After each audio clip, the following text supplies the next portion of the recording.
disciple of Orochimaru, the evil scientist from Naruto. This video is purely for entertainment and does not infringe on copyrights or laws. The rights to the novel and image belong to the original author. We do not claim ownership. Don't like waiting and want to listen to this fanfic in full now? Subscribe to our Patreon, where you'll find the best fanfics. Chapter 576, Going to the Moon. Although the Six Paths Sage remained silent, the look in Amemiya Kenichi's eyes suggested a glimpse into his inner thoughts. He had some understanding of the matter. While the Six Paths Sage was also of the Satsuki clan, it was also true that he was dead. For the Six Paths Sage, his primary battlefield wasn't here, but in the Pure Land. This time machine likely relied on genetic testing to determine if the target matched the user's identity. In other words, the time machine detected that Amemiya Kenichi's genes were closely related to the Satsuki clan, prompting Kenichi to activate it. Otherwise, if Kenichi and the Six Paths Sage were in a spirit state, it wouldn't have been able to function. That's quite true. So, is Satsuki Ishiki in your world? The Six Paths Sage's gaze was complex, but he remained silent as he looked at Kenichi. With Kenichi Amemiya now formidable, the Six Paths Sage wouldn't risk creating another enemy, just for the sake of the time machine. Furthermore, after learning that Kenichi Amemiya came from another timeline, the Six Paths Sage relaxed a bit. This way, Kenichi Amemiya wouldn't remain in this place forever, and the impact on him would naturally be less significant. However, the Six Paths Sage was also curious about what had happened in Kenichi Amemiya's timeline, and why he was in this one. The Six Paths Sage could still deduce something, as he noticed that Kenichi Amemiya seemed to know he had the machine. Yes, and there was also you. When I was teaming up with you, I was ambushed by Ishiki Satsuki, and you threw this thing at me, and it hit me. Kenichi Amemiya shrugged. He felt a pang of unease at the thought, but the Six Paths Sage probably hadn't anticipated that this machine could be used to travel through time. As for Ishiki Satsuki, he certainly knew, but he was too late to stop it. The Sage of Six Paths opened his mouth, pursed his lips, and opened it again, wanting to say something, but after a long pause, no word came out. His eyes were strange. Although he had some assumptions after learning that Amemiya Kenichi was from another timeline, he had never imagined that Amemiya Kenichi's being sent here was related to his alternate timeline self. That doesn't make sense. If you're from another timeline, why haven't I seen you in this world? The Sage of Six Paths said, a little confused, as a thought struck him. After all, the timelines were different, but other places should be similar. Otherwise, how could Amemiya Kenichi know so much about the ninja world? I don't know. Amemiya Kenichi shrugged. He was also curious about this question. Instead of visiting other timelines, he was sent to the time when the official Naruto plot was about to begin. This had left Amemiya Kenichi somewhat confused. His only explanation was that his time travel had caused a fork in the Naruto timeline, and his timeline had also entered a fork, leading to a completely new path. Although curious, the Six Paths Sage didn't offer much. Instead, he tried to plead for information about that timeline from Amemiya Kenichi, and upon hearing this, Amemiya's interest peaked. Information was certainly available, but it couldn't be given for free. Six Paths Sage, I'm curious. What are you doing in the Pure Land? Amemiya Kenichi asked, a half smile on his face. He was genuinely curious. Sanzu Amado had previously conducted research in the Pure Land, but hadn't found anything, and the Six Paths Sage had manipulated and wiped his memories of that time. So, Amemiya Kenichi had no idea what the Six Paths Sage was doing in the Pure Land. Now seemed like a good opportunity to learn some of the secrets of the Pure Land. Upon hearing Amemiya Kenichi's words, the Six Paths Sage fell silent. Frankly, he didn't really want to talk about this matter, as it involved too many things. But seeing Amemiya Kenichi's expression, the Six Paths Sage knew that, if he wanted to know some information, he would have to pay a price. It wasn't a major concern for him anyway. Even if he spoke, if Kenichi Amemiya found out, it would be his other self in the alternate timeline, who would be worried. And judging by Kenichi Amemiya's expression, the events in their timeline wouldn't affect his own world. With that in mind, the Sage of Six Paths relaxed. You're aware that the Pure Land is the final resting place for all souls. I'm currently planning to seize control of the Pure Land, using the souls within, to form a backup force for the ninja world, preparing for a possible attack from the Satsuki clan. The Sage of Six Paths bluntly outlined his plans for the Pure Land. Kenichi Amemiya nodded, not feeling particularly surprised. Technically, this was within his wildest dreams. After all, what could possibly be worth plotting in the Pure Land? There were only a few. Kenichi Amemiya had previously considered the worst case scenario, the Sage of Six Paths mastering the power of the Pure Land and absorbing the soul essences of its powerful beings to increase his own spiritual strength. However, he'd been a bit overly nefarious. During his recent research on his teacher, Orochimaru, Kenichi Amemiya discovered that the human soul can slowly repair itself, even recovering from severe injuries. The healing of his teacher's wounds is proof of this, albeit at a slower rate, but still relatively speaking, there's a speed.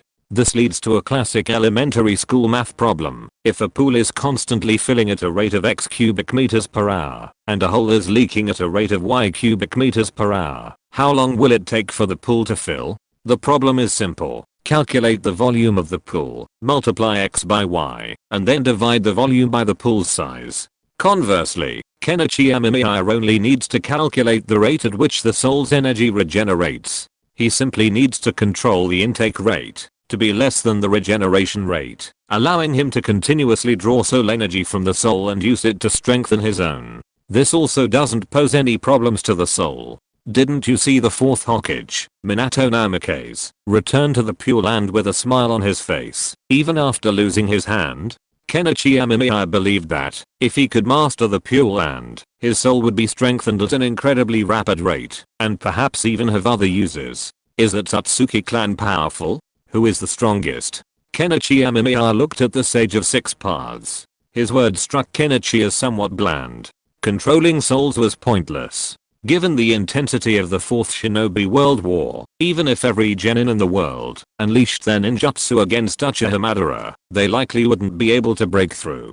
Ultimately, the ninja world was a world where strength reigned supreme. The gap between the strong and the weak was too vast. Closing this gap required other means, such as the weapons Kenichi Amemiya was currently developing. By developing sufficiently powerful weapons, ordinary people could even threaten the powerful. Take, for example, the atomic bomb. If ordinary people were equipped with one, even the so-called Satsuki clan would suffer if they were unprepared. Gods, I only know that those beings claim to be gods and reside in Takamagahara. The Sage of Six Paths was silent for a moment, then spoke with a heavy heart. Amemiya Kenichi was quite calm upon hearing this. Kishimoto, after all, was Japanese. Since he'd already drawn characters like Kaguya Satsuki and Daishiki Satsuki, based on Japanese mythology, it wasn't surprising that the gods of the Satsuki clan resided in Takamagahara. It's hard to say in the future if Izanagi and Izanami will truly arrive in the ninja world and fight Boruto. And there's also Susanoo and Yamato no Orochi, and so on. Anyway, Japanese mythology only has a few of these. In my timeline, Black Zetsu accidentally discovered Daishiki Satsuki's base, and that's when we learned of his existence. However, Black Zetsu initially wanted to unlock his mother's secrets, but when he realized he couldn't defeat me, he chose to collaborate with me, and Daishiki Satsuki, his abilities. Amemiya Kenichi didn't hesitate, revealing the information from his own world. The Six Paths sage listened intently. Wedge, I didn't expect Satsuki Daishiki to be slowly recovering with the wedge. But from what you're saying, that man named Jijin isn't a perfect vessel, otherwise he might have already been perfectly resurrected. The Six Paths sage immediately understood Satsuki Daishiki's situation. Anyway, the time difference between our world and yours is similar. Satsuki Daishiki is definitely not very strong right now, and his base is located just below the Rain Village. Amemiya Ken nodded. Satsuki Daishiki had been a formidable opponent the first time he faced him. After all, his abilities were unknown, and his tactics were limited. Now that some of his abilities were known, and until new ones emerged, Amemiya Kenichi wasn't too worried. The Six Paths sage remained silent, lost in thought. Amemiya Kenichi didn't interrupt him. In the current ninja world, the only one who could be of any use was the Six Paths sage. Uchiha and Senju Hashirama, the sages of the three sacred places, hadn't made any moves. The other cage were only moderately powerful, and against Satsuki Aishiki's outburst, they could only block it. To explore more of Satsuki Aishiki's abilities, they must cooperate with the Six Paths Sage and his men. I understand, but with our current strength, it's difficult to defeat Satsuki Aishiki, unless... The Six Paths Sage narrowed his eyes and didn't finish. Amemiya Kenichi understood what the Six Paths Sage meant. The ninja world currently lacks high-end fighters, but with just one more, they could be defeated instantly. However, that enemy is incredibly powerful, and unleashing hidden dangers is significant. Kaguya Satsuki isn't a woman who's suited to appear now. I think you'd be better off training Naruto and Sasuke. After all, they're the reincarnations of your sons, ensuring their future strength. Besides, if Satsuki Aishiki doesn't know his information has been exposed yet, we're in the dark, he's in the light, giving us plenty of time to make arrangements. Amemiya Kenichi remained calm. After all, he already had a way out. Regardless, as long as he wasn't incapacitated for an instant, he wouldn't have to worry about being trapped in this world. Alright, the Six Paths Sage nodded and prepared to leave, but before he could, he grabbed him. The Sage of Six Paths looked at Kenichi Amemiya with a hint of doubt in his eyes. I want to go to the moon, capture someone, and strengthen my strength. Kenichi Amemiya said directly. He remembered that going to the moon was a matter of the theatrical version. The plot of the theatrical version generally rarely affects the main storyline, but this is obviously not the case in this world. However, Kenichi Amemiya didn't know how to go to the moon, but he didn't know, and the Sage of Six Paths must know. So Kenichi Amemiya planned to ask the Sage of Six Paths. The Sage of Six Paths glanced at Kenichi Amemiya. He knew what was on the moon. After sealing his mother, Hamura went there, but now, Hamura is dead. Those on the moon are all Hamura's descendants, and those little guys seem to have some problems with their brains because of staying on the moon for a long time. At least that's the news he got from the Pure Land before. If you want to go to the moon, there's a secret passage that allows you to reach it by another method. However, the Six Paths Sage looked at Kenichi Amemiya. Kenichi was now very powerful, extremely powerful. Hamura's descendants might not be a match for him, so he wasn't too worried about his safety. If possible, preserve a bloodline. After all, they're Hamura's descendants. The Six Paths Sage sighed, and Kenichi Amemiya nodded. He would have done so, even if the Six Paths Sage hadn't said so. The reason was simple. If he killed Hamura's descendants, how could he conduct his experiments? Kenichi Amemiya couldn't bear to have any problems with his experimental materials. After bidding farewell to the Six Paths Sage, Kenichi Amemiya went to the laboratory. He planned to make arrangements for Orochimaru before leaving for the moon. Once inside, Kenichi scanned the area as usual, but found nothing unusual. This was understandable. After Kenichi Amemiya's upgraded security measures for Orochimaru, it would have been too far-fetched for Orochimaru to escape. Teacher, how are you feeling lately? Amemiya Kenichi looked at Orochimaru with a smile. He looked the same now, but his soul had become that of a woman. How interesting. Chapter 577 Otsutsuki Tonari. Orochimaru didn't want to talk, nor did he want to answer Amemiya Kenichi. Seeing this, Amemiya Kenichi didn't say anything. After all, he had performed a lot of soul surgeries on his teacher. Unless his teacher was induced with Stockholm Syndrome, Amemiya Kenichi really didn't think Orochimaru would say anything to him. So Amemiya Kenichi just walked over, extracted Orochimaru's soul, and checked the state of Orochimaru's soul. It's really interesting. Amemiya Kenichi looked at Orochimaru's soul. Orochimaru's soul had completely turned into a female at this moment. Except for the face, that was still Orochimaru's face. There was no other similarity between him and Orochimaru. Moreover, the soul wound that had been sutured before had begun to heal. Now, except for the feeling of some scars, there was nothing else.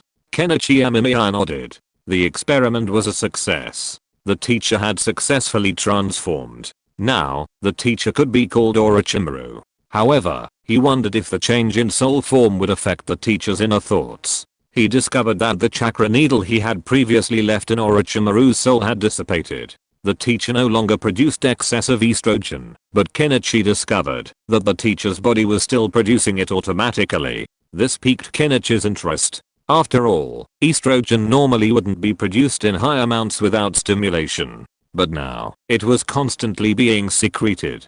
Could the teacher's soul be affected in some other way? Thinking of this, Kenichi Amemiya decided to test it, but Orochimaru showed no interest in cooperation. He kept his head down and remained silent. If it weren't for the breathing, Kenichi Amemiya would have thought he was standing before a dead person. But it didn't matter. A flash of the Rinnegan flashed in Amemiya Kenichi's eyes, and the next second, Orochimaru looked up blankly, his face expressionless. Kenichi smiled, looking at Orochimaru's soul. He noticed that Orochimaru's resistance to illusions was even weaker now that his soul was out of his body, and he was now being directly controlled. Kenichi looked at Orochimaru's eyes, then narrowed his eyes, noticing some changes in Orochimaru's facial features. Originally, Orochimaru's facial details and features were still normal, but now, Orochimaru's facial lines were softer, and his features had undergone some subtle changes. Kenichi had been Orochimaru's disciple for so long, and he was very familiar with his features, but now, they had changed.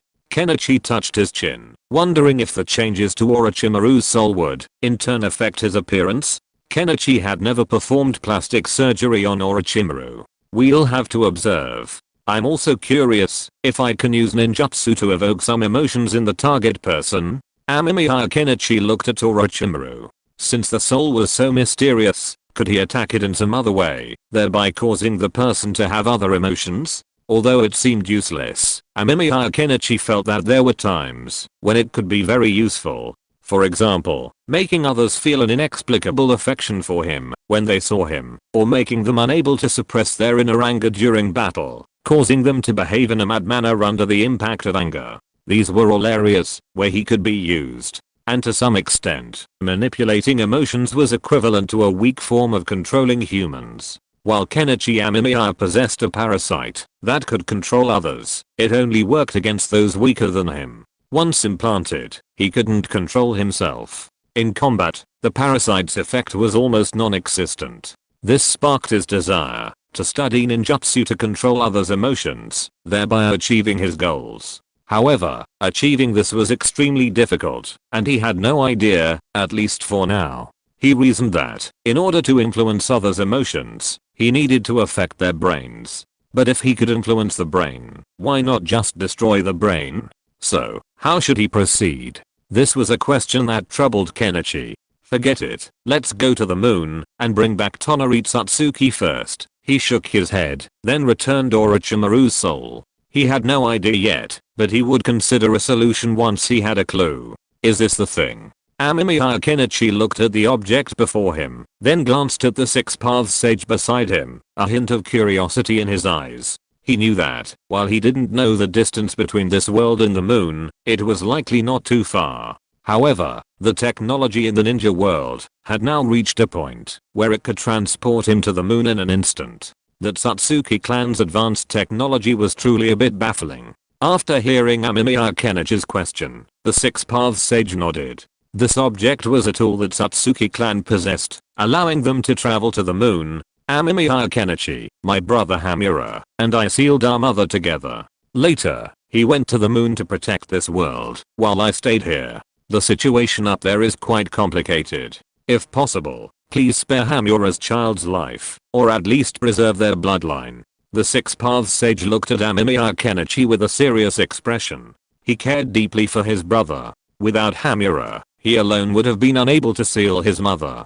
Kenichi Amemiya nodded. He found that the Sage of Six Paths really cared about his brother, to an exaggerated degree. He had mentioned it before, but he was still mentioning it now, which made people feel a little weird. However, Kenichi Amemiya didn't have any opinion on it.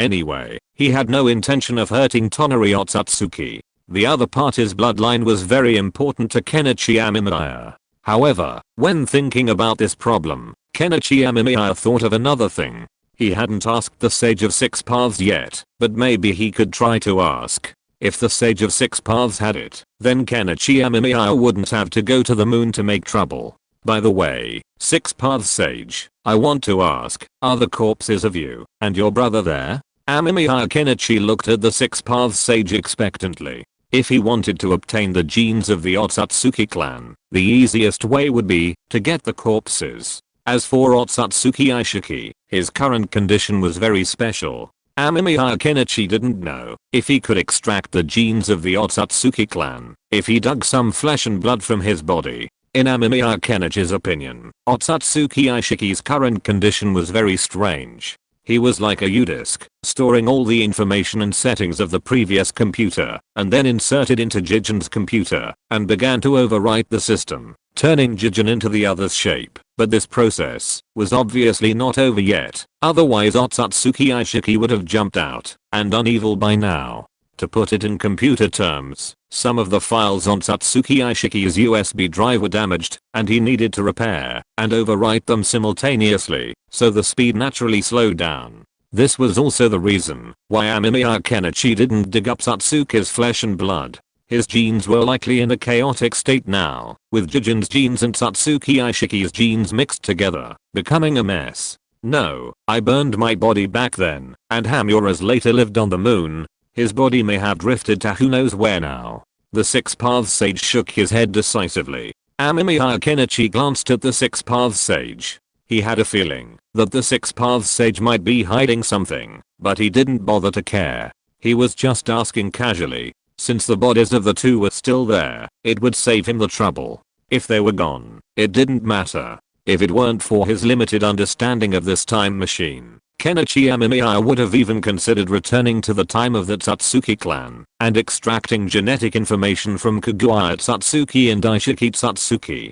While he might not be able to defeat them, he didn't need to. He could simply rip off their hair, scrape off a bit of flesh, and run away. Unfortunately, Kenichi Amemiya didn't want to take the risk, and he was skeptical about the machine's ability to travel so far into the past. He even considered the fact that it could travel back to the past and into other timelines incredible. Many scientists have studied the fascinating theory of the time machine, but with the current state of technology, time travel was impossible. Going back to the past was too difficult. Predicting the future, on the other hand, was possible, but only a possibility, not an absolute. After all, many theories are only theoretically feasible. Whether they actually work depends on the scientist's actual application. And now, Kenichi Amemiya has a time machine in front of him. The existence of this thing can be said to be a cutting-edge technology that can be hidden for a lifetime by a country if it can bring back the original world.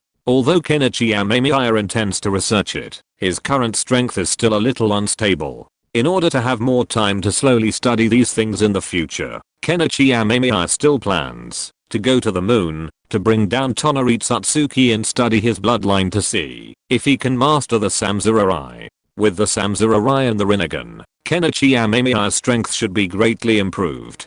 Kenichi Amemiya, by the way, there is something the Sage of Six Paths called out, but Kenichi Amemiya had already stepped into the pool of water. As he stepped into the pool prepared by the Sage of Six Paths, Kenichi Amemiya felt as if he had fallen into the bottom of the sea. His body was light, as if he was being held up by something, but Kenichi Amemiya himself did not feel much, nor did he feel like he could not breathe. He even saw some strange bubbles in this space, and floating on the bubbles were some of Kenichi Amemiya's past memories. He looked at these memories in front of him with a hint of amusement in his eyes. These memories only recorded his memories in the ninja world, but did not record his memories of his previous life. It seems to be a way of revealing some important memories of the one who fell in. Amemiya Kenichi mused. When he first watched Naruto and Hinata's love scene, it was here that they finally confessed their love and were together, ending Hinata's countless years of waiting. According to Kishimoto, he wasn't particularly good at writing romances, which is why there weren't many in the original Naruto. However, since Naruto was already considered finished at the time, this movie was created to fill in the marriage scene between Naruto and Hinata. Otsutsuki Tonari was also a character designed by Kishimoto himself. How interesting. When Amemiya Kenichi emerged from the water, he saw a pitch black universe and the Azure planet not far away. Amemiya Kenichi patted his hair. This appearance seemed a little different from Naruto's, but it wasn't a problem. After all, Amemiya Kenichi had borrowed the items left by the Six Paths Sage to reach the moon, so his method of travel might be different from Naruto's. Kenichi Amemiya stepped out. He wondered how Otsutsuki Hamura had managed to do it, but this place was actually breathing normally.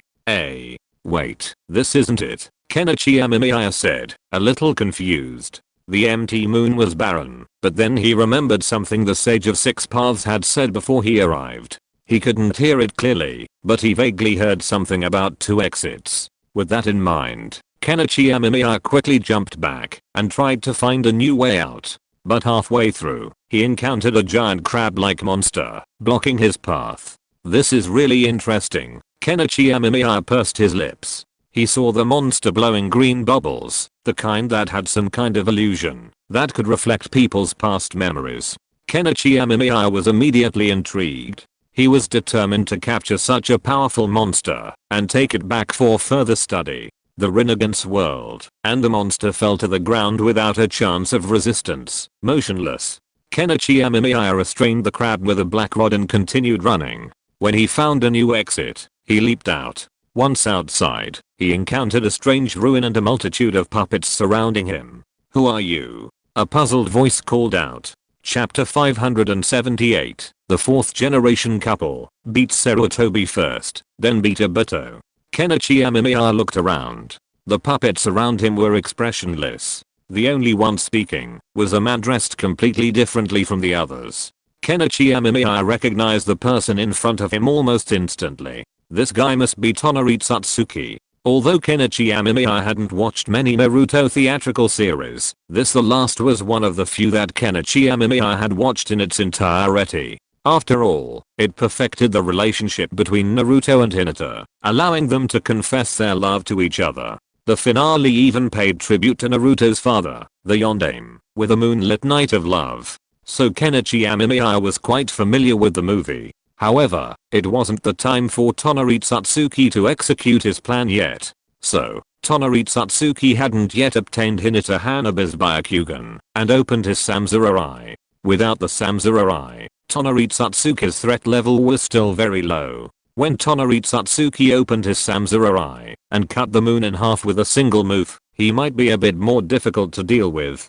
Kenichi Amemiya had no intention of engaging in idle chatter. Almost the moment he laid eyes on Tonari Satsuki, he launched an attack, unleashing a Manjaki illusion that froze Tonari for a second. He saw the illusion Kenichi had conjured for him. In it, he saw Hinata, the woman he had previously chosen as his future wife, but who seemed to favor someone else. This left Tonari stunned. By the time he realized what was happening, Kenichi was already in front of him. He raised his hand and suddenly grasped Tonari's neck. Before Tonari could even speak, he fainted. "You're still a brat." Kenichi smacked his lips, looking at the unconscious Tonari. If Tonari Satsuki was still a brat, then there must be another Satsuki here, perhaps an elder or something.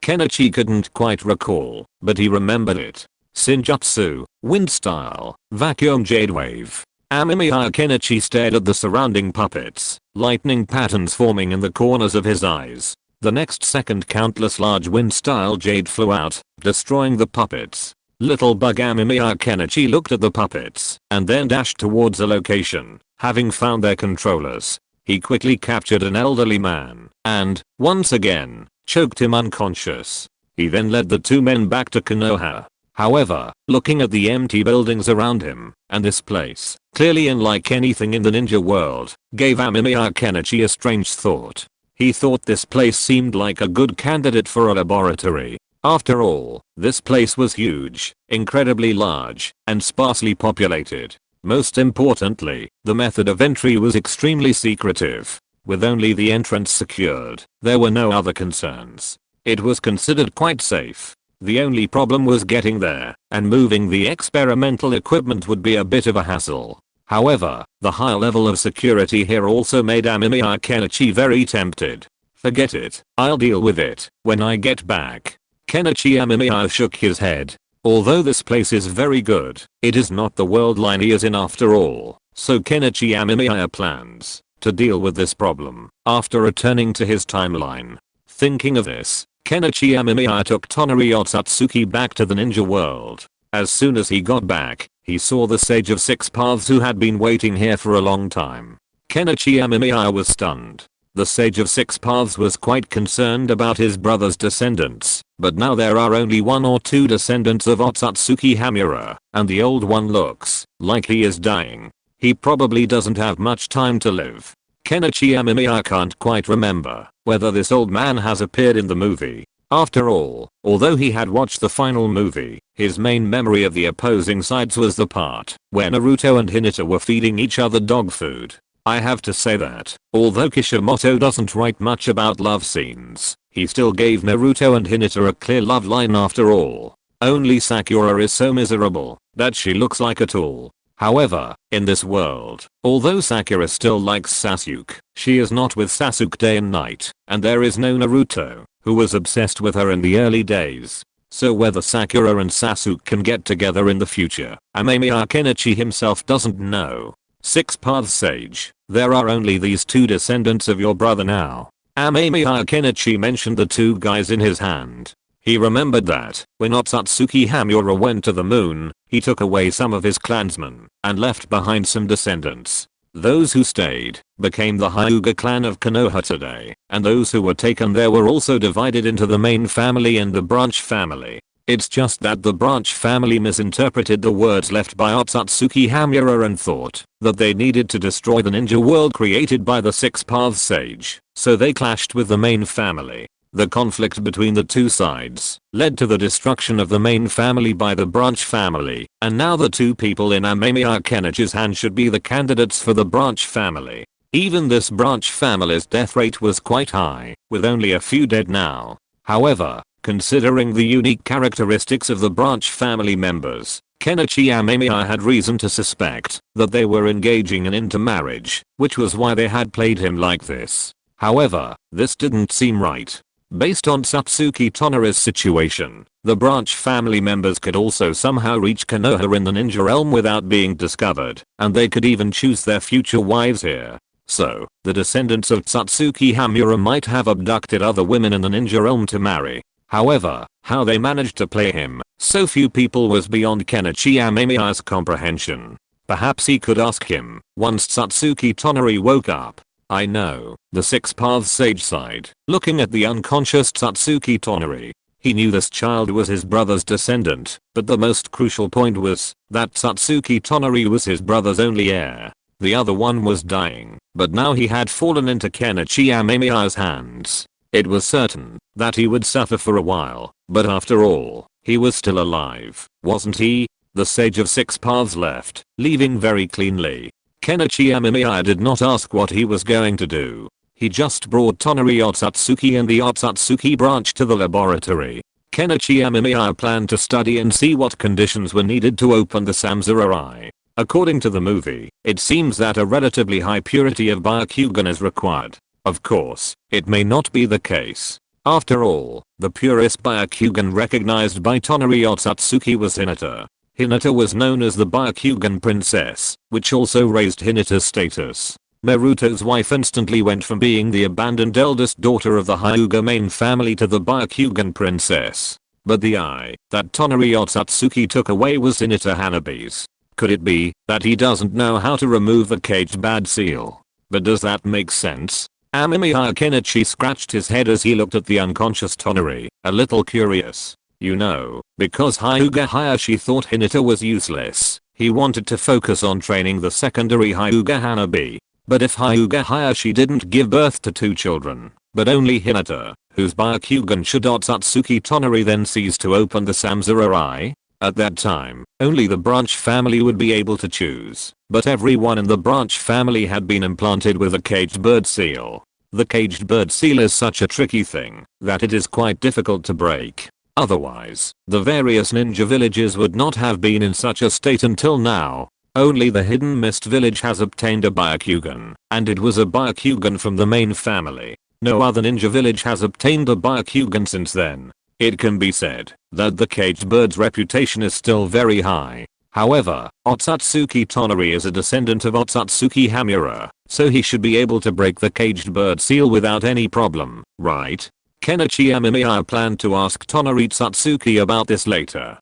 His current plan was to experiment with another older person to see if there were any specific requirements for the quality of the Byakugan required to activate the Samsara. If so, Kenichi Amemiya would have to clone Hinata's genes to obtain a purer Byakugan. But considering the timeline, the things I planned should be starting to unfold, right? The ninja world must be bustling right now, but that's a good thing. Naruto, Sasuke, and the others won't have time to bother me. With Hikaru around, it won't be a big problem. Kenichi Amemiya thought back to the things he'd done before going to Tonari Satsuki, a playful smile on his face. So, the plan's gone awry now. Uchiha Obito looked at Black Zetsu with a hint of confusion in his eyes, especially when he saw the Six Paths Sage standing beside him. He was confused. Why had Black Zetsu brought the Six Paths Sage with him, and how had his identity been revealed? According to Black Zetsu, his identity was no longer a secret within the ninja world. Kakashi was approaching this location with two furious old acquaintances. Simply put, Uchiha Obito had been sold out. Yes, Black Zetsu said, feeling exhausted.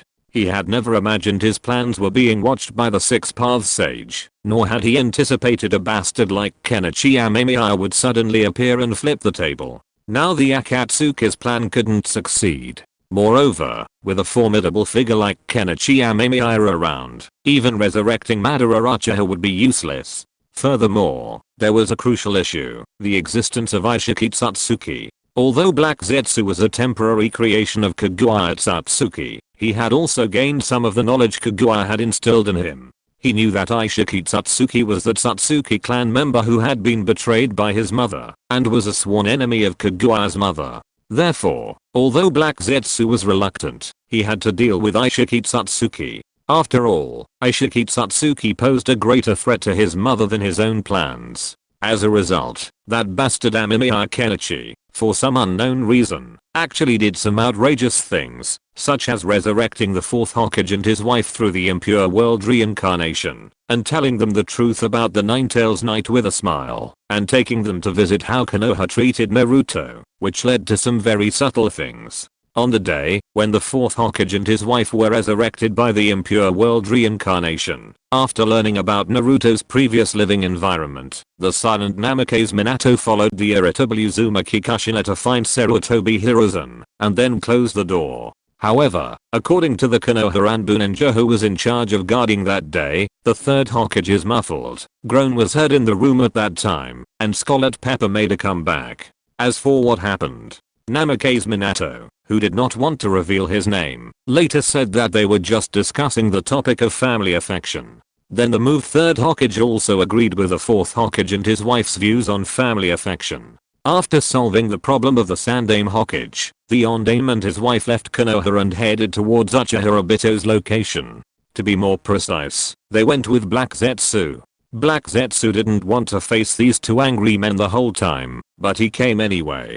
Black Zetsu also thought about tipping off, but there was no way. With the Six Paths Sage here, Black Zetsu couldn't do it at all. Obito, you're really still alive, Kakashi said in a complicated voice. Obito turned his head stiffly, his face still covered with a mask. This mask was very important to Obito, because after putting it on, he was no longer Uchiha Obito, but Uchiha Madara, and could do things that Obito dared not do without restraint. But now, the mask was still there, but it could not hide his identity. Kakashi's eyes were complicated.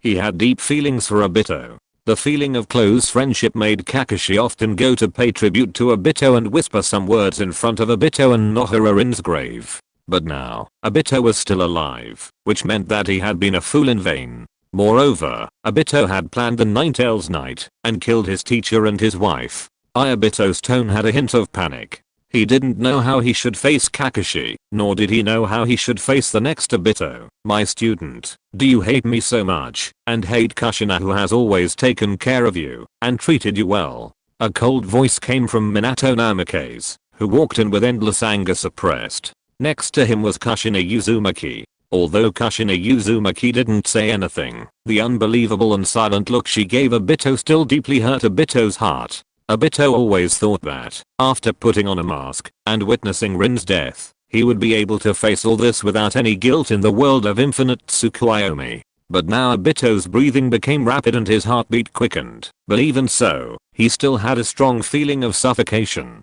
Chapter 579 Obito, killing people and destroying their hearts. Uchiha Obito, after witnessing Nohararin's death, went completely mad. He became a complete believer in Madara Uchiha's Moon project, and vowed to create a world where Nohararin existed, but where despair was less prevalent.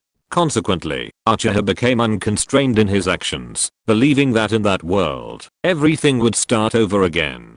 Nohararin would not die, and neither would his teacher and mistress. Therefore, Uchiha Obito ignored his past feelings. However, this was only his assumption. On the night of the Ninetales, Obito, wearing a mask, felt a deep sense of relief when his teacher didn't recognize him. His actions became increasingly cold and ruthless. Although he failed to kill the fourth Hokage Minato, Uchiha Obito achieved his goal, freeing the Ninetales. He knew what the freedom of the tailed beast meant to the Jinchuriki, but he didn't care. Since his teacher hadn't recognized him, he simply embraced Rin and the Moon world, and made amends to them. But at this moment, before the Moon project could succeed, the Yondaime and his wife arrived, having discovered his true identity. Uchiha Obito was utterly panicked. He stood there, bewildered, as his teacher and his wife approached, reaching out to remove his mask. No, don't. Obito tried to stop them. The mask was his only means of concealing his identity, the very thing that allowed him to do anything without scruples. But Obito, in his panic, was powerless. The next second, his mask was removed, revealing his unsightly features. But everyone familiar with Uchiha Obito knew this was him. A flicker of deep disappointment flashed in Minato Namikaze's eyes, and he looked at his student with mixed feelings. I never imagined you would hate me, your master's wife, so much that you would directly kill her, and kill me too, Obito. Minato's eyes were filled with disappointment. He had never imagined his student could hate him so much. What had he done wrong? Minato didn't know. During that war, he was caught up in something, and didn't arrive in time to save Obito. He regretted it for a long time. Later, he was tripped up by someone, and couldn't save Nohararin. He also regretted it for a long time, but Minato didn't know that the student he regretted, and would often visit to pay his respects, was not dead. After surviving, he did not hesitate to seek revenge, even directly against his former mentor. This made Minato sad and angry. If he might have owed Obito some things, then what about Kushina? What did Kushina do wrong? Kushina cared so deeply for Obito, yet Obito had done this, leading to her death and a life of misery for their son, Naruto. Obito, Kushina spoke, her eyes cold and indifferent, as if she were a stranger. Such a look made Obito tremble. He was afraid to face his own conscience. None of this has anything to do with us. Amemiya Kenichi has already said that everything that happened to you was orchestrated by Uchiha Madara and Black Zetsu. Whether it was your burial or Nohararin's death, it was Uchiha Madara and Black Zetsu who did it to force you into darkness. Kushina's voice was icy, like a winter wind, stinging Obito's heart. Obito stared at Kushina in confusion, then looked at Black Zetsu beside him in disbelief. Black Zetsu turned his head away from Obito, but his attitude proved that Kushina was right. You're just a fool who's been used by others, and you're foolish enough to work for your enemies. Kushina's voice was filled with a hint of sarcasm. Uzumaki Kushina was a gentle person, and she had always been one. Although she had a bad temper, she would show her gentle side to the people she cared about, her family, and her friends. But at this moment, facing Uchiha Obito, Uzumaki Kushina was merciless and heartbroken. Uzumaki Kushina had been very good to Obito before. After all, Obito was her husband's student, and his life wasn't going well. She could also see Obito's feelings for Nohararin, so she had been trying to match the two together with a smile. But now she regretted it. If she had known that the person she cared about would be the culprit who would leave her child alone, Uzumaki Kushina swore that she would never let Obito survive. But now everything was irreversible, and Uzumaki Kushina could only be heartbroken. She wanted to make Obito regret it, so much so that he wished he were dead. This can't be true. This can't be true. Black Zetsu, this can't be true. Obito roared frantically, but Black Zetsu remained silent. It is indeed true. Uchiha Madara sealed your heart, right? He was old and dying, and needed a spokesperson to help him carry out the Moon Eye project. You were the spokesperson he chose. The Sage of Six Paths sighed, and his words left Uchiha Obito completely stunned. If all this was true, then what was the point of doing all this in the first place? He worked for Nohararin's murderer, he killed his teacher and his wife, he brought himself to hell, and the light he believed in was nothing more than bait thrown by his enemies. For me, there's still the Moon Eye project. If I can create a world with Nohararin, then everything will be saved. Obito spoke frantically, muttering to himself. His only hope now was the Moon Eye project. If he could create a world with Nohararin, then everything could be redeemed, and his teacher and the others would forgive him. Obito, the Moon Eye project is also fake. Amemiya Kenichi has already said it's nothing more than an illusion, an inescapable one. Everyone will become white Zetsu, weapons of war, and lose their true selves. Uzumaki Kushina spoke softly, her tone gentle, but her words pierced Obito's heart like a needle. Minato Namikaze looked at his disciple's despairing eyes, feeling a mixture of emotions, but mostly a sense of relief. His death was irreversible, and Naruto's past was irreversible. But at least he had driven the culprit of all this to utter despair, and achieved his revenge. This isn't real, ha ha ha ha. This is fake, it's all fake, you're all fake. Obito roared like a madman, determined to kill everyone before him, and break this illusion. Obito, let the teacher teach you one last lesson. Minato Namikaze rushed out. Flying Thunder God has two stages. Minato Namikaze held the Rasengan, and pinned Obito to the ground. Obito spat out a mouthful of blood, then he frantically climbed up, and rushed towards Kakashi, attacking Kakashi's heart with the ninjutsu in his hand. Kakashi subconsciously used Reikari, but Obito gave up all resistance in an instant. He rushed towards Kakashi with relief, allowing Kakashi's hand to pierce his heart. Kakashi's pupils shrank, and he looked at Obito in astonishment, but saw Obito's relieved smile. Ahem, Kakashi. I won't give in to you. Obito spat out a mouthful of blood. Minato Namikaze walked over silently. Uzumaki Kushina turned her head away, and didn't see this scene. Kakashi's body was shaking. He had killed Nohararin in the same way before, and now, he killed Obito in the same way. Take my other manger key, Obito said weakly. He turned his head tremblingly, and saw Minato Namikaze standing beside him, his hands folded.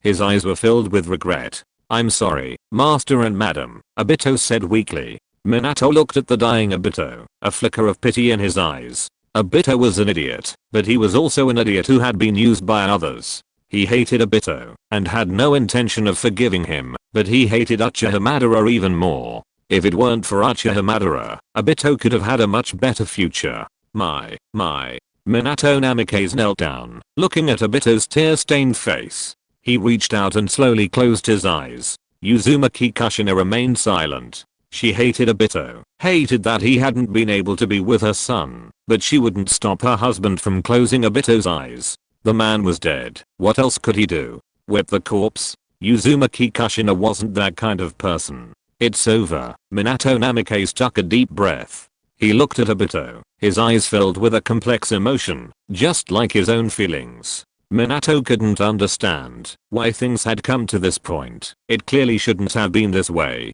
Uchiha Madara was also an idiot being exploited by Black Zetsu. With that thought, Minato understood the entire logic. Ultimately, Black Zetsu was the mastermind, the culprit. This man had thrown the ninja world into chaos, and caused countless tragedies. If Black Zetsu hadn't seduced Uchiha Madara, none of this would have happened. Minato Namikaze stared at Black Zetsu, gritting his teeth. If the Six Paths Sage hadn't been nearby, he would have attacked. Black Zetsu saw Minato's look, but he didn't care. All his plans had been completely thwarted by Kenichi Amemiya. Forget about unsealing his mother, he probably wouldn't even survive. But it didn't matter. As long as he could kill Satsuki Aishiki, there was still a chance, however slim. Once I've dealt with Satsuki Aishiki, I'll hand Black Zetsu over to Kenichi Amemiya.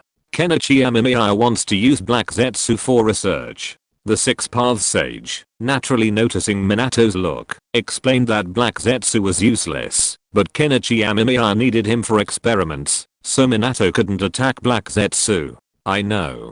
Minato took a deep breath. and chose to turn a blind eye. After all, being used by Kenichi Amemiya for experiments would probably be less painful than dying. "That's brilliant, Black Zetsu." An angry voice rang out. The resurrected Uchiha Madara also emerged. He had been following the others and had heard everything. The proud Uchiha Madara simply couldn't accept the fact that he had been used by Black Zetsu. Heh, Black Zetsu scoffed, a laugh that made Madara want to charge and thrash Black Zetsu, but he held back. He couldn't defeat Kenichi Amemiya. Kenichi Amemiya was too powerful, and he wasn't someone he could handle right now. Therefore, since Kenichi Amemiya wanted to use Black Zetsu for his experiments, Black Zetsu had to be delivered alive and well to his lab, otherwise, it was hard to predict what would happen. Uchiha Madara also had his own priorities. He had to personally teach Uchiha Sasuke, helping him become the best ninja he could be, a valuable asset. He only had 3 short years, but Madara was confident. Naruto also accepted instruction. His teacher Linup was very luxurious, with the first, second, third, and fourth generations teaching together. This would also save Kenichi Amemiya some effort. The same time was 3 years. After 3 years, no matter what, he would embark on the path of solving Ishiki Otsutsuki. The Sage of Six Paths looked at everything in front of him, with a hint of smile in his eyes. The ninja world has been in chaos, fighting each other. The Sage of Six Paths saw it all, but there was nothing he could do. It was difficult to get people to let go of their hatred, unless there was an enemy so powerful that no one could fight alone. So the Sage of Six Paths acquiesced to all the actions of Black Zetsu. He watched quietly, watching the ninja world being pushed into the abyss by Black Zetsu. He knew that only by being pushed into the abyss could they climb out together. Unexpectedly, Kenichi Amemiya, who came from another world, would just flip the table. Difficult? Then don't do it. As a result, Kenichi Amemiya really created a super powerful enemy, Ishiki Otsutsuki, and forced the entire ninja world to unite. Although the process was a bit rough, the result was good. Thinking of this, the Six Paths Sage nodded. After dealing with Ishiki Otsutsuki, Kenichi Amemiya would go back. By then, the ninja world would also enter a new stage under the leadership of the grown-up Naruto and Sasuke, and prepare for possible future attacks from the Otsutsuki clan. An era of great development is about to come, and the Six Paths Sage has already seen such a future. Ninja world, this is a way to deal with the Otsutsuki clan. Mother, if you're listening to this novel on a channel other than Fanfic World, it means they downloaded and uploaded it without effort. We cordially invite you to visit our channel, Mundo Fanfic Novelos. There you'll find the original version of this story and you can explore many other novels of various genres. We're waiting for you to immerse yourself in a world of incredible novels. Chapter 580, 1.5 years. Guessing on time. Current research object, the origin of time, research progress. 3%.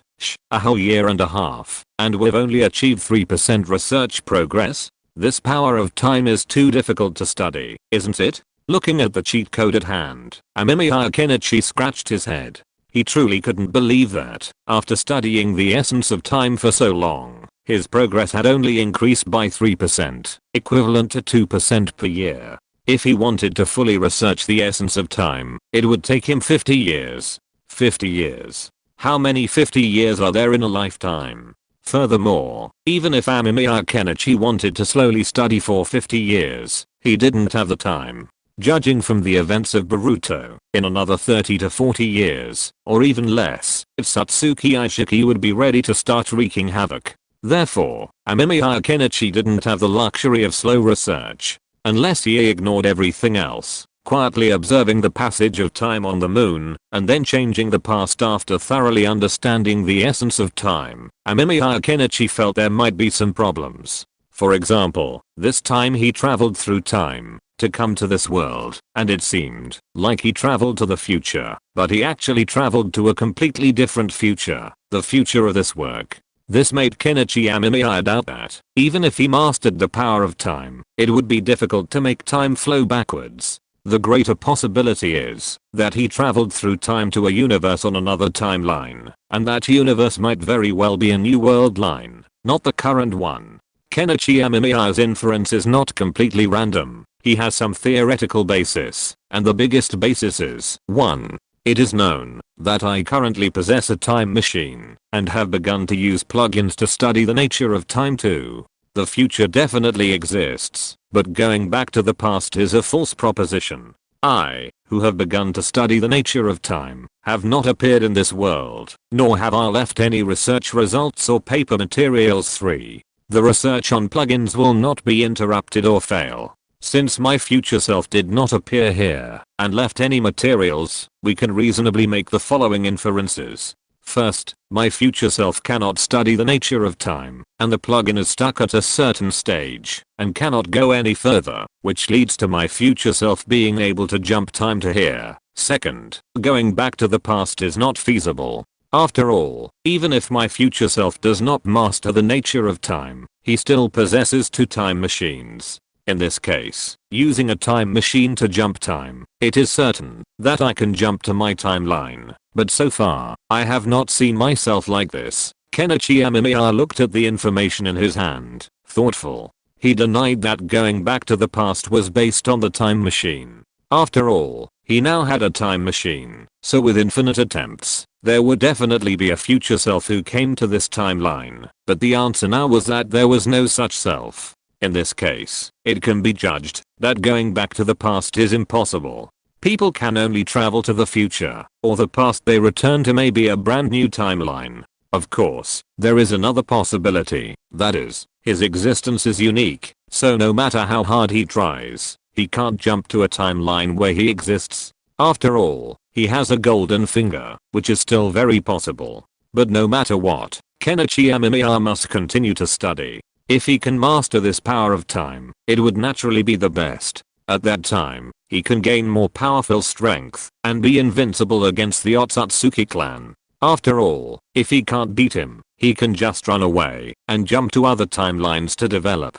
Unless the Otsutsuki clan has some way to anchor time, Amemiya Kenichi is also a little wary of this situation. After all, the Otsutsuki clan is a talent that can create a time machine. Amemiya Kenichi does not think that they really can't do anything and can only build a time machine, or that this time machine they built was built by chance. Since they can create a time machine, they probably can also come up with a way to anchor time. But no matter what, for Amemiya Kenichi, as long as he can figure out this time and master the power of time, then it is a sure win. Amemiya Kenichi also handed this task to his shadow clones, and Amemiya Kenichi's main task now is to study the Samsurai. The Samsurai, one of the 2 great ninjutsu of the ninja world, is incredibly powerful. Otsutsuki Tonari's ability to slice the moon with a single stroke is a testament to this, and it's likely to become even more powerful in the future. After all, Otsutsuki Tonari never fully fused his Byakugan, and was later taken away by Hinata. Even so, Otsutsuki's power remains formidable. Kenichi Amemiya is curious about how powerful he would be if he had fully mastered the Samsurai. But the research on the Samsurai hasn't been particularly smooth. Kenichi Amemiya scratched his head, gazing at the clones before him. He had initially assumed the research would proceed quickly, but upon actually beginning, he realized the challenges were considerable. The most crucial issue was the fusion of the Byakugan. Every attempt failed, ultimately resulting in the Byakugan bursting into a thick liquid, and the test subject perished. Kenichi Amemiya suspects this may be due to the purity of the Byakugan. Otsutsuki Tonari's insistence on marrying a Byakugan princess suggests there must be something fishy going on. What this trick was, however, remained unclear to Kenichi Amemiya. It didn't matter, however. He had already created several clones of Hinata Hyuga, and they were now nearly grown and ready for harvest. Kenichi Amemiya intended to see if Hinata's Byakugan could perfectly integrate the Otsutsuki clan's bloodline and ultimately evolve into the Rinnegan. Looking at Hinata Hyuga in the clone chamber before him, Kenichi Amemiya was very satisfied. Hinata had grown considerably, reaching the age she would have been when she married Naruto, and her eyes had become more mature. Kenichi Amemiya lifted the restrictions, carried Hinata out, and placed her on the operating table. He then picked up a scalpel and began to remove her Byakugan, placing it in a jar. "Is it my turn, Sensei?" a cold voice said. Kenichi Amemiya turned his head, looked at Tonari Otsutsuki behind him, and smiled and nodded. Yes, it's your turn, number 1. If you can successfully open your Samsurai, you will truly possess your own freedom. Amemiya Kenichi smiled as he looked at Tonari Otsutsuki before him. Tonari was a clone created by Amemiya Kenichi, one that had grown at an accelerated rate, and had also awakened self-awareness and wisdom. However, he didn't have a name. His name was number 1. Only after number 1 awakened his Samsurai would Amemiya Kenichi grant him a real name. He would also see if this could eliminate the rapid aging mechanism that caused the clone to grow so rapidly. If so, that would be a good thing. I'll try my best, sensei. Number 1 remained expressionless, lying quietly on the operating table. Without hesitation, Amemiya Kenichi transplanted his Byakugan onto number 1. As for the clone Hinata, she was naturally useless, having been used by Amemiya Kenichi as experimental material to study the secrets of the clone's rapid aging. Amemiya Kenichi maintained a strict watch over this laboratory, not wanting to tarnish his image in the eyes of Naruto, Sasuke, and Hinata. Ever since Kenichi Amemiya overturned the table a year and a half ago, the ninja world has entered a very strange period of development. Although on the surface, everything remains the same, with small-scale frictions continuing, the Akatsuki organization has actually become much more obedient. Of course, they claim to the outside world that they still need to accumulate strength and are not suitable to start immediately. However, Nagato, who has actually learned the truth, has given up his sinful eyes and returned them to Uchiha Madara. Nagato has also transplanted a pair of Mangekyou Sharingan. Everyone is busy preparing for the war against Satsuki Aishiki, and now, with only a year and a half left, Kenichi Amemiya has done nothing else during this time. Every day, he has been busy with research and scientific research, studying how to make himself stronger. Now, it is time to produce results. The Byakugan transplant was a success, and number 1 appeared to be feeling no discomfort. Kenichi Amemiya watched, his chin in his hand. According to previous experimental data, if the transplant failed, abnormalities would appear within 3 days, followed by an explosion, and the subject would succumb to bacterial infection. Previous experiments had consistently failed, but now, Kenichi Amemiya felt the possibility of success was still very high. After all, Tonari Otsutsuki's genes were indeed different from those of others, even from those of Sasuke and Naruto. Tonari's genes came from another branch, one called Hamura Otsutsuki. Kenichi Amemiya had already extracted Tonari's foreign genes, and was waiting for the experiment to succeed, so he could transplant them into himself, and activate the Samsurai. However, Kenichi Amemiya had some concerns about whether the Samsurai and the Rinnegan could coexist, but he felt it should be fine. After all, the Samsurai was essentially a special eye of the Otsutsuki clan, and Kenichi Amemiya suspected that the Samsurai might also have a connection to the divine tree. However, whether or not there was a connection would require further verification. With this in mind, Amemiya Kenichi looked at number 1. The current research still focused on whether number 1's fusion could succeed. If so, then Amemiya Kenichi would have the upper hand. If not, then Amemiya Kenichi would still have to find a way to resolve the issue. As for the massive Rinnegan on the moon, Amemiya Kenichi had already received answers from Satsuki Tonari. The massive Rinnegan required the Rinnegan to control, and it also required a highly purified Byakugan, which was one of the reasons Satsuki Tonari wanted to marry Hinata.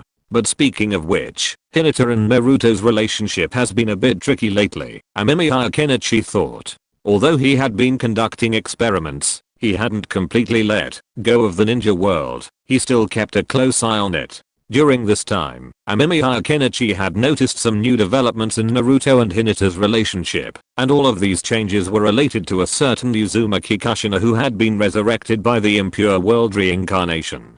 Hey, Hinata, are you here to play with Naruto? Konoha, where the Ondame and his wife once lived, has once again become popular. Kushina Uzumaki's face was filled with smiles as she looked at the shy Hinata. The satisfaction in her eyes grew even stronger as she looked at the girl before her. She saw the child's feelings for Naruto, but what satisfied Kushina the most was Hinata's love for him. She had liked Naruto for a long time, before his identity was revealed, but Hinata still fell in love with the less famous Naruto. Kushina Uzumaki knew that for a marriage to be happy, the feelings of both spouses for each other were crucial. If the person you like also likes you, then that's the best choice. If not, most people would choose someone who likes them, as it would at least guarantee a happy marriage. Kushina Uzumaki was also lucky, because she had found someone who liked her, and she liked him back, so her married life was very happy. While there were occasional minor family conflicts, they were often quickly resolved, leading to a happy and fulfilling future. Naturally, Uzumaki Kushina wanted Naruto to have a happy future, and Hinata was a perfect candidate. She was in the same class as Naruto, and had been assigned to the same group. She was also a member of the Hyuga clan, and had excellent upbringing. Most importantly, Hinata's longing and hopeful eyes as she looked at Naruto made Kushina smile. Aunt Kushina, I'm here to see Naruto, Hinata said shyly, her blush widening Kushina's smile. Oh, Naruto's not here. Minato took him out for training, but he'll be back soon. Hinata, how about staying at my house for dinner today? Uzumaki Kushina smiled and pinched Hinata's cheek, and Hinata blushed and agreed. With the impure world reincarnation of the Yondaime and his wife, Naruto's identity was no longer a secret. Naruto was not the son of a demon fox, but a hero of Konoha, the only son of the Yondaime and his wife, and Konoha's Jinchuriki. After this news spread, Naruto's treatment in Konoha instantly improved. Even Hinata Hayashi, who had always had some complaints about Naruto, no longer had any objections to his daughter's close relationship with Naruto. Instead, he welcomed it and continued to train Hanabi. Chapter 581, Samurai. Apart from eye pain, are there any other symptoms? Kenichi Amemiya asked the number one experimental subject in front of him. The other party looked very normal, and the white eyes in his eyes were also normal. It was just that his eyes would hurt from time to time. According to number 1, the pain was very strong, and would affect the release of ninjutsu and normal daily life. Kenichi Amemiya was not surprised by this. After all, in the original theatrical version, Tonari Otsutsuki also experienced a pain. The pain even caused Tonari Otsutsuki to miss some opportunities that could be seized, which also led to the final overturn. Although as a theatrical version, even if there was no obvious overturn, Naruto would definitely win, but this pain did have some impact on the plot, and Kenichi Amemiya also had some guesses about this severe pain. As we all know, organ transplantation is a very troublesome thing. In the past, organ transplantation was still a developing medical field, and organ transplantation surgery was not that difficult. The difficulty was mainly reflected in the rejection reaction after the operation. Therefore, people who had organ transplants needed to take anti-rejection drugs regularly. The organ transplantation in the ninja world was even more unique. They just took it out and put it back in, and then performed an ordinary ninjutsu, and everything was done. It can be said to be very outrageous. The case of Otsutsuki Tonari is an acceptable type in the scientific field. Under normal circumstances, the immune system will not be aware of the existence of the eyeball. However, once the immune system detects the existence of the eyeball will be marked as a foreign invader and then attacked by the body's immune system, causing inflammation. No, it's just the occasional pain. I've been feeling a bit mentally fatigued lately. I wonder if that's related to this. Number 1 rubbed his eyes and replied calmly. Amemiya Kenichi didn't comment, but he was skeptical about the connection between mental fatigue and his eyes. After all, mental fatigue could be caused by many factors. Furthermore, number 1 was a test subject with accelerated growth. Every day felt like days or even weeks for him, which could lead to nervous fatigue. This requires further observation and research, Amemiya Kenichi noted. Number 1's eyes had already been transplanted, and the opening of the samurai was slowly progressing. From this point of view, Amemiya Kenichi suspected that the opening of the samurai would take some time. Looking at number 1, Amemiya Kenichi thought that if he could give number 1 some of the special chakra of the Tsutsuki clan, it might even speed up the opening of his eyes. However, as he observed number 1, he noticed that number 1 was also observing him. His eyes were indifferent, like those of a robot. Amemiya pondered, could it be due to accelerated growth? Amemiya found that number 1 was very special. His emotions were relatively indifferent, and his tolerance for pain was very high. Even after his eyes were gouged out, his expression did not change at all. This made Amemiya curious. Was it the special thing about number 1 himself, or was it that Tonari Satsuki had special genes? Teacher, number 1 spoke. His voice remained indifferent, without any ups and downs, like the voice of an AI without any emotional fluctuations. It always felt a little strange. However, no one's question didn't seem too strange to Amemiya Kenichi. His relationship with number 1 was like this. In other words, number 1 actively acknowledged him as a teacher, while Amemiya Kenichi himself never considered him his student. If number 1 couldn't survive this experiment, then number 1 would eventually die. The only difference was that his death would be sooner or later. What's wrong? Amemiya Kenichi asked calmly. He looked at number 1 with a hint of amusement in his eyes. He wanted to see what number 1 would say. Although Kenichi Amemiya had previously been curious about number 1's expression, he hadn't delved into it himself.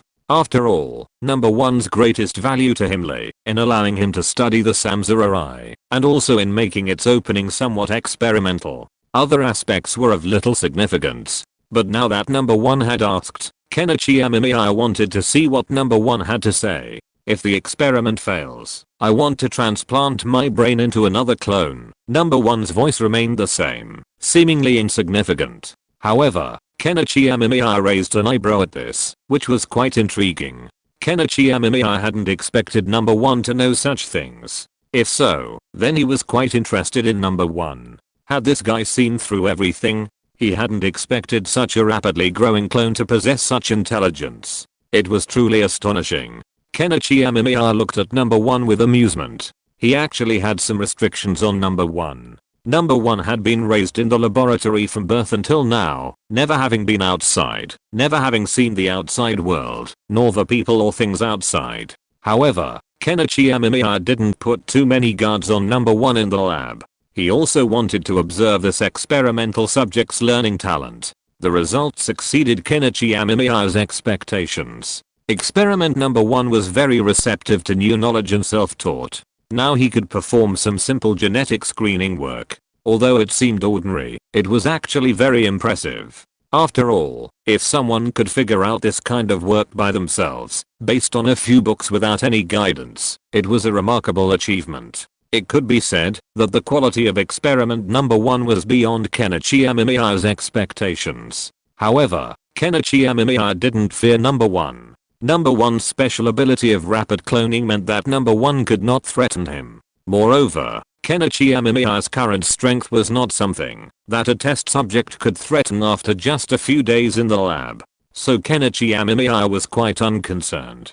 Sure, provided your brain cells can remain active long enough. Amemiya nodded. He didn't mind, and he was willing to experiment and see what the effects of a brain transplant would be. The brain is arguably the most mysterious and elusive part of the human body. Any problem with it could lead to serious consequences, ranging from neurological disorders, emotional instability, and loss of self-control to becoming a vegetative state. Vegetative state is considered relatively safe. Amemiya Kenichi knew of some special patients whose brains were active and normal, capable of normal thinking and thought, yet their bodies were completely immobile, unable to speak, and unable to even move their eyes. These weren't vegetative states, they were prisoners, imprisoned by their own bodies.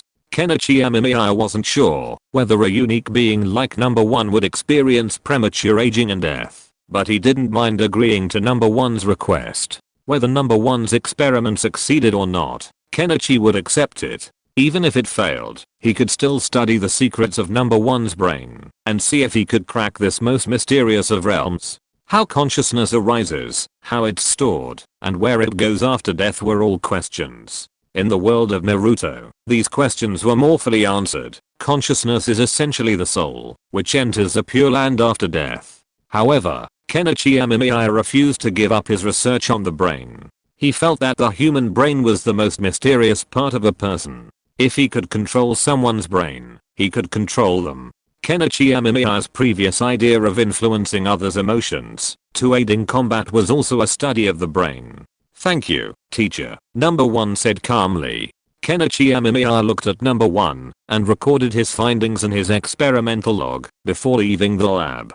Kenichi Amemiya still didn't choose to move his laboratory to the previous location. Although that place was good, Kenichi Amemiya was too lazy to move. There were too many things to move, which was time consuming and labor intensive. Moreover, this was not a place where Kenichi Amemiya would stay. Sooner or later, he would have to leave. After defeating Ishiki Otsutsuki, Kenichi Amemiya would have to leave. If he didn't leave, he would become the next Ishiki Otsutsuki and be attacked by a bunch of people. That would be too troublesome. Brother Amemiya. As soon as Kenichi Amemiya returned to the village of Konoha, he ran into Uchiha Hikaru. The other party was holding a string of 3 colored meatballs, which made Kenichi Amemiya want to laugh. It seems that, no matter which world Hikaru is from, he likes to eat 3 colored meatballs so much. Hidden, are you still eating tricolor meatballs today? Want a change? Amemiya Kenichi looked at Uchiha Hikaru with amusement. Sasuke, Naruto, and Hinata were all undergoing professional training, aiming to make them stronger, so Hikaru had been freed up. But she spent her days either wandering around Konoha or staring blankly at the Uchiha clan's mansion, which had been returned to Konoha. No one knew what she was doing now. The last time she came to see Hikaru, she had been mysteriously saying she was going to do something. It was unclear if she had really thought about her future. No, tricolor meatballs are delicious. Hikaru shook her head, chewing lightly. Seeing Hikaru like this, Amemiya Kenichi said nothing. As long as Hikaru was happy, that was all that mattered. Hikaru's abilities were unique, requiring no training, and were more than enough to support the battles on the front lines. Amemiya Kenichi had heard that the old Sannin was discussing with the first and second demon about inserting one of the tailed beasts into Hikaru's body, making him a Jinkriki. After all, a Jinkriki possessed abundant chakra, more than enough to support many battles. However, after considering that Hikari was brought back by Kenichi Amemiya, these people gave up. After all, they couldn't figure out Kenichi Amemiya's intentions. Kenichi Amemiya didn't care about them. He really wouldn't let Hikari be implanted with a tailed beast. The tailed beasts looked powerful, but that was just the way it was. Besides, not just anyone could become a Jinkriki, and Hikari didn't need to become one. Hidden, what have you been busy with lately? Kenichi Amemiya stretched lazily. The ninja world was so wonderful now. It was peaceful. People had their own things to do, and were not in the mood to fight to the death. There was no bloodshed in the small border conflicts. Both sides would just show off, and then call it a day. It could be said that the battlefield was very harmonious. Although the several ninja villages still looked down on each other, under the military pressure of Kenichi Amemiya and the Sage of Six Paths, they pinched their noses and came together. Brother Amemiya, I've been busy opening a bookstore recently, Xiaoguang said seriously. Amemiya Kenichi paused and almost dropped the 3-colored meatball in his hand. Frankly speaking, he was a little surprised. Xiaoguang actually opened a bookstore? In the world of Naruto, there are bookstores. This is not surprising. They even sell comics and some special books. For example, the old man Jiraiya's Intimate Paradise is sold from a bookstore. Amemiya Kenichi had seen some of Jiraiya's works before. Don't say that Jiraiya is a literary giant in the ninja world. This strength is not to be underestimated. His writing is very good and his descriptions are vivid and lifelike. People will be excited when they read them.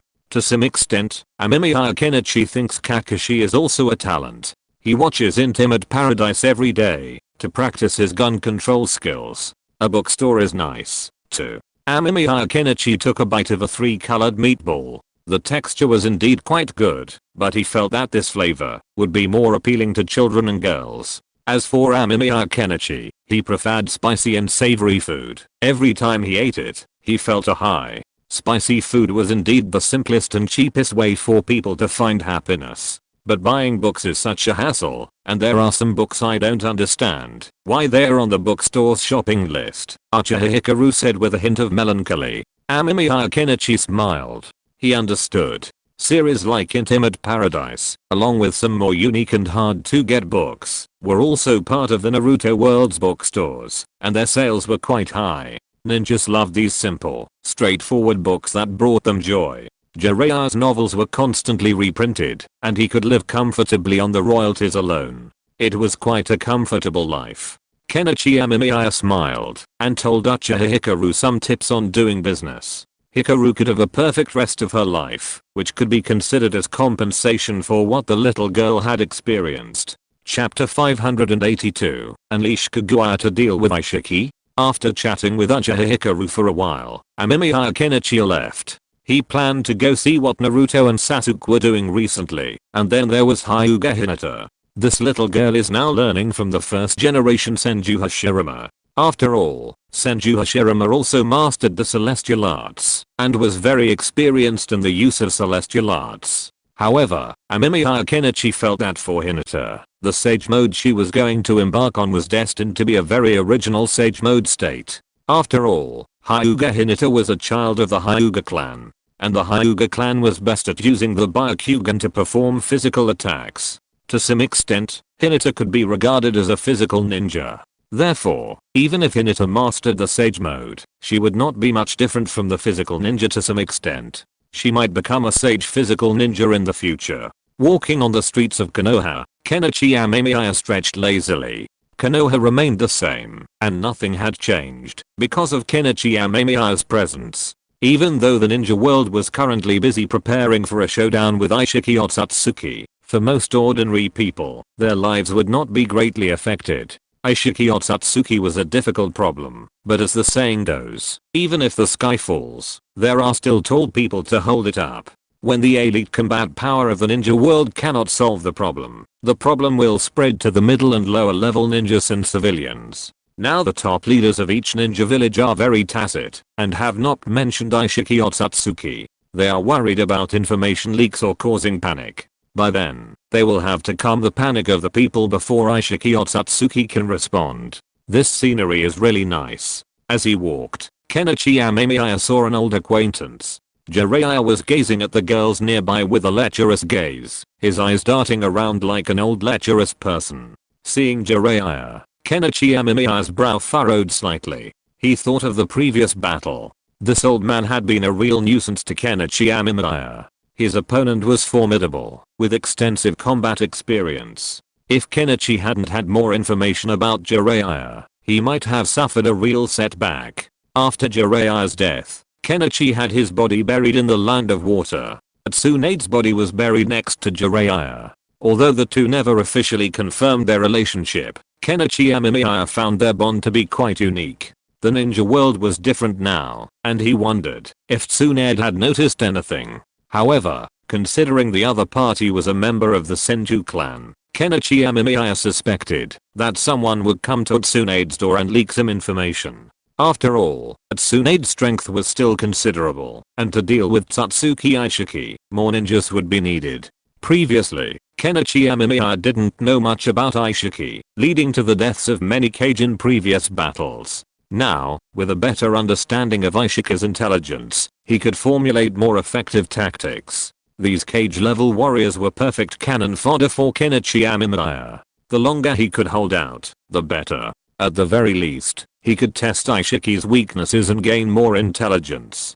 Jiraiya noticed Kenichi Amemiya, but he glanced at him and passed him by. After all, not many people knew of Kenichi Amemiya's identity, and even fewer had met him. He had no intention of going over to greet him. This world's Jiraiya hadn't written about Orochimaru, and Kenichi Amemiya didn't want to reminisce. After all, this world's Jiraiya and Kenichi Amemiya weren't familiar with each other. As Amemiya Kenichi walked, he came to the Hokage Rock. He sat on the Hokage Rock, overlooking the Konoha village below. After dealing with Otsutsuki Ishiki, no one knew what Konoha would become in the future. Amemiya Kenichi looked at Konoha below and thought of the world he originally lived in. Amemiya Kenichi felt that, since he came here, he basically had little free time. Most of the time he was either busy doing this or that. After finally solving the problem of Black Zetsu, he had to face Otsutsuki Ishiki again. Even after dealing with Otsutsuki Ishiki, it was not complete peace.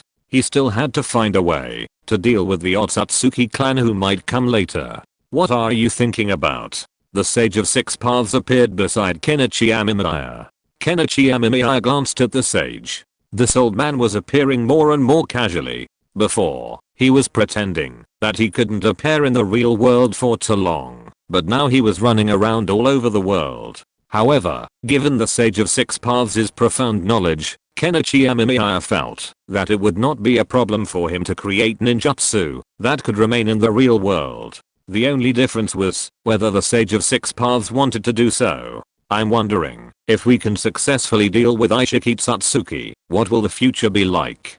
Kenichi Amemiya said calmly. With his current strength, there were only a few people who could have a conversation with him on equal terms. Once he mastered the Samsara, that number would be further reduced. Looking at the world before him, Amemiya Kenichi narrowed his eyes. Taking on the Satsuki clan wouldn't be easy. Even now, Amemiya Kenichi couldn't claim absolute confidence in his ability to defeat them. If it were limited to the Naruto manga, then Amemiya Kenichi could boast, "I'm invincible."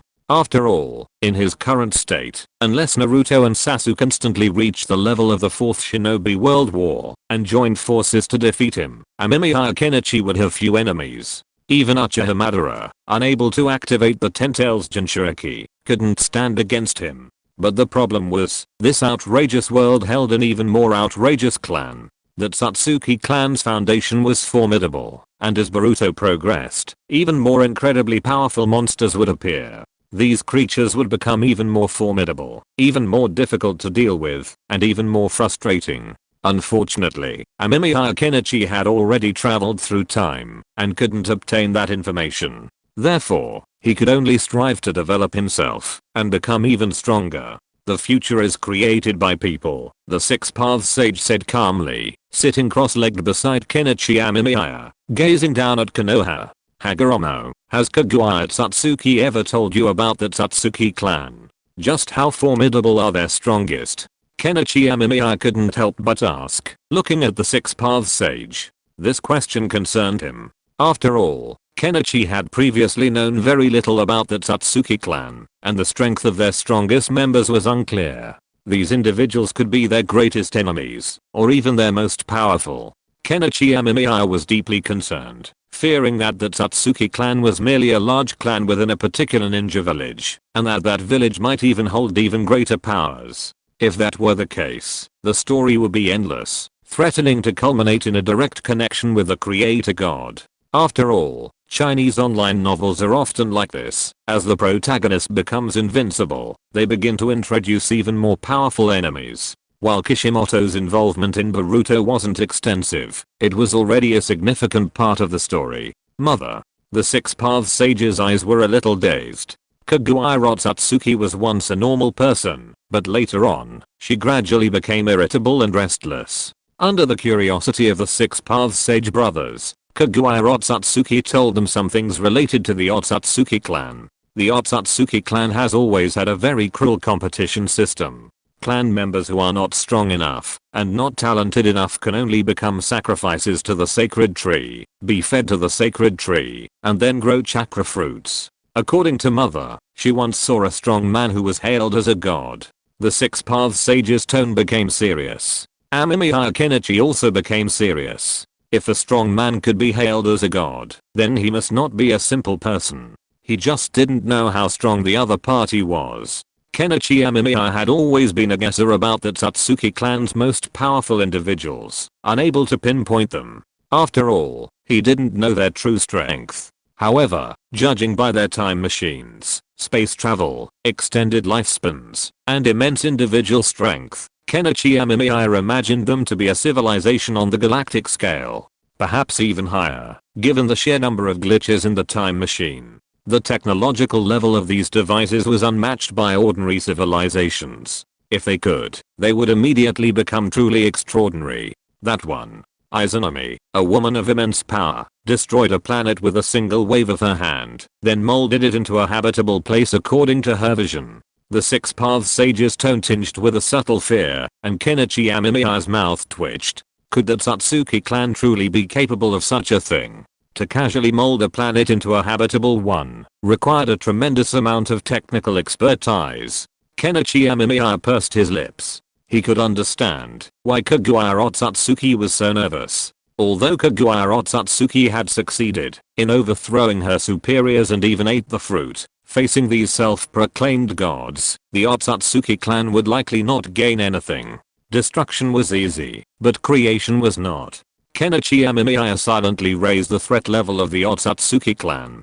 He scratched his head, feeling somewhat embarrassed. If he wanted to deal with such an enemy, what should he do? Traditional science couldn't help him break through any further. Only by creating a two-dimensional foil or some other star-destroying weapon could he pose a greater threat to these guys. Kenichi Amemiya pinched his brow. This was too difficult. So, after all these years, what do you think of your mother? Amemiya Kenichi looked at the Six Paths Sage. He and the Six Paths Sage probably couldn't handle an enemy of that level. Even if they both reached Kaguya Otsutsuki's level of strength, it would still be extremely difficult.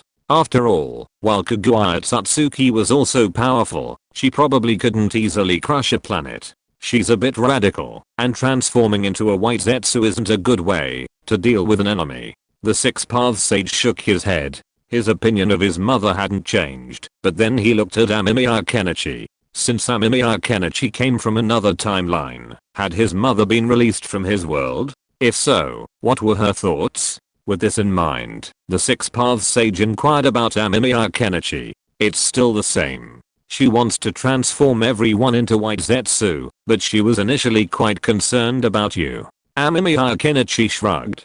The Six Paths Sage sighed upon hearing this. He had thought his mother might have changed after being sealed away for so many years, but to his surprise, she remained exactly the same. Actually, the best way to deal with Tsutsuki Aishiki is to release your mother. With Tsutsuki Kaguya around, the chances of success are higher. Amemiya Kenichi looked at the Six Paths Sage. Tsutsuki Kaguya was still quite capable, though her mind had a few flaws. But if Kaguya knew that Aishiki was still alive, she'd likely forget about White Zetsu and focus solely on how to kill him. After all, White Zetsu was created to prepare for the future, while Tsutsuki Aishiki was her greatest threat, a life or death one. She probably still had some judgment. Why, I always feel like you're using my world as a test subject. The Six Paths Sage stared at Amemiya Kenichi with half-empty eyes. Kenichi coughed. He indeed thought so. With Kaguya Otsutsuki released, the other party's presence would increase his chances of success against Aishiki Tsutsuki. Furthermore, dealing with Aishiki Tsutsuki still required probing for intelligence, but dealing with Kaguya Otsutsuki was much simpler. After all, simply sealing her away once more would resolve the issue. Furthermore, Kaguya Otsutsuki's performance against the reverse harem jutsu also gave Kenichi a sense of opportunity. Clearly, Kaguya Otsutsuki hadn't anticipated such an outrageous jutsu. If he could seize this distraction, sealing her would be easy. I'm just offering a suggestion. Kenichi shrugged. While Kaguya Otsutsuki's performance was a bit lackluster, as the Grand Master of Chakra, she still held some strength, and against Aishiki Tsutsuki, she should be considered a special attack. Chapter 583, Six Paths Sage, 1, 2, 3, 4 points to becoming stronger. Who is Kaguya Otsutsuki? As the culprit who killed Aishiki Otsutsuki and fed him to the sacred tree, forcing Aishiki Otsutsuki to find a way to survive, it can be said that once Kaguya Otsutsuki is released, Aishiki Otsutsuki's target will only be Kaguya Otsutsuki. No one else can attract Aishiki Otsutsuki's hatred. Moreover, once Kaguya Otsutsuki knows of Aishiki Otsutsuki's existence, she will definitely find a way to kill him.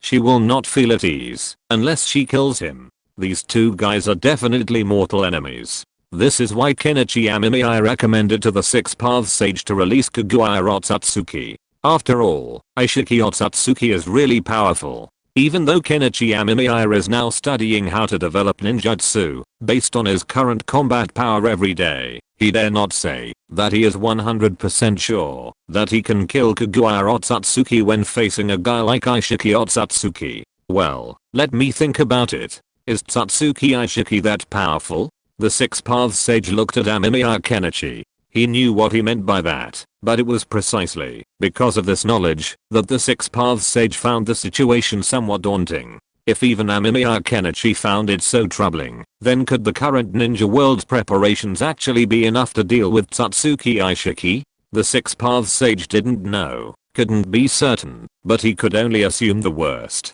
If Amemiya Kenichi truly couldn't deal with Satsuki Aishiki, then he might need to have a backup plan. All I can say is, I don't know how many backup plans that guy has. Amemiya Kenichi shrugged.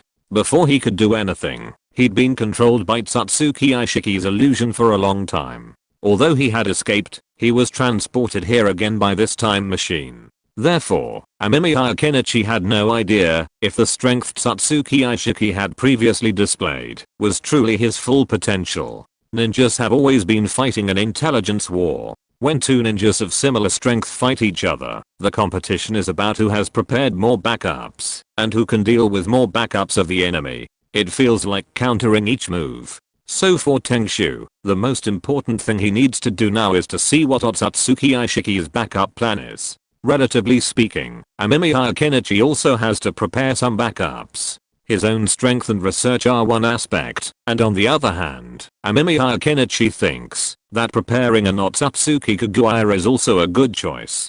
After all, Otsutsuki Kaguya is still strong. If it comes to the last resort, at least Otsutsuki Kaguya can come out to take on the mountain DPS role. After using Otsutsuki Kaguya, he can seal her up. I understand, the Six Paths Sage sighed, gazing down at the village of Konoha. After a brief exchange, the sky had darkened, and the streets lit up, making the village appear bustling. However, beneath this bustle, a vast, impending crisis threatened to annihilate the world. He had been plotting within the Pure Land, preparing to deal with the Satsuki clan gods who hadn't yet arrived but might.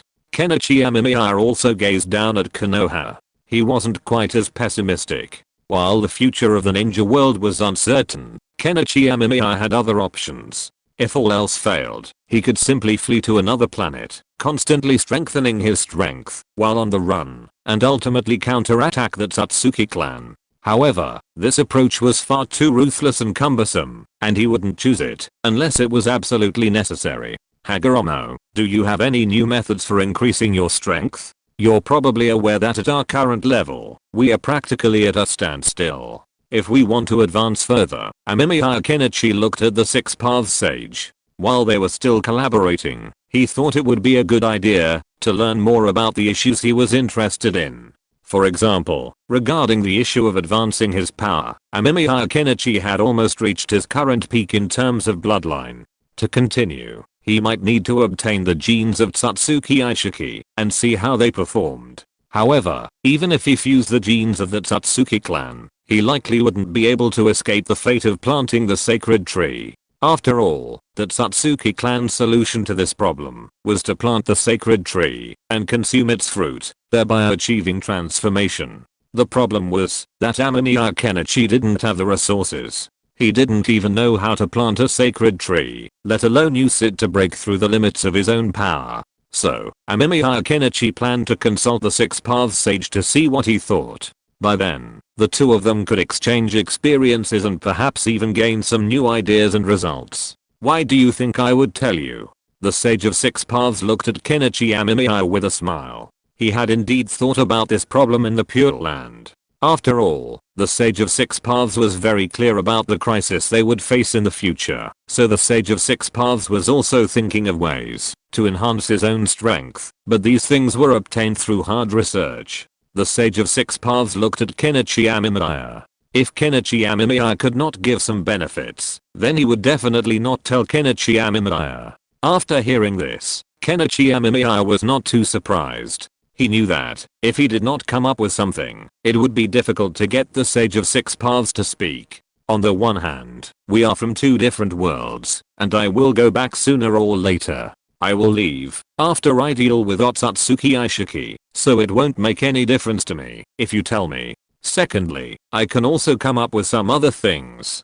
Kenichi Amemiya said as he took out a scroll. Soon, Kenichi Amemiya took out a fat man from the scroll. This was made by Kenichi Amemiya in this world with the resources he had detected before. Although there were not so many equipment originally, after he mobilized all the resources in the ninja world, Kenichi Amemiya still easily made the world's first atomic bomb, and of course the first hydrogen bomb. But the hydrogen bomb was used by Kenichi Amemiya to deal with Otsutsuki Aishiki, so he didn't take it out. to show the Six Paths Sage. "What is this?" The Six Paths Sage looked at the atomic bomb in Amemiya Kenichi's hand in confusion, with some doubts as he had never seen these things before. Amemiya Kenichi smiled, and then introduced this thing to the Six Paths Sage. After the Six Paths Sage listened patiently, he said that he wanted to use this thing to blow up Otsutsuki Aishiki. Amemiya Kenichi naturally would not object to this and agreed directly.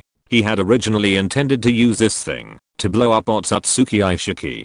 After finishing all this, Amemiya Kenichi also handed over the method of making atomic bombs to the Six Paths Sage. The Six Paths Sage looked at the thing in his hand and couldn't help but pursed his lips. He really hadn't thought that he could do this. After all, the Six Paths Sage had been studying ninjutsu before, and now, Amemiya Kenichi showed him another way. If ninjutsu could not advance quickly, then maybe he could try technology. Amemiya Kenichi would definitely not lie to him about the power. After all, this thing had to be used to deal with the enemy. If it was used to deceive people, then it would be clear at a glance. In the Six Paths Sage's mind, the power of this thing was already very good, and it could last for a long time.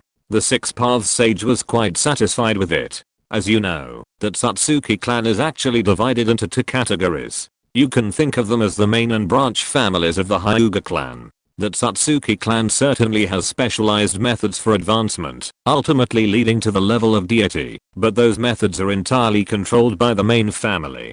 The Six Paths Sage spoke up. Now that the deal was done, he didn't mind sharing his thoughts. And even if he didn't, there was already another Six Paths Sage in the world where Kenichi Amemiya existed, and he might share his thoughts later. Kenichi Amemiya nodded. This was pretty much what Kenichi Amemiya had imagined. Although the Satsuki clan looked so powerful and corrupt, they were actually just a family, and the class structure was even more strict. There had definitely been very few cases of someone like Kaguya Otsutsuki rising to power, which was why Aishiki Otsutsuki wasn't on guard when he faced Kaguya Otsutsuki, and was ultimately tricked by her. My mother doesn't know much about the methods of advancement, but one thing is clear. Finding a suitable planet to plant the sacred tree is a necessary measure for the main family. The Six Paths Sage continued. Amemiya Kenichi was not in a hurry. This was similar to his idea. Planting the sacred tree must be a way to grow. However, planting the sacred tree is not easy. On the one hand, it requires the ability to travel through space, and on the other hand, it requires a long lifespan. Otherwise, before finding a suitable planet, you will die of old age in space. Finally, you need the seeds of the sacred tree, otherwise there is no way to plant the sacred tree. The reason why Amemiya Kenichi had not considered planting the sacred tree was because he lacked these necessary conditions. Therefore, Amemiya Kenichi could not do so, and could only think of other ways to complete his own advancement in strength. I've been researching this myself, and I want to further my strength.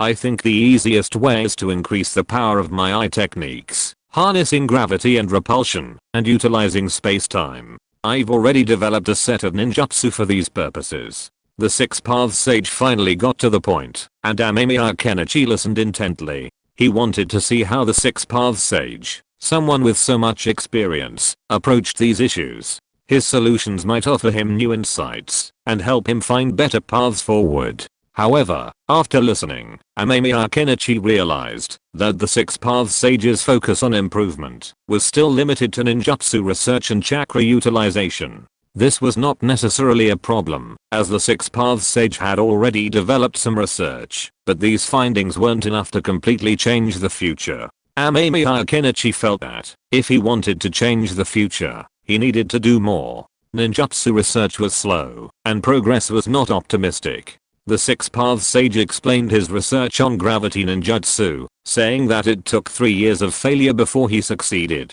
If Amemiya Kenichi had the time to research ninjutsu, he would be better off studying the power of time. However, some of the Six Paths Sage's ninjutsu were very constructive, and Kenichi Amemiya also incorporated these ninjutsu into his arsenal, so that he would be more confident when dealing with Aishiki Otsutsuki in the future. I do have some other ideas, Kenichi Amemiya said, also becoming a little interested. The highest limit of genes was Ishiki Otsutsuki, the gene of the main family, but if one wanted to go further, one had to acquire more profound knowledge, and this, Kenichi Amemiya felt, that Kagura Otsutsuki definitely did not have, and only Ishiki Otsutsuki might know something. So if one wanted to continue to strengthen his strength, then capturing Ishiki Otsutsuki alive, or getting Ishiki Otsutsuki to actively cooperate, was also a way. However, if one wanted to communicate with Ishiki Otsutsuki, then the prerequisite was that one had to be strong enough, so strong that Ishiki Otsutsuki could not ignore him. Kenichi Amemiya could tell that Ishiki Otsutsuki was a bit arrogant. He looked down on everyone in the ninja world as equals. There was always a look in his eyes that treated others as inferior creatures. So if he wanted Ishiki Otsutsuki to have a different opinion, Kenichi Amemiya felt that he had to gain stronger strength so that he could communicate with Ishiki Otsutsuki on an equal footing. Otherwise, he could only capture Ishiki Otsutsuki and use ninjutsu to torture all the knowledge in his mind. Although this was very difficult, once successful, the rewards were great. Naruto, look who's here to play with you. When Naruto returned home exhausted, he saw Hinata sitting on the sofa sipping tea. When she saw him, her face instantly turned red. Naruto was also a little embarrassed. He didn't have any feelings for Hinata before, just treating her as a friend. He had a faint affection for Sakura, but after his big brother showed up, Naruto slowly let go of Sakura and began to focus on getting stronger. When Hinata became his companion, Naruto also paid more attention to Hinata, but only a little attention. Until later, his parents came back to him, and some of his mother's words made Naruto, a somewhat dull guy, slowly realize the feelings of Hinata for him. But after realizing it, Naruto was embarrassed to look at Hinata. These two guys Namikaze Minato looked at the blushing Hinata and Naruto, feeling a little helpless. It seems that it's time to teach Naruto some techniques to pick up girls. Chapter 584, The Interim Results of the Samsara. Number 1, how are you feeling? Amemiya Kenichi asked, holding up the lab log. The Byakugan had been firmly planted in his eye sockets for 7 days. During this time, Amemiya Kenichi had noticed that number 1's eye pain had decreased significantly. Previously, it had hurt several times a day, but now, it only hurt once. Very good, teacher, number 1 said calmly. He then extended his hand, and a green orb of light appeared in number 1's grasp. Amemiya Kenichi narrowed his eyes, his analytical abilities activated, and began analyzing the chakra composition of number 1's orb. Teacher, I can now condense this thing. I feel like it has the ability to control others, number 1 said hesitantly, looking at the orb in his hand. Amemiya Kenichi took a look, and realized that this orb indeed had a similar effect. How did Amemiya Kenichi know this? It was because he had seen Otsutsuki Tonari attempt to escape with a similar device before, only to be caught red-handed by Amemiya Kenichi. If it weren't for the Six Paths Sage, Kenichi Amemiya would have sent Tonari Otsutsuki as an experimental material long ago.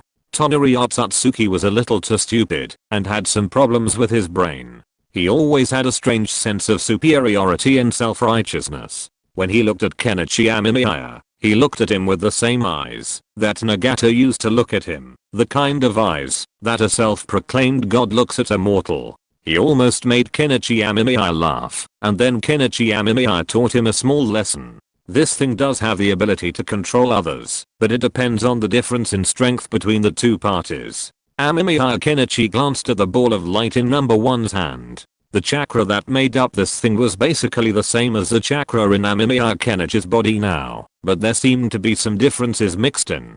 This made Amemiya Kenichi a little interested. He always thought that Kagura Otsutsuki's genes were probably divided equally between the two brothers, Hagoromo Otsutsuki and Hamura Otsutsuki. If he could combine the genes of the two brothers, then Amemiya Kenichi would be able to obtain genes that are closer to Kagura Otsutsuki. Of course, the best would be Ishiki Otsutsuki's genes. However, Amemiya Kenichi also wanted to see the difference between Kagura Otsutsuki's genes and those of others. When Kagura Otsutsuki ate the fruit of the sacred tree, would this have had a certain impact on Kagura Otsutsuki's genes? Normally, what you eat doesn't have a big impact on your genes.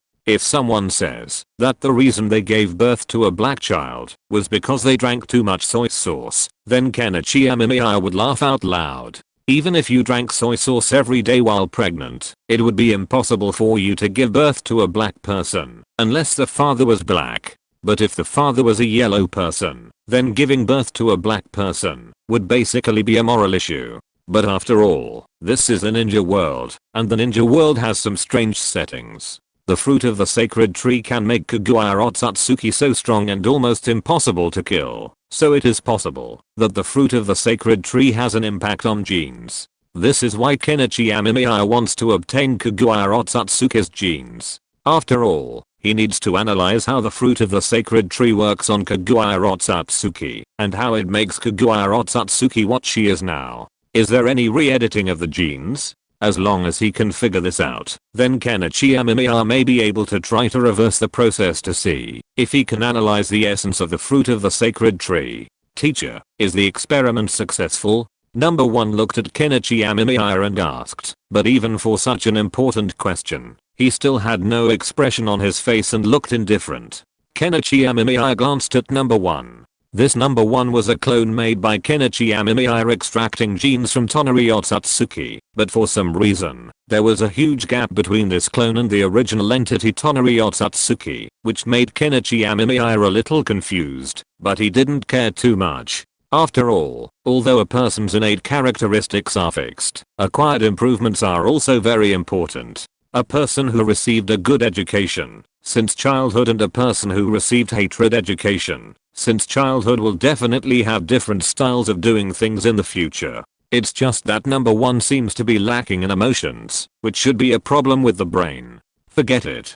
Kenichi Amemiya looked at number 1 in front of him. It had been 7 days, and although it had not yet been completely transformed into the Rinnegan, Kenichi Amemiya could see that number 1's body was slowly changing, and so were his eyes. Kenichi Amemiya felt that the speed issue might be related to the level of education that Tonari Otsutsuki had received. After all, Tonari Otsutsuki had been taught how to master the Rinnegan and how to control that huge Rinnegan since he was a child. The huge Rinnegan in the secret realm before also became Kenichi Amemiya's possession, and Kenichi Amemiya would not let others get involved. However, Kenichi Amemiya is still unable to confirm whether this experiment is successful. After all, it is only 7 days, and 7 days is still too short before confirming an organ transplant operation. Therefore, Kenichi Amemiya still plans to let number 1 continue to adapt slowly. After number 1 successfully opens the Rinnegan and there is no abnormality, Kenichi Amemiya will try to implant a Rinnegan into himself. Once the implantation is successful, Kenichi Amemiya will have greater confidence to face Ishiki Otsutsuki. Thinking of this, Kenichi Amemiya can't help but feel more confident. He is not short of time now. After all, the current situation is that he is in the dark and the enemy is in the light. In this case, Kenichi Amemiya has plenty of time to do his own things. However, if Kenichi Amemiya wanted to use this time to study time, he felt that the time was still not enough. But as far as he was concerned, Kenichi Amemiya was currently advancing 2 studies at the same time. At present, the experiment of the Samsurai had achieved a phased result. The next step was to wait and observe whether the experiment could be stabilized and successful. Then Kenichi Amemiya would be able to get the Samsurai. The other research on time had not yielded any particularly great results so far, including Sanzu Amado. Sanzu Amado had not found a way to crack the time machine. Even though Kenichi Amemiya gave Sanzu Amado great authority, allowing Sanzu Amado to disassemble these things freely, it was still very difficult to crack the secret of the time machine. Then teacher, can I have a name? Number 1 asked expectantly, while looking at Kenichi Amemiya, and Kenichi Amemiya looked at the other's eyes with some surprise. After all, in so many experiments before, he had never seen any emotions in number 1's eyes, but now he saw such an emotion as expectation, which made Kenichi Amemiya a little curious, but he did not care too much about it. Instead, he thought about it, and decided on the name of number 1. After all, number 1's genes were taken from Tonari Otsutsuki, so Kenichi Amemiya still planned to name number 1, based on Tonari Otsutsuki's name. Thinking of this, Kenichi Amemiya decided what to name number 1. Then from today on, your name will be Otsutsuki Tonari. Amemiya Kenichi looked at number 1 and decided to give the other party this name. After all, although Otsutsuki Tonari is still alive, after the 6 Paths Sage's cordial greetings and discussion about family, Otsutsuki Tonari has now come to realize the truth and gave up his stupid plan. He chose to return to the moon and continue to carry out their family's mission. Amemiya Kenichi learned about Otsutsuki Tonari from the 6 Paths Sage, but Amemiya Kenichi didn't care whether the 6 Paths Sage would lie to him, because he knew that the 6 Paths Sage would never do such a thing. Furthermore, in the original film, Otsutsuki Tonari, through a series of subsequent verbal attacks, realized the true meaning of the Otsutsuki Hamura clan's protection of the moon, abandoned his plan, and remained on the moon. Therefore, it's not surprising that Otsutsuki Tonari has taken this path, though he can't help but wonder if there's such a thing as fatalism in this world. After all, he never expected that after all the changes, Otsutsuki Tonari would still remain on the moon. However, for a long time to come, he knew that Otsutsuki Tonari would never appear in this world again. So, he gave the name 1 to him, which he saw as reasonable. After all, 1 was already a clone of Otsutsuki Tonari. In this context, he was curious about how 1's existence would affect the subsequent plot. He also wanted to see if obtaining the Samurai would slow 1's aging process. If so, cloning would become a powerful weapon for him. By then, dealing with Otsutsuki Ishiki wouldn't be so troublesome. He could simply spend some time letting countless clones grow rapidly, then help them open their Samurai or Rinnegan, and then use these clones to launch a human wave tactic to overwhelm Otsutsuki Ishiki. With such an absolute numerical advantage, Kenichi Amemiya didn't think Otsutsuki Ishiki had any way to resist. After all, although the combat power of these clones might not be very good, Kenichi Amemiya didn't require them to be extremely powerful. They only needed to serve as tools to release the eye technique. However, to achieve this step, Kenichi Amemiya still needed a stable control method to control these clones. Only then could he prevent the problem of raising a tiger and hurting himself. Thank you, teacher. From now on, my name will be Otsutsuki Tonari. Number 1 said excitedly. Kenichi Amemiya glanced at number 1 and said nothing. He found that number 1 seemed to have a strange obsession with names.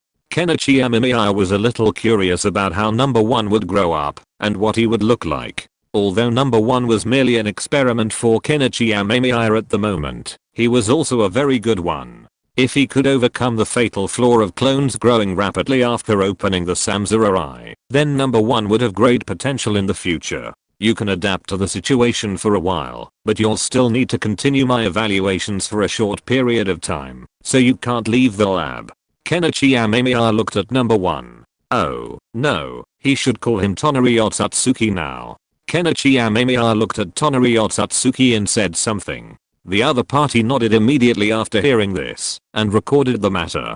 Kenichi Amemiya didn't care too much about it. He waved and left the lab. The Samurai experiment was still in the testing phase. Once the experiment was successful, it would be Kenichi Amemiya's turn to transplant it. For now, Kenichi Amemiya planned to check on his other experiment. Mr. Sanzuamado, how is the research going now? Kenichi Amemiya pushed open the door of the laboratory and walked in. Sanzuamado was now doing research in front of the time machine, but seeing Sanzuamado's sad look, Kenichi Amemiya knew that the research plan might not go smoothly. However, Kenichi Amemiya did not have any good solution to this problem. The technical content of a time machine is really too high. With the current technology of the ninja world, it is very difficult to infer some scientific principles of the time machine. It is no less difficult than asking primitive people to master how to make an atomic bomb. This is not something that can be learned by rote memorization. It is very difficult to know the reason behind it. Kenichi Amemiya's research on the time machine is now stuck in such a state. The results aren't very good. Frankly speaking, I feel like an illiterate now. I don't understand anything, and I can't do anything.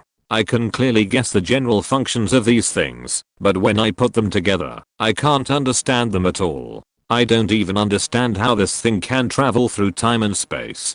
Sanzuamado sighed sadly. He had studied scientific ninjutsu for so many years, but among all the setbacks and challenges he had encountered so far, this thing was the only one that brought him the greatest difficulty. This made Sanzo Amado a little discouraged. Amemiya Kenichi smiled and then sat down. He had the same opinion about this thing. This thing looked very ordinary, but it was really too difficult. It's normal that this thing is so difficult. Amemiya Kenichi pinched his eyebrows. Chapter 585 Illusion in Time Machine. Kenichi Amemiya knew full well that mastering a time machine wouldn't be easy. He knew it would be a long process, but he hadn't anticipated that Sanzo Amado hadn't produced any new results. He glanced at the time machine before him, then at the nearby experimental log. The log contained a comprehensive study of the time machine, though there were a few issues. However, he felt these weren't significant. Scientific experiments, by their very nature, took time, and even something as advanced as a time machine wasn't easy to fully understand. An idea struck him. He'd try to determine the energy source of the time machine. If he could fully understand its power source and the motive force behind it, he felt he wouldn't be far from mastering it. This gave him a little confidence. Kenichi Amemiya, I think there are still some areas for improvement in your idea. Do you want to give it a try? Sanzo Amado said as he looked at Kenichi Amemiya in front of him. He has gained some experience in studying the time machine during this period of time, and these experiences can help him study the time machine faster, earlier and more thoroughly. As long as he studies the time machine thoroughly, Sanzo Amado feels that he can reach a higher level on the path of scientific ninjutsu, so Sanzo Amado is still working very hard. It's just that the technical content of the time machine is too high, so Sanzo Amado is still a little hesitant about disassembling it until now. What improvements? Amemiya Kenichi asked curiously, looking at Sanzo Amado. He really didn't know what improvements Sanzo Amado was talking about. After all, he didn't know much about this area. For Amemiya Kenichi, this time machine was only a temporary thing on paper.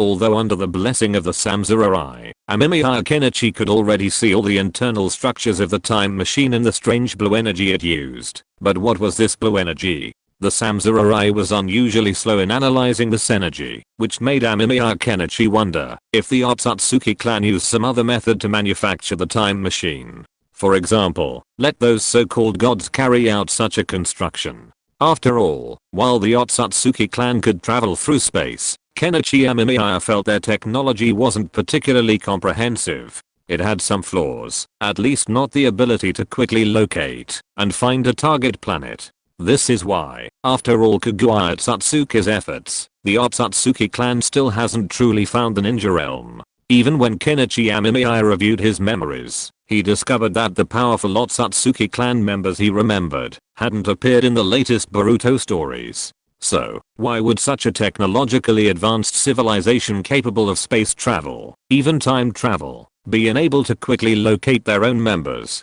Kenichi Amemiya felt the only possible explanation was that the Otsutsuki clan's technology tree was skewed, much like the Ninja Realm's technology tree, which was skewed.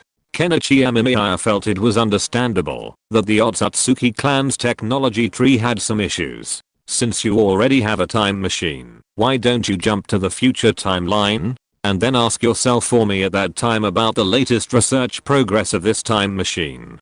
Sanzo Amado looked at Amemiya Kenichi and said. Amemiya Kenichi shook his head after hearing it. He did think so. After all, if there is a time machine and you can go to the future, then Amemiya Kenichi can go directly to the future to inquire about his research progress, and then move the research progress to this era, and then update it, and then go to the future to ask again. With continuous updates, he can finally achieve the effect of researching the time machine directly within one day, which is still very good.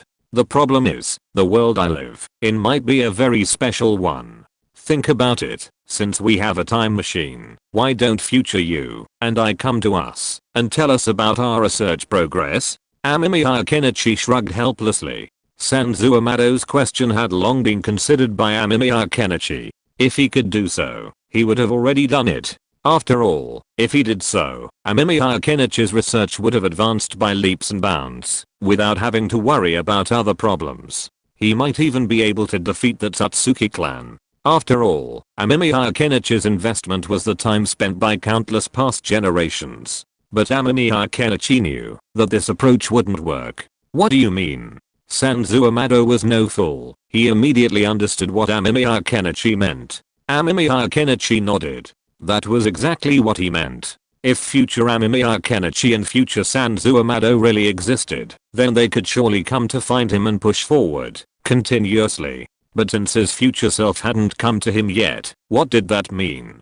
Could it be that we in different timelines aren't incapable of meeting, or even unable to see each other, and unable to read each other's messages? Sanzu Amado offered another thought. Upon hearing this, Amemiya Kenichi pondered it. It wasn't impossible, it was even possible, but it couldn't be proven, unless Amemiya Kenichi jumped to another timeline, to see what the ninja world looked like. But if it was just speculation, Amemiya Kenichi could still make a guess. I think what you're saying is somewhat problematic. After all, I jumped from another world.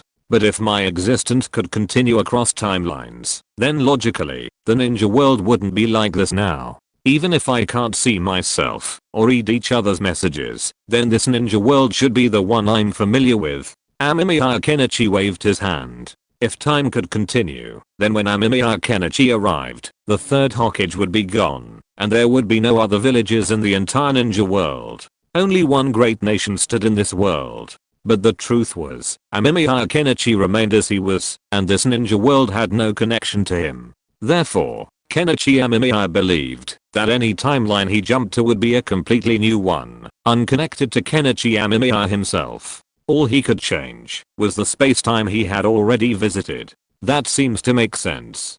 Could it be that there's some special person in our world whose presence has anchored time, leading to your situation? Sanzu Amado pondered for a moment, then nodded. Kenichi Amemiya's mouth twitched. He desperately wanted to tell Sanzu Amado that he was a special person, and it wasn't the timeline of this world that was wrong, but him. Let's think of a new way. This method won't work, Kenichi Amemiya said, not wanting to say more. He couldn't rely on his future self to send him research data. Kenichi Amemiya would have to figure out these troublesome things on his own. Sanzu Amado didn't say much, but began to slowly analyze the components of the time machine. Kenichi Amemiya took a look, and decided to go see his teacher, Orochimaru. Orochimaru has not had a good time during this period. He was imprisoned by Amemiya Kenichi every day, and could not move. When Amemiya Kenichi walked into the laboratory, he saw Orochimaru standing there with an expressionless face. Orochimaru was tied up all over his body and his overall condition was not very good.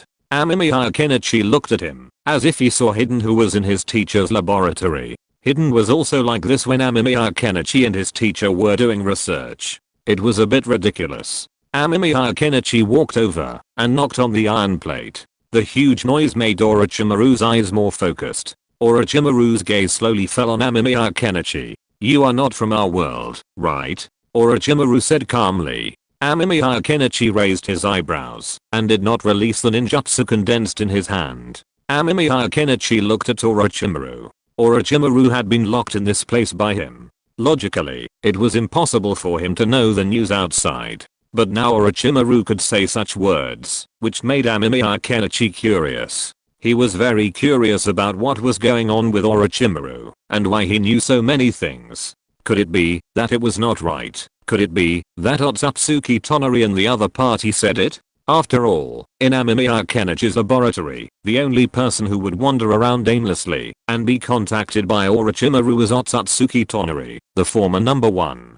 So, Amemiya Kenichi pulled out Orochimaru's soul with a smile, and then took a look. Now in Amemiya Kenichi's eyes, Orochimaru's soul characteristics are already that of a woman, but the face shape and other things are still the same as before, but it has gradually become softer. Amemiya Kenichi was thoughtful. Whether this transformation was successful or not was a problem. Amemiya Kenichi had no way to experiment.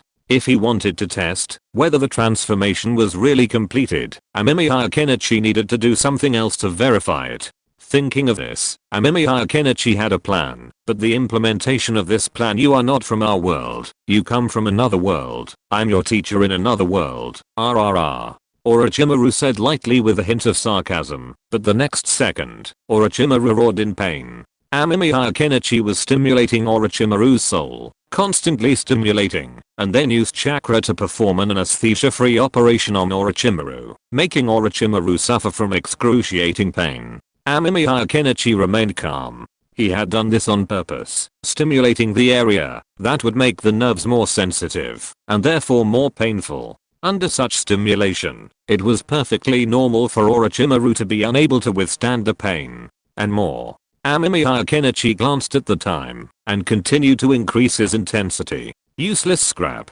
Kenichi Amemiya looked at the lifeless Orochimaru, and threw him into the trash can with disgust. Then he took it out of the laboratory, transported it to the edge of the cliff, dumped Orochimaru's body down, and turned and left. After Kenichi Amemiya left, a white snake crawled out of Orochimaru's body. Kenichi Amemiya looked at Orochimaru in front of him with interest. Orochimaru was looking at the ceiling with lifeless eyes at this moment. Orochimaru had just been tortured into a trance, and was caught in Kenichi Amemiya's illusion. Under multiple tortures, Orochimaru's resistance to illusions was even lower, and he couldn't break free at all.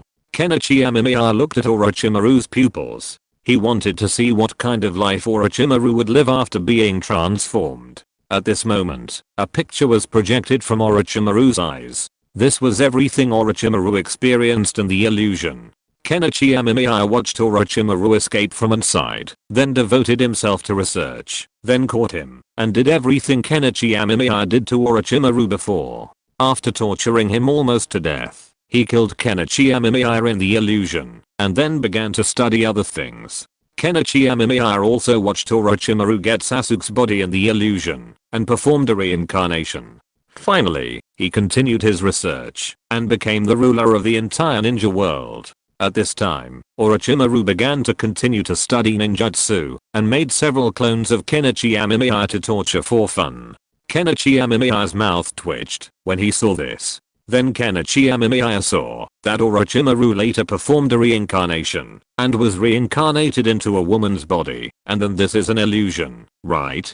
Did I let you see what you wanted to see? Orochimaru suddenly said with a smile. Amemiya Kenichi sighed. He had noticed some issues with Orochimaru's research before. After all, while illusions were powerful, they also had limitations, unable to create things beyond one's cognition. At the time, Amemiya Kenichi was worried Orochimaru would see through them, but he hadn't expected him to pull off a trick. But it doesn't matter. I've already got the data I need, Amemiya Kenichi said. He had already seen what he wanted to see. Chapter 586. Samzara Mangekyou Sharingan.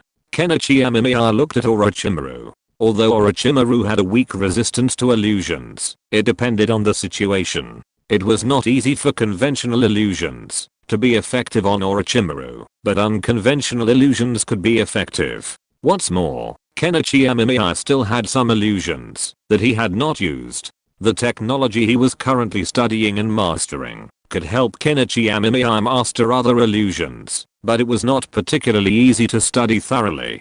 Kenichi Amemiya was still stuck at the initial stage of research, and it was hard enough to just receive the memories conveyed back by the multiple shadow clones every day. I have to say that multiple shadow clones are really useful, but if too many shadow clones are disbanded at one time, it will make people crazy. Amemiya Kenichi touched his chin. He had an idea. What if Bill could be forced to use multiple shadow clones? And then no, this idea is not feasible unless a lot of knowledge can be instilled into those shadow clones at one time. Otherwise, even if they are disbanded, the message conveyed back will not cause too much impact unless I can research something to restrict the shadow clones and make it impossible to remove the shadow clones. And then Amemiya Kenichi thought thoughtfully, but he quickly denied this idea because there is not much significance in doing so, and it can even be said that it is completely unnecessary. After all, he can do this. Why not just catch the ninja and kill him? Unless he has some unique bad taste, and the practicality is particularly low, just like now. If he can catch Otsutsuki Aishiki's shadow clone, then this idea is feasible to a certain extent. But if he can't catch it, then when dealing with Otsutsuki Aishiki, Amemiya Kenichi will not have so much time to do such a thing. So Amemiya Kenichi thought about it and gave up this idea. This idea is not practical and does not make much sense unless the target's shadow clone can be really caught. In that case, there will be enough ways to do what Amemiya Kenichi wants to experiment. I now believe you're my student. Orochimaru regained consciousness and gazed at the thoughtful Amemiya Kenichi, a hint of sarcasm on his face. He glanced at him, silent, pondering his own thoughts. He was considering how to best prepare against Satsuki Aishiki. He also lacks some experimental equipment. He planned to find a way to craft the items he needed after defeating Satsuki Aishiki and returning to his own time and space. Only then could he craft the antimatter bomb he now had some clues about, posing a far greater threat. Even the so-called Otsutsuki gods wouldn't be able to completely ignore it, would they? The me in the other world has died at your hands, hasn't I? Orochimaru affirmed. Amemiya Kenichi knew him intimately, and Orochimaru suspected that his otherworldly self had either perished at his hands or been imprisoned and subjected to brutal experiments. No, the teacher is doing fine. She's still doing all sorts of research and is very happy every day. Amemiya Kenichi replied automatically. He knew his teacher, Orochimaru, and he respected him. They had a good relationship, and even now, he had never denied that Orochimaru was his teacher. Orochimaru was stunned when he heard this, looking at him in disbelief. Orochimaru in that other world wasn't dead. Why? Why did he have to endure this kind of treatment? Kenichi Amemiya ignored Orochimaru.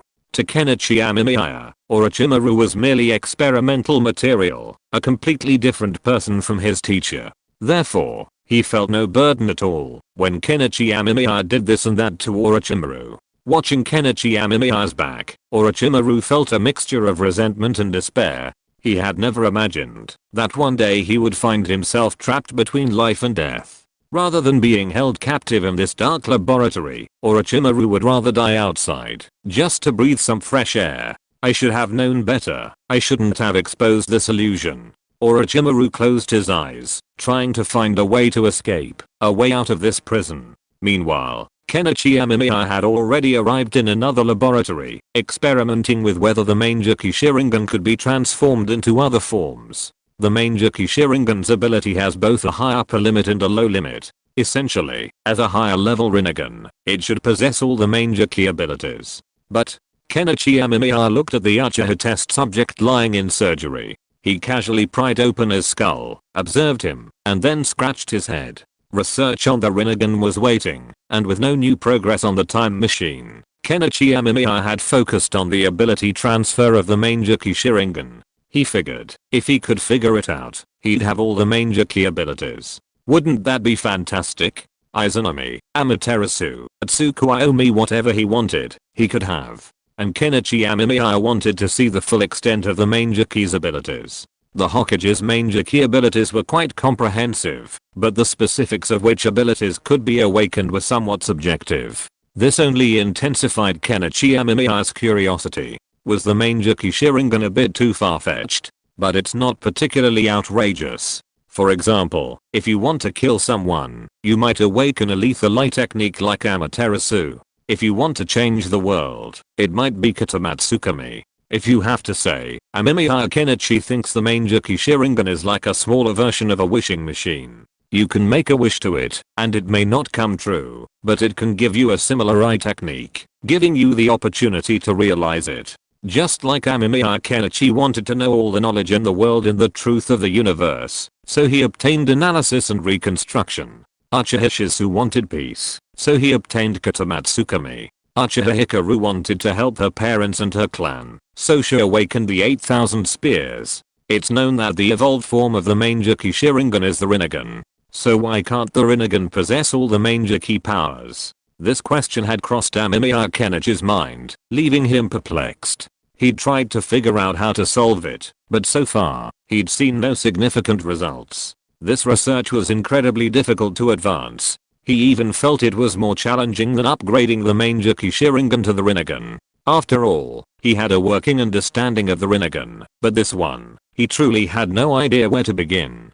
Unless there's another possibility, the Rinnegan isn't in its final form, or perhaps my current one is severely incomplete. This thought crossed Amemiya Kenichi's mind, or thought that he felt had some potential. After all, if the Rinnegan could utilize all the main jutsu, then theoretically, he could have used Katamatsuka or Izanami's jutsu on Orochimaru, creating a phantasmagorical illusion. However, he wasn't capable of these jutsu, or perhaps his jutsu didn't encompass them. This reminded Amemiya Kenichi of a time when he'd been reviewing his memories within a Genjutsu. He'd found a memory of Kaguya Satsuki appearing with a unique Rinnegan on her head. That Rinnegan resembled both the Rinnegan and the Mangeki. So, theoretically, could the Mangeki Sharingan's final evolution be the Rinnegan Mangeki Sharingan? That being the one atop Kaguya Satsuki, the only one capable of unleashing its full range of Dojutsu? But it seems likely that this can only be obtained after consuming the chakra fruit. Amemiya Kenichi pondered the possibility. He felt it was highly possible. After all, whether it was Kaguya Satsuki or Uchiha Madara before them, there was a prerequisite for their possession of this eye. Kaguya Satsuki ate the fruit of the divine tree, and Uchiha Madara, at that moment, was actually a carrier for Kaguya Satsuki, enabling the Rinnegan Mangeki Sharingan. If this is true, then my idea will definitely not be realized, unless I can obtain a fruit of the sacred tree. But that thing. Kenichi Amemiya had a headache. It was not easy to obtain the fruit of the sacred tree, and the fruit of the sacred tree was relatively difficult to obtain. There was only one fruit in this world, and that fruit had been eaten by Kaguya Otsutsuki. Unless Kenichi Amemiya could refine Kaguya Otsutsuki and turn it into the fruit of the sacred tree again, Kenichi Amemiya would not be able to obtain another fruit of the sacred tree. Thinking of this, Kenichi Amemiya had some other ideas. He felt that, if he had to open this eye, he could try two ways. The first approach is to find a way to obtain Kaguya Otsutsuki's genes, analyze the divine fruit's genetic makeup, and then find a way to reverse engineer it. However, Kenichi Amemiya is not particularly optimistic about this possibility. After all, if this were truly possible, then the divine fruit should be mass-produced by the Tsutsuki clan, who already possess the ability to create a time machine. Therefore, it would be extremely difficult for Kenichi Amemiya to achieve this. His only guarantee is the cheat he currently possesses. If he can use his cheat code to reverse engineer the divine fruit, then Kenichi Amemiya can accomplish many things. However, if the cheat code doesn't work, then Kenichi Amemiya's only remaining option is to reverse engineer Kaguya Otsutsuki, transforming her back into the divine fruit. Then, Kenichi Amemiya could consume the divine fruit that Kaguya transformed into, thereby gaining even greater powers. However, to achieve this, he would need to possess immense strength, and he would also have to consider the threat of the Six Paths Sage. After all, although the Six Paths Sage had sealed his mother from the current situation, Amemiya Kenichi felt that the Six Paths Sage still had some feelings for Kaguya Otsutsuki. In such a situation, other problems would likely arise. Therefore, Amemiya Kenichi had to take the Six Paths Sage's possible reaction into consideration. Only in this way could he avoid a serious setback. What a hassle. The upper limit of strength in this world is already locked to a certain extent. Unless we can introduce external forces to reform it, it will be very difficult to break through this limit. Amemiya Kenichi sighed, but he was not particularly discouraged. After all, if there was no way forward, then he would find a way out on his own. This was the most common practice for ninjas in the ninja world. Amemiya Kenichi still had some confidence in this. After all, he was now walking a path called the path of scientific ninjutsu. As long as he can continue to move forward on the path of science, then Amemiya Kenichi feels that he will eventually have the opportunity to break through the upper limit of strength in this world and reach a higher level. Otherwise, if he wants to continue on the path of ninja, then it will become very difficult. After all, the upper limit of this path and the way to go further are in the hands of the Otsutsuki clan. If you are not from the Otsutsuki clan, then it is probably impossible to obtain it. Moreover, even if you are from the Otsutsuki clan, if you want to obtain the qualifications to go further, you must pay a corresponding price. If you refer to the Hyuga clan of Konoha, you will know this. Just like Hyuga Hinata is obviously the daughter of the main family, but because her talent and talents disappointed Hyuga Hayashi, she was abandoned, and the Hyuga main family began to cultivate Hyuga Hanabi. If Hinata had not eventually married Naruto, I'm afraid Hinata would have been branded with the caged bird mark. Although the mysterious Otsutsuki clan has not yet made its final appearance, just from the author's portrayal of the various families in the ninja world, we can already infer some of the internal situations of the Otsutsuki clan. Moreover, if the clan was very united and friendly, then Otsutsuki Ishiki would not have to suffer so much. He could have asked for help from his family, but he has not done so yet. If you're listening to this novel on a channel other than Fanfic World, it means they downloaded and uploaded it without effort. We cordially invite you to visit our channel, Mundo Fanfic Novelos. There you'll find the original version of this story and you can explore many other novels of various genres.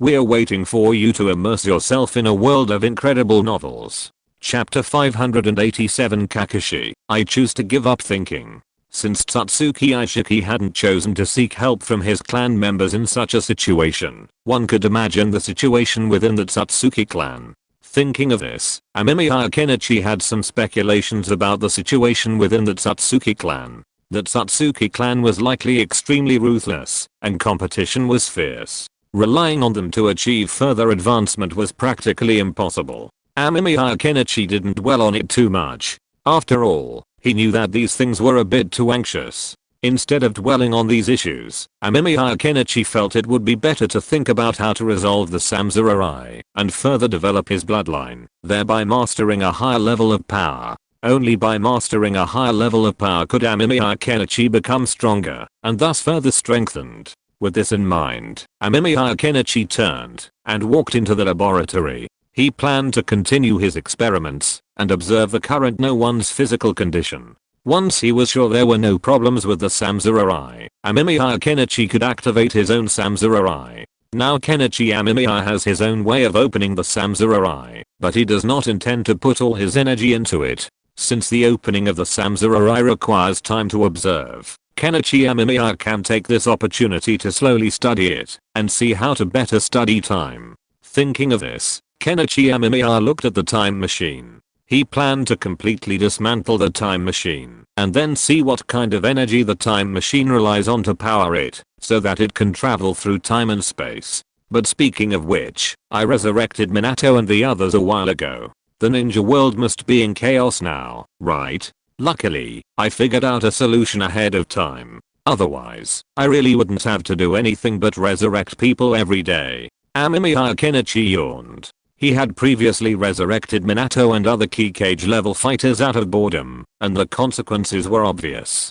If it weren't for Amemiya Kenichi's request, his own strength, and the Six Paths Sage's words about the Otsutsuki and the fact that fighting the Otsutsuki would kill many people, then the outside of Amemiya Kenichi's laboratory would probably be full of people. After all, everyone has their regrets, and this is very normal. Amemiya Kenichi himself knows this, but he doesn't plan to resurrect too many. The Six Paths Sage also told him that not everyone can be resurrected, because the Pure Land requires souls to maintain it. Amemiya Kenichi naturally wouldn't go against the Six Paths Sage's wishes. However, in exchange, Amemiya Kenichi also found out about the Shinigami's situation. The god of death. Oh, you mean that fellow, right? He was born in the Pure Land, so he's naturally powerful. He's always fed on souls, but after I discovered him, the Sage of Six Paths briefly explained, but it was a sad story. The unfortunate god of death was beaten by the Sage of Six Paths and then expelled from the Pure Land. That's why the god of death looks so emaciated, and even after eating souls, he can't bear to digest them, because he's always hungry. What has Kakashi been doing lately? Uzumaki Kushina asked worriedly, looking at her husband, Minato Namikaze. As she asked, she twisted the sugar cane in her hand and squeezed the juice with her bare hands. Minato, watching this scene, was no stranger to it. This kind of thing was a normal routine for his wife. The thought of the two of them being able to live with their son in a living form filled Minato's heart with satisfaction. However, after hearing Kushina's question, Minato's expression did not look good. Alas, Kakashi still has some things he can't accept. He's been staying at home all this time, not knowing what to do. Apart from ordering food, he refuses to leave his house at other times. Namikaze Minato sighed, feeling a little melancholy. Ever since they met Obito and exposed all of his schemes, Obito died at the hands of Kakashi. However, Kakashi didn't take Obito's main Juki Sharingan. Instead, he took it out and became depressed. He locked himself in his house all day, refusing to come out to see anyone. This gave Namake's Minato a headache, but he didn't have any better solutions. Although Namake's Minato is a warm-hearted man, he doesn't know how to persuade people about this kind of problem. After all, for Kakashi, his two teammates died at his hands, and both were pierced through the chest. Although all this has nothing to do with Kakashi, and it is not Kakashi's fault, they died at Kakashi's hands after all. So it is normal for Kakashi to be a little autistic now. Namake's Minato remembers that Kakashi was like this after Rin died, but it was not as serious as it is now. Now Kakashi really doesn't want to see anyone. That's a difficult situation for Kakashi, but Obito. Kushina Uzumaki thought of Obito, her face darkening. She was a good person, a warm person, a gentle person. She thought she had done her best for Obito, and she was truly friendly to him. But it was clear that Obito didn't think so. When Obito did these things, he didn't hesitate at all. And it was for this reason that Kushina Uzumaki could never forgive Obito. Especially since, back in the Pure Land, she even comforted Nohara in saying that it was embarrassing that Obito didn't come out to see her, but she never expected Obito to survive. Furthermore, Obito was the one who caused her and Minato's deaths, and the one who had led her son, Naruto, to such a miserable life. If it weren't for the kindness and good deeds of Kenichi Amemiya, there's no telling when they would have known about this. So, the thought of Obito filled Kushina Uzumaki's heart with rage and anger. Even if Obito died, she wouldn't forgive him. This had nothing to do with morality or tolerance. She would never forgive Obito, the man who had hurt her family. Obito is not a good person. Although he was deceived, what he did was wrong. No matter how he tries to whitewash it, it's useless. Namake's Minato hugged his wife and said seriously. Although he felt uncomfortable when he saw Obito committing suicide and heard what Obito said, he knew that wrong is wrong. Would killing someone and then saying sorry be enough? It wouldn't work. Moreover, he had also witnessed Naruto's misery over the years. Although Minato felt a little regretful, he didn't think of forgiving Obito. He had heard the word whitewash from Amemiya Kenichi. Amemiya Kenichi resurrected him and his wife, then turned around and went into the laboratory. He hasn't come out yet, which makes Minato feel very sorry. He even wanted to treat Amemiya Kenichi to a meal. Naruto calls Amemiya Kenichi brother, so what does his status as an old father mean to Amemiya Kenichi? Of course, Minato Namake's wasn't a fool. He consciously didn't bring up the matter. Naruto called Amemiya Kenichi brother, and he called Amemiya Kenichi benefactor. There was no problem. They each called each other what they wanted. I know, but every time I think about it, I feel a little uncomfortable. I think about what Naruto had been through, said Kushina Uzumaki, feeling melancholy. She had once believed that death was like the extinguishing of a candle, and that Obito was already dead. But the thought of what had happened before made her feel uncomfortable. She always felt like there was a thorn in her heart, making her uncomfortable. She could only hope that with time, she would slowly forget these things.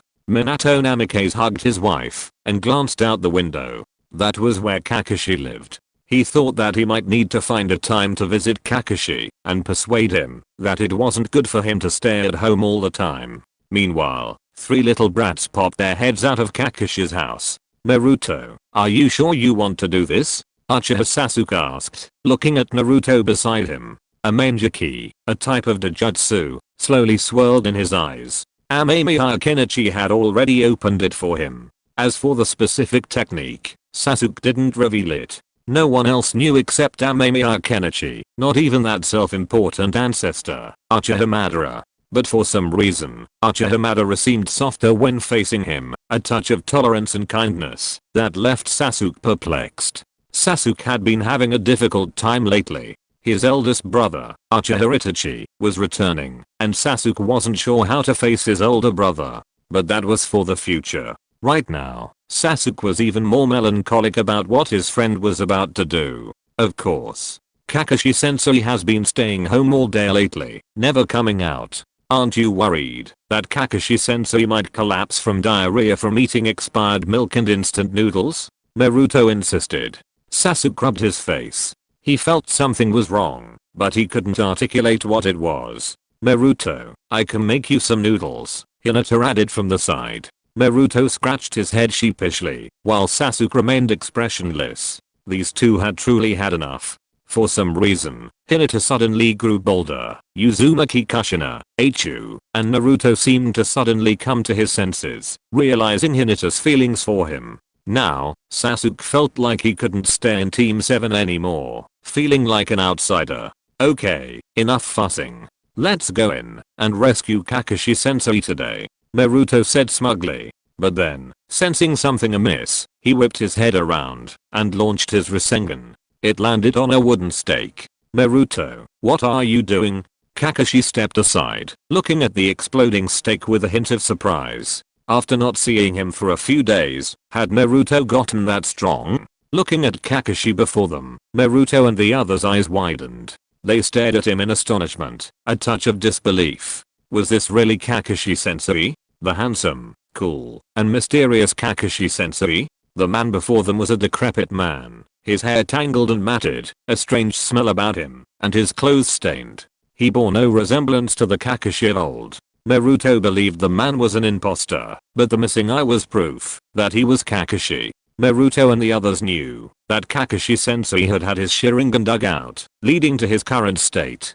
"Kakashi-sensei? How did you become like this?" Hinata asked anxiously. Naruto and Sasuke also looked at Kakashi with concern. Kakashi scratched his slightly swollen belly expressionlessly, then looked at the three worried little brats with a complex feeling in his heart. Watching Obito and Rinda at his hands, Kakashi's emotions could only be described as complex. It was a feeling difficult to describe. There was anger at Obito for killing his teacher's wife, anger at being deceived, and other emotions that were completely incommunicable and incomprehensible. Kakashi was actually quite sentimental, or rather, he had become more emotional after receiving the Sharingan. Nohararin's death had frozen Kakashi for a long time, nearly turning him into a ruthless war machine. It wasn't until his teacher thrust him into the ANBU and sent him on countless missions that Kakashi's emotions calmed down. But before he could calm down, he faced another setback. Kakashi's ability to withstand the pressure of a sudden and violent attack was remarkable. "I'm fine," Kakashi said gently. He hadn't figured it out yet, but he had come to some realizations. Since the past couldn't be changed, there was no point dwelling on it. It was better to slowly shift his perspective, adapt, and figure out how to resolve these issues. In other words, Kakashi had given up thinking. Besides, Kenichi Amemiya had already said that in the future, there would be a great war that would determine the survival of the ninja world, and that many people would die in that battle. Kakashi felt that, if he died then, perhaps he wouldn't have to suffer through all this. "Teacher, your house needs a thorough cleaning, right?" Sasuke reminded Kakashi. He didn't want to say it, but the smell was unmistakable, and Kakashi had been cooped up at home for so long. Kakashi's expression froze. Chapter 588 Inadvertent Change. "So that's why you came running to me?" Kakashi looked at the three little brats, feeling a bit amused and embarrassed, but he still felt quite comfortable. After all, the feeling of being cared for brought him a genuine joy. He still felt that his training with these three little guys was not in vain. Although they were no longer his students, after all, their current teachers were all very capable ninjas. Even Kakashi was a far cry from those powerful ninjas. "Sensei, are you really not going to put that eye back in?" Naruto couldn't help but ask, looking at Kakashi's empty eye socket. Kakashi was a stubborn man. After gouging out Obito's eye, Kakashi had refused to have a new eye transplanted, and had remained in this state ever since. This made Kakashi look a bit scary, but when Kakashi pulled his forehead protector down to cover his eyes, Naruto felt the familiar Kakashi teacher return. "Maybe I'll do something else." Kakashi didn't say anything, simply looking at the three little creatures in front of him. He had previously been unable to accept what had happened to Obito, not to mention that Obito, like Rin, had chosen death at his hands. This had been a difficult situation for Kakashi, but after seeing Naruto and the others, Kakashi felt a slight relief. He felt that, even if it weren't for the sake of others, if it was just for the sake of these three students, his teacher, and his wife, he shouldn't continue to despair. After all, Kakashi knew full well the upcoming battle in the ninja world. He felt that, even if he died on the battlefield, he wouldn't feel sad, but rather relieved. There were many difficult things in this world, some of which he couldn't bear. Kakashi didn't know when he would finally be able to free himself from this pain, but he still wanted to try, not for others, but for himself, for those who were still alive.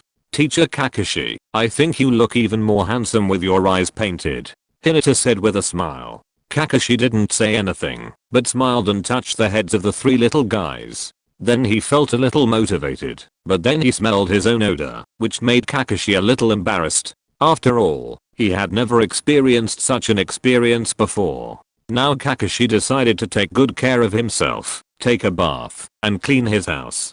Sasuke didn't say anything, but he also cared about Kakashi very much. However, compared to Kakashi's matter, Sasuke now had more important things to do. Sasuke looked outside the village with some melancholy. Tonight was the time when Uchiha Itachi would be back. When the Uchiha returned, he didn't know how to face his brother. After all, his brother's past actions were unforgivable. Although Sasuke later learned of this, having witnessed the reason behind his brother's actions, and felt the dilemma Itachi faced, Sasuke felt a sense of reconciliation and internal pain. Initially, Sasuke sought revenge, but later learned that the culprit, Shimura Danzo, had died at the hands of Kenichi Amemiya. This left Sasuke perplexed, unsure of what to do. His enemy was dead, but so were his family members and parents. Sasuke scratched his head, torn. He had originally been unable to forgive Itachi for his parents' actions, but after Kenichi Amemiya helped Sasuke resurrect them, Sasuke felt his hatred for his brother fade, leaving him feeling more conflicted and distressed. That's great, but I just feel like I'm neither here nor there. Sarutobi Hiruzen looked at the heartwarming scene here through the crystal ball, and his heart felt a little relieved. Minato Namikaze, who was sitting next to him, glanced at Sarutobi Hiruzen silently. Now Minato Namikaze has some opinions about the third Hokage, whom he once respected very much. After all, Minato Namikaze is not a heartless person. Seeing his son living such a miserable life, it is still difficult for Minato Namikaze to accept it. Although Minato Namikaze had guessed that there was such a possibility when he implanted the 9 tails in Naruto, but at that time Minato Namikaze felt that as the 4th Hokage, he was even dying for the entire village, so the village should treat his son well. He didn't expect it to be like this. As long as Kakashi can get over the trauma of Obito's death, that's enough. I don't want to see my own student end up like this. But regarding the Uchiha clan, is it really the right decision to let that person return now? Namikaze Minato interjected. He knew that after Amemiya Kenichi's actions, some regrets in the ninja world had been redressed, and even the Uchiha clan leader had returned. But the question was it the right decision to let someone like Uchiha Itachi, who had committed such heinous crimes, return now? While there were certainly reasons for Uchiha Itachi's actions, the problem was that not many people knew the truth. Most people in Konoha saw Uchiha Itachi as a madman, a lunatic who had killed all his own clan members and then defected from the village. Furthermore, Uchiha Itachi probably had some internal opinions about the village, as evidenced by the limited information he provided after joining the Akatsuki. There's nothing we can do about it. The Akatsuki is now dead in name only. If Uchiha Itachi doesn't come back, there's nowhere else for him to go, Sarutobi Hiruzen said helplessly. Didn't Amemiya Kenichi say he wanted to keep the Akatsuki running normally? Namikaze Minato was a little confused. Amemiya Kenichi had said so, and now Amemiya Kenichi was incredibly powerful, the nominal leader of the ninja world. Even if the other ninja villages were reluctant, they were willing to follow his orders. After all, Amemiya Kenichi's strength was truly outrageous. And now that Uchiha was back, wouldn't that disrupt the Akatsuki's normal operations and alert the ultimate enemy to something unusual? This matter isn't a big deal. Akatsuki has many members, and most of them are currently focused on raising funds and personnel for the organization. So even if Uchiha Itachi arrived in Konoha, they wouldn't attract the attention of that person. Amemiya Kenichi yawned as he entered from behind. Upon seeing him, Namikaze Minato and Sarutobi Hiruzen stood up. Amemiya Kenichi was incredibly powerful now, and he'd been elusive for a long time. His appearance made Minato curious about what he was up to. Was he planning a war? The problem was, neither Naruto nor Sasuke had yet reached the level of a kage, let alone surpassing it. Don't look at me like that, okay? I'm just taking a breath, Amemiya Kenichi said, speechless at Minato's strange look. He simply came out to relax and unwind, clearing his mind for the experiment. It's mainly because you've been in the lab for so long. If you hadn't come out occasionally, I'd have thought you died there, Minato Namikaze said with a smile.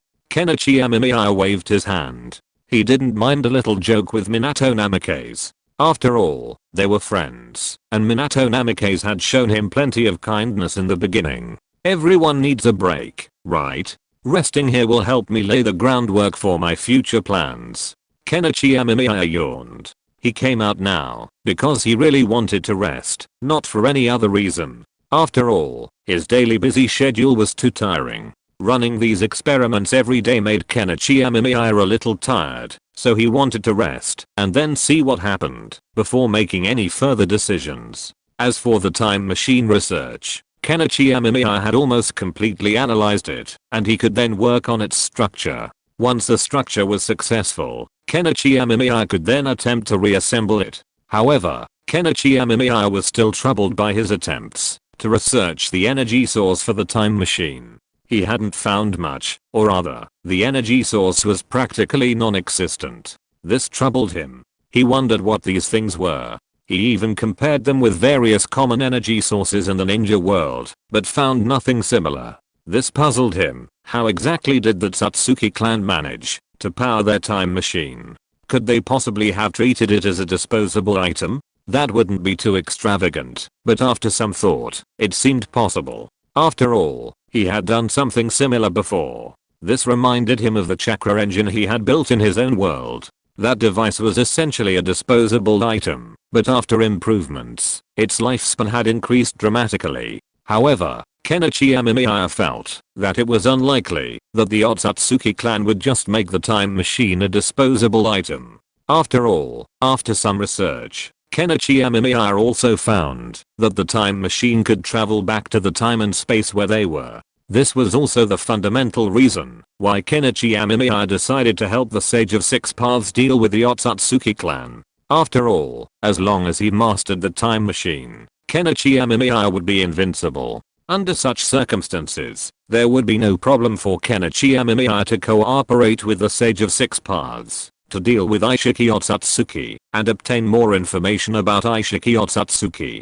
The time machine was made very exquisitely, so Kenichi Amemiya felt that the energy of this time machine must have its own unique way of replenishing it, but the technology of this replenishment method might be too advanced, so Kenichi Amemiya still knew it, but didn't know why. However, given enough time, Amemiya Kenichi believed he could slowly and thoroughly understand the structure of the time machine. After all, while a time machine could travel through time and space, its energy source wouldn't be difficult to obtain.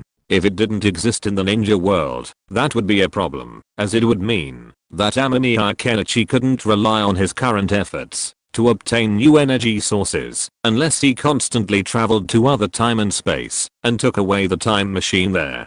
After exchanging a few words with Minato Namikaze and Hiruzen Sarutobi, Amemiya Kenichi turned and left the Hokage's office. He planned to go out and relax, grab a bite to eat, and then visit Naruto, Sasuke, and Hinata Hikaru to see how they were doing. However, Amemiya Kenichi didn't expect too much from Naruto and Sasuke. As long as they had the strength to protect themselves, that would be enough. After all, if they were to reach the standard of the future 4 wars, they would need to put in more effort. While hard work could be acquired later, character could only be cultivated through self-cultivation. I wonder how Naruto is discussing with the Nine Tails. Amemiya Kenichi yawned, then looked at the streets of Konoha with a little curiosity in his heart. He had already told Minato Namikaze and the others that if they wanted Naruto's strength to grow further, then Naruto must learn to make friends with the tailed beasts. However, considering Naruto's mother's temper and the way she treated the tailed beasts, Amemiya Kenichi felt that it would not be particularly easy for Naruto to successfully make friends with the tailed beasts, but Naruto should still have a chance. After all, Naruto has a very good personality.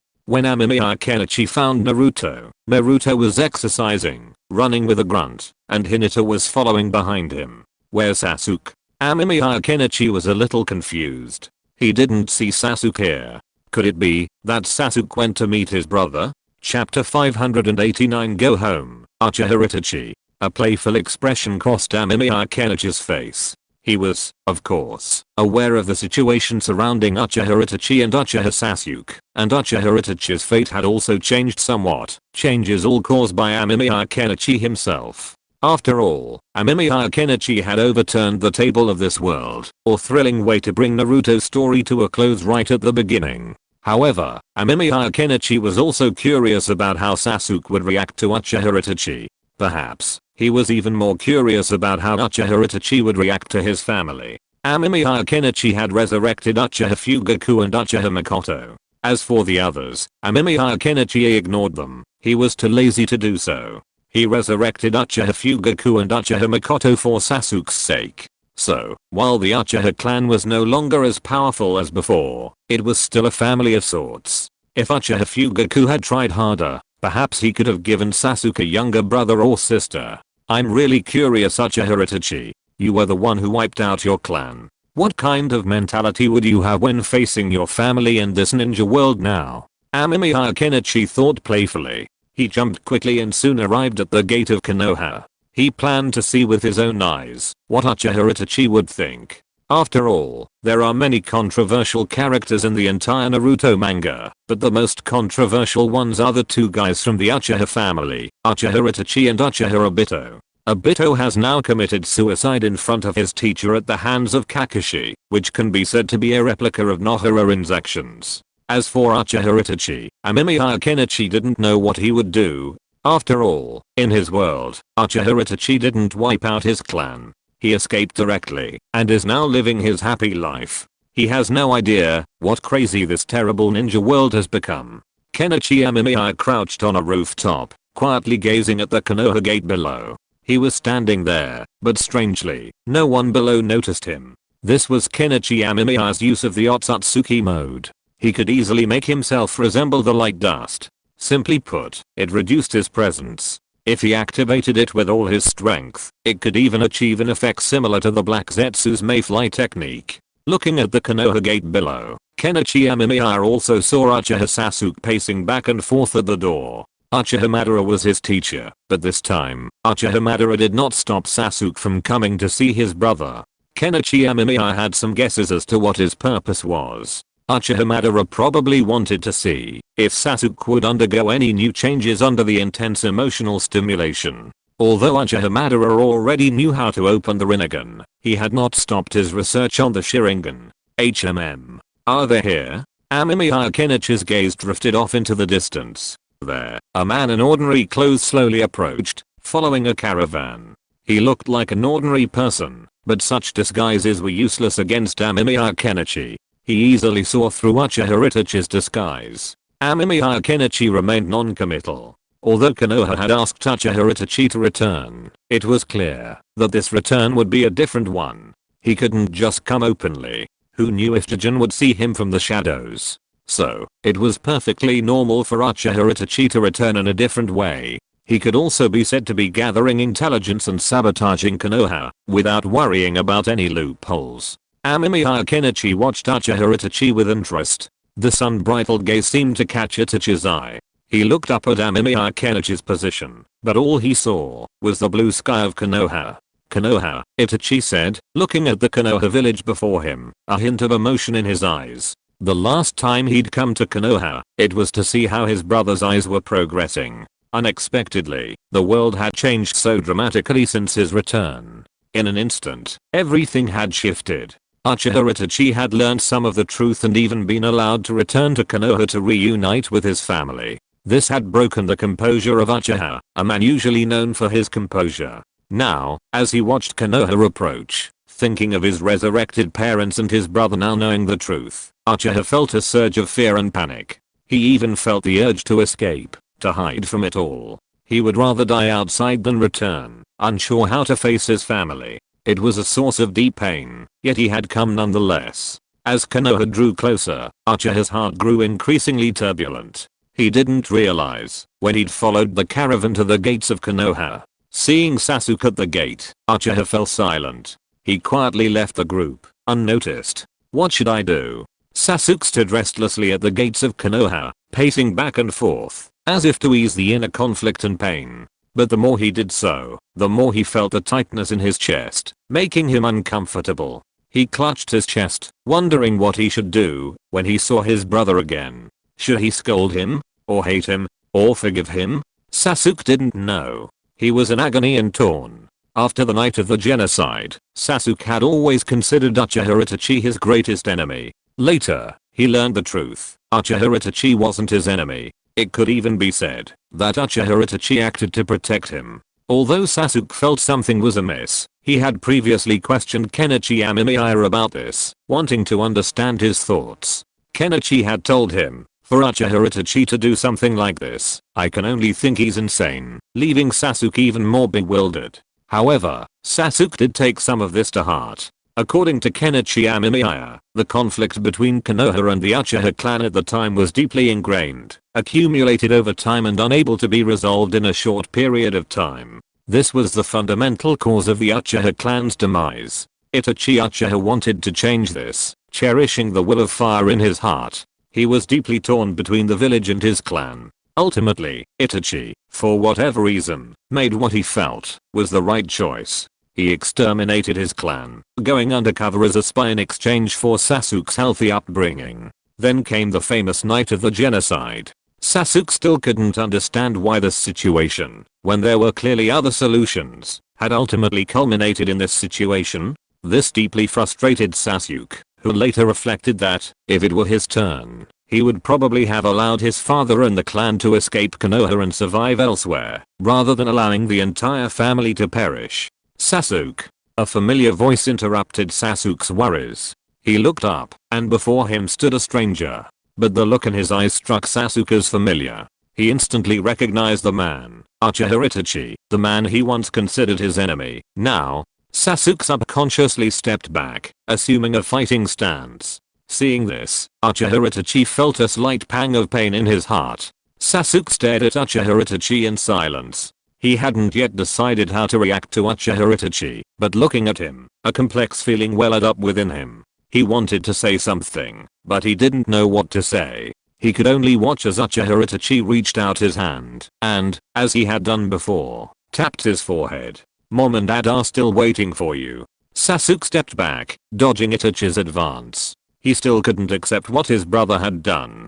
Although he knew his brother had acted in his own good, and that he had been in so much pain, he still couldn't accept his parents' death at his hands. Itachi didn't say anything. He glanced at Sasuke, and the manger key in Sasuke's eyes gave him a hint of joy. Sasuke had the manger key now. That was good. That was good. Itachi felt relieved, but then his expression darkened again as he recalled what Sasuke had just said. His parents had been resurrected, but how should he face them? Itachi didn't know. He mechanically followed Sasuke to the Uchiha clan's current residence. Once inside, he was greeted by the aroma of food. His father, Uchiha Fugaku, was seated in his usual spot. Sasuke quickly made his way to the front. Itachi's movement slowed, and he watched the scene in silence, his eyes slightly red. He had longed to see this scene, but he'd never expected to see it here. But was he truly worthy of being part of it? Uchiha Itachi closed the door, his figure swallowed by darkness. Before him lay the warmly lit home. No one knew what transpired within the Uchiha family that day. Amemiya Kenichi knew, but he was too lazy to discuss it. After all, it was nothing more than a drama of sobbing, regret, and forgiveness. Amemiya Kenichi found it a bit melodramatic, but also somewhat realistic. Overly dramatic, it would have seemed fake. Those boring sentimental dramas have helped me feel better. So, what's next? Amemiya Kenichi looked back at the Konoha village. It was now completely dark, with only a few lights still illuminating. It looked a bit prosperous, but only slightly so. At best, it was a small underdeveloped village, lacking any particularly tall buildings. Amemiya Kenichi chuckled softly as he gazed at the brightly lit Konohagakure behind him. Then, he stepped into the darkness, opened the door, and went down. He planned to study the time machine's unique energy source. If he could master it, he would be able to use the time machine to travel through time endlessly. He even wondered if he could use it to continuously train himself, ultimately increasing his strength to an unmatched level. Then, naturally, he wouldn't have to worry about Satsuki Aishiki. He could easily dispatch him. Are you done relaxing? As soon as Amemiya Kenichi entered the lab, he saw Sanzu Amado standing there fiddling with something. He leaned over to take a look. Sanzu Amado was fiddling with a white garment that looked very similar to their usual lab coats, but with a unique workmanship. Seeing Amemiya Kenichi's puzzled look, Sanzu Amado smiled with a hint of pride. My daughter made it.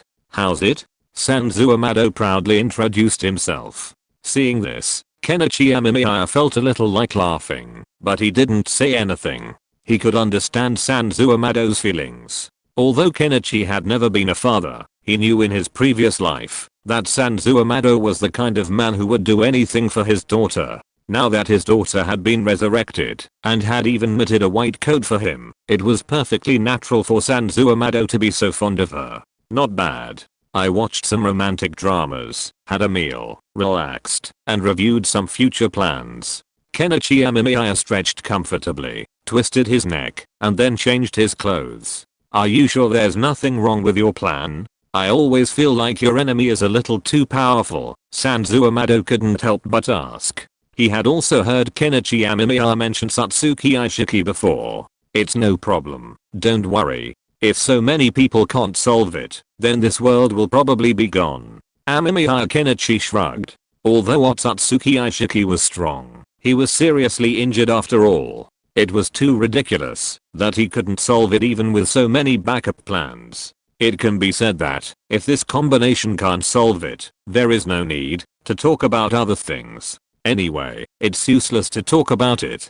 By then, everyone will definitely be destroyed. However, Amemiya Kenichi was still very confident. He knew that the Six Paths Sage was very entangled during this period, but he might still release Otsutsuki Kaguya when the time comes. Chapter 590 Energy in the Time Machine. The first study on the energy source of the time machine. Preliminary judgment is that this energy will evaporate in its natural state. A 1 milliliter sample was taken out and placed in the air at room temperature. It evaporated within an hour. After the energy detection was deployed, it was found that it did not turn into gas, but into some particles, which dissipated into the air. At the same time, it was detected that there were some changes in the natural energy content in the air. When trying to refine it in the sage mode, the speed of refining was improved to a certain extent, but the speed of improvement was very small and almost negligible. However, it can also be determined that this energy seems to be related to natural energy. Could it be that energy is natural energy that has been compressed and purified? The second experiment, I once again extracted 3 milliliters of energy and observed it. This time the volatilization time was fixed at 3 hours. At the same time, the enrichment of natural energy also increased to a certain extent. When refining the fairy chakra, the increase in natural energy can be felt, but the increase is still negligible. Compared with the first experiment, the increase this time did not reach 3 times the original amount. It can be inferred that this special energy does not completely use natural energy, but is mixed with natural energy. Some other things. Kenichi Amemiya looked at the experimental log in his hand, and then looked at the special test tube in front of him, with a trace of pain in his eyes. After all, Kenichi Amemiya did not know how to replenish the special energy used in this time machine. If he used it a little less, it could be said that every time Kenichi Amemiya used it, he felt like he was cutting flesh. However, so far it is not completely without gain. At least Kenichi Amemiya knew some of the energy composition of this time machine, of which natural energy must be included. But what were the other things? It seems like a composite substance. The various elements he had analyzed flashed through Amemiya Kenichi's mind. He had previously discovered an intriguing phenomenon. The energy source of this time machine was unique in his eyes, composed of a single substance. However, since he had never seen such a thing before, he had no idea what its components were. However, as it evaporated, he observed these unique atomic structures breaking apart, decomposing into 3 other types of atoms, which then dispersed into the air. The green one was natural energy, followed by nearly transparent atoms and blue atoms. This made Amemiya curious about what these things were. A mixture of natural energy into special energies forms this unique energy source, and the natural energy content is not very high, Amemiya Kenichi mused. The key to this question lay in the identity of the nearly transparent and blue atoms. If he could solve this problem, he would have overcome a certain difficulty. But what exactly was this? At first, Amemiya Kenichi thought it was primordial chakra, but he soon discovered it wasn't. While primordial chakra was similarly colorless, the atoms in this time machine's energy source were grayish, while primordial chakra was whitish. This left Amemiya Kenichi somewhat confused about its composition. This thing isn't very active. I tried to ignite it, but even at 1000 degrees, it didn't change at all. It didn't burn, and its evaporation rate didn't change. Freezing it to extremely low temperatures also didn't change its form, nor did it affect its evaporation rate. Sanzo Amado rubbed his brow, looking at the energy source in the time machine with some confusion. This thing was the most unique he had ever seen, very different from conventional energy sources. It was extremely stable and inactive, almost incapable of reacting with any other element. Kenichi Amemiya was also feeling a bit of a headache. Most element he had seen, even those with exceptionally high melting points, would exhibit other phenomena during heating or cooling, producing reactions like discoloration and changes in properties. However, this energy source was different. It truly didn't change at all, as if it had no reaction at all, simply evaporating slowly and steadily. This puzzled Kenichi Amemiya. He even wondered what exactly this energy source contained. Were these three atoms the only atoms it truly consisted of? Kenichi Amemiya wondered if there were other synthetic atoms within these atoms. Just like when one atom decomposed into three before, would these three atoms decompose further, forming more atoms? Thinking of this, Kenichi Amemiya decided to give it another try. Sanzo Amado also requested some of this energy from Amemiya Kenichi for research. He had a new idea. Amemiya Kenichi glanced at Sanzo Amado and didn't refuse. Instead, he extracted a milliliter of energy from the time machine and handed it to Sanzo Amado. Then, he examined the energy in his hand and analyzed it with his ability. After analyzing it, Amemiya Kenichi tried to decompose the atoms to see if he could produce more. The decomposition was successful, but it looks a little strange. Amemiya Kenichi looked at the objects before him with a puzzled expression. This single atom had been decomposed into a total of 648 atoms, each of which was incredibly large, almost indistinguishable from the previous atom. So how did this single atom become these 648 atoms? This puzzled Amemiya Kenichi. Logically, when similar substances are compressed, they should undergo some changes, unless their atoms fit together, forming a complete whole. These atoms seem to be. Amemiya Kenichi scratched his head. He had no idea. It was actually very difficult to distinguish what a single atom was. If he wanted to conduct a study, he needed more professional machines to perform a measurement to find out. Amemiya Kenichi did not have such professional instruments now, so when faced with this problem, Amemiya Kenichi did not have any particularly good solution. He could only recompose these elements into the atom he had seen before. Looking at the evaporating thing in front of him, Amemiya Kenichi also poured it back. He was now confused about the research on this thing. He could not figure out what these things were made of. If he wanted to study it thoroughly, it would probably take a very long time, and he would need to keep doing experiments. However, since it involved experiments, then the replenishment of the source was very important. But so far, Amemiya Kenichi had not found that the energy in this time machine was automatically replenished. Using less energy put a lot of pressure on Kenichi Amemiya, but he also thought clearly. If this thing could not be thoroughly studied, then he would jump to another timeline, get the time machine from there, and then bring it back to this timeline, so that he could conduct multiple studies. However, Kenichi Amemiya also had a faint worry in his heart, that is, he was not sure whether his jump would be successful. After all, Kenichi Amemiya had previously speculated that his timeline was a relatively special timeline, and his existence would not affect the advancement and plot of other timelines. So if Kenichi Amemiya jumped to more timelines, would he be able to return to his current timeline when he returned? Or would his current timeline completely collapse after he left? Although Kenichi Amemiya had some concerns, he had no other choice. Unless he could master the energy replenishment technique before it ran out, Amemiya Kenichi would have to solve the energy replenishment problem if he wanted to conduct multiple experiments. Furthermore, Amemiya Kenichi would have to jump through timelines at least once, as he needed to determine the energy consumption each timeline jump would determine how many times he could jump. Otherwise, running out of energy and unable to return would be extremely embarrassing. Crossing timelines. This is my first time doing this, and I'm a little nervous. Amemiya Kenichi rubbed his face. He planned to complete a time jump first to see how it worked and test the accuracy of his ideas. If it worked, Amemiya Kenichi would achieve his goal. But if the jump failed, Amemiya Kenichi's mouth twitched. He shouldn't be so unlucky, right? Kenichi Amemiya pursed his lips, then sealed another time machine into the scroll, and then Kenichi Amemiya stood on it. As the time machine was tested, Kenichi Amemiya also knew how to use it.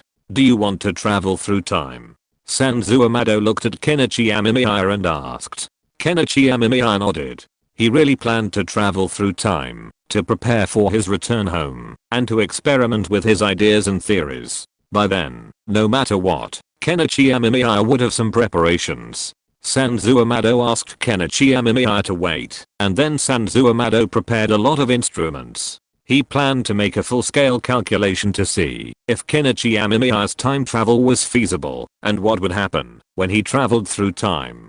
Kenichi Amemiya understood what Sanzo Amado was saying and patiently waited for him to process the situation. However, just as Sanzo Amado was busy moving various equipment, the Sage of Six Paths arrived and shared a piece of news with Kenichi Amemiya. Kenichi immediately abandoned his plan for the experiment and hurriedly dragged the sage away from the lab, leaving Sanzo Amado somewhat bewildered. Sarutobi Hirozen sat at home, reclining in a rocking chair, quietly smoking a cigarette. Asuma Sarutobi stood nearby, watching him. Asuma looked at his father with a hazy look in his eyes. How long had it been since he'd seen his father sitting so quietly at home? It had been ages, hadn't it? So long that even his memory was hazy. It must be tough being scolded by the second Hokage, right?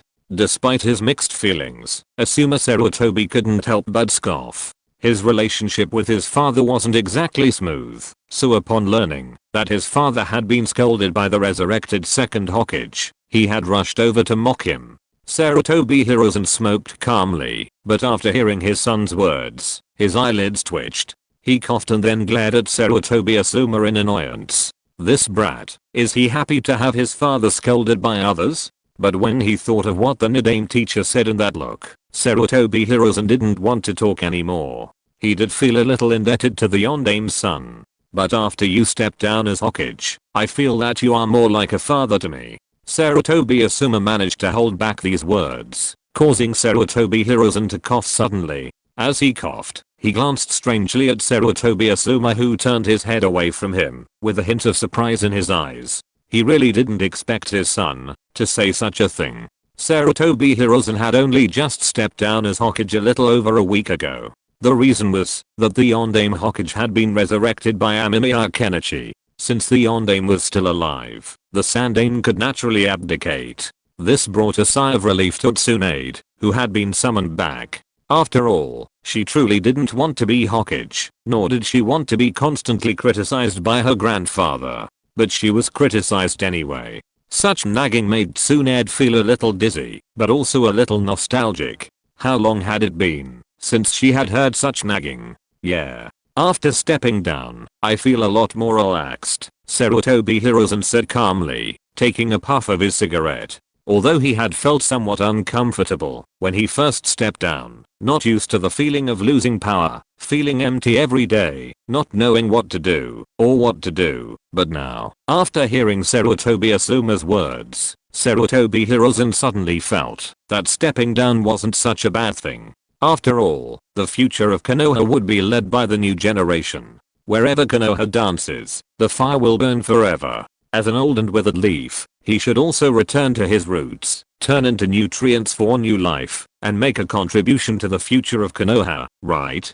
Chapter 591 Kaguya Otsutsuki's Consciousness? How did you suddenly think it through? Amemiya Kenichi looked at the Six Paths sage in front of him with interest, with a hint of curiosity in his eyes. Just now, Amemiya Kenichi was planning to travel to another world, but who knew that the Six Paths sage said something that surprised Amemiya Kenichi very much. That is, the Six Paths sage actually planned to let Amemiya Kenichi get Kaguya Otsutsuki's blood and sponsor Amemiya Kenichi's scientific experiments. Amemiya Kenichi was naturally very surprised. After hearing this, the Six Paths sage looked at Amemiya Kenichi. In fact, he didn't think of letting Amemiya Kenichi get Kaguya Otsutsuki's blood at first. After all, he didn't know what this madman would do. But when he saw Amemiya Kenichi start the time machine, the Six Paths sage admitted that he hesitated. If he let Amemiya Kenichi leave, then they would be even more unsure when facing Otsutsuki Ishiki. You have become stronger and can help me, and you can also help me in another world. The Sage of Six Paths glanced at Kenichi Amemiya. This guy Kenichi Amemiya was able to jump here from other timelines. The Sage of Six Paths had some other ideas in his mind, but now was not the time to talk about those. Moreover, no matter which timeline he jumped to, it made no difference to the Sage of Six Paths. He still had deep feelings for his current world. Of course, it was also because going to other timelines did not make much difference to the Sage of Six Paths, and there was also a self in the world there. That feeling was not very good. Seeing this, Kenichi Amemiya shrugged his shoulders. This was indeed true. If Kenichi Amemiya's strength became stronger, then Kenichi Amemiya would be able to help more people. However, Kenichi Amemiya always felt that the Six Paths sage did not say all his words. But Kenichi Amemiya did not care. Anyway, all he wanted now was Kaguya Otsutsuki's blood. Then Kenichi Amemiya would be able to obtain Kaguya Otsutsuki's genes through Kaguya Otsutsuki's blood, and thus judge what the difference was between Kaguya Otsutsuki and other members of the Otsutsuki clan, after she ate the fruit of the sacred tree. But isn't your mother sealed? How are you going to let her out? Will it be a disaster? Amemiya Kenichi looked at the Six Paths sage. They were now on their way to the moon, but Amemiya Kenichi was still a little hesitant about the Six Paths sage wanting to unseal Kaguya Otsutsuki and let him obtain blood.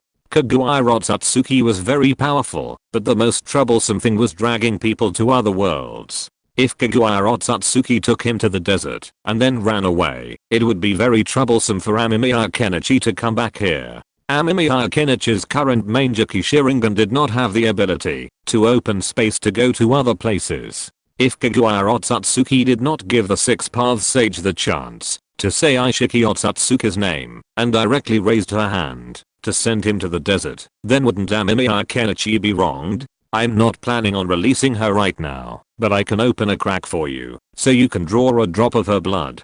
The Sage of Six Paths explained, then led Amemiya Kenichi through a passageway and onto the moon. He understood what the sage meant. He was to secretly pry a drop of Kaguya Otsutsuki's blood out. This had a high chance of success. However, speaking of Kaguya Otsutsuki, Kenichi had a strange idea. She was sealed on the moon. The vacuum of space prevented sound from transmitting, so perhaps she was permanently immobilized and unable to sense the outside world. That doesn't make sense. Doesn't that mean we need to gather all the tailed beasts and inject them into the 10 tails? Kenichi scratched his head, a question coming to mind.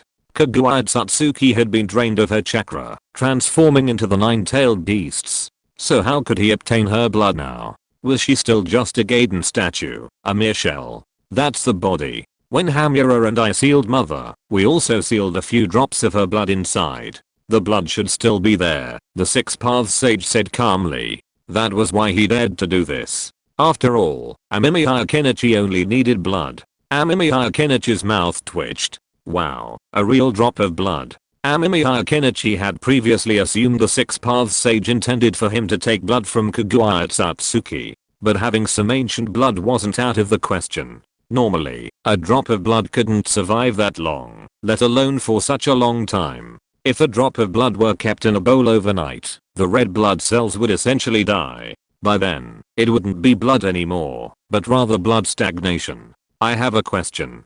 Can Kaguya Otsutsuki's consciousness be aware of what's happening outside? Amemiya Kenichi suddenly had a bold idea. Kaguya Satsuki had been sealed for so long. If she still retained consciousness and could detect other movements, then couldn't Amemiya Kenichi try something exciting? Even if Kaguya Satsuki became enraged and came to seek revenge on Kenichi Amemiya, he would have already left this timeline. Furthermore, Kenichi Amemiya believed Kaguya Satsuki would be unable to reach his own timeline. After all, traveling through time requires a time machine, and only Kenichi Amemiya has one. There likely aren't any other time machines in this world. I don't know. The Sage of Six Paths paused. He hadn't expected Kenichi Amemiya to ask such a question. This question was beyond the sage's comprehension.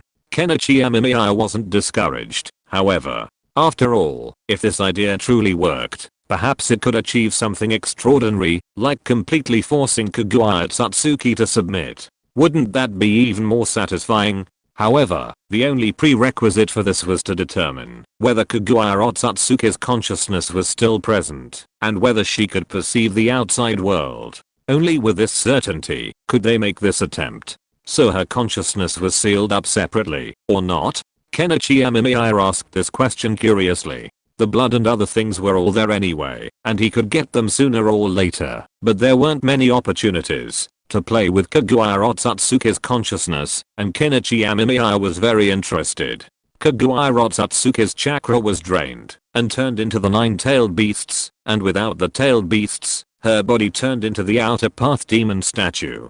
To unseal Kaguya Satsuki, some very troublesome methods were required. First, all the tailed beasts needed to be gathered, and then all the tailed beasts needed to be injected into the body of the outer path demon statue, in turn to revive the ten tails. After reviving, the infinite Tsukuyomi needed to be activated. If this condition was met, then basically Kaguya was only one step away from being unsealed. However, this step was obviously not something Kaguya could break through on her own, so Black Zetsu needed to go up and do the Black Tiger Heart Rip. Only by gathering such complex conditions could Kaguya Satsuki be unsealed. However, the specific details were not mentioned much, and some of them were even inferred later. This is also the reason why Kaguya Satsuki's appearance was too sudden and criticized. If Kishimoto had laid some foreshadowing in the early part, people would be more accepting of it. After extracting the chakra to seal the body, the mother's consciousness was actually also sealed separately in the moon. The Sage of Six Paths glanced at Kenichi Amemiya.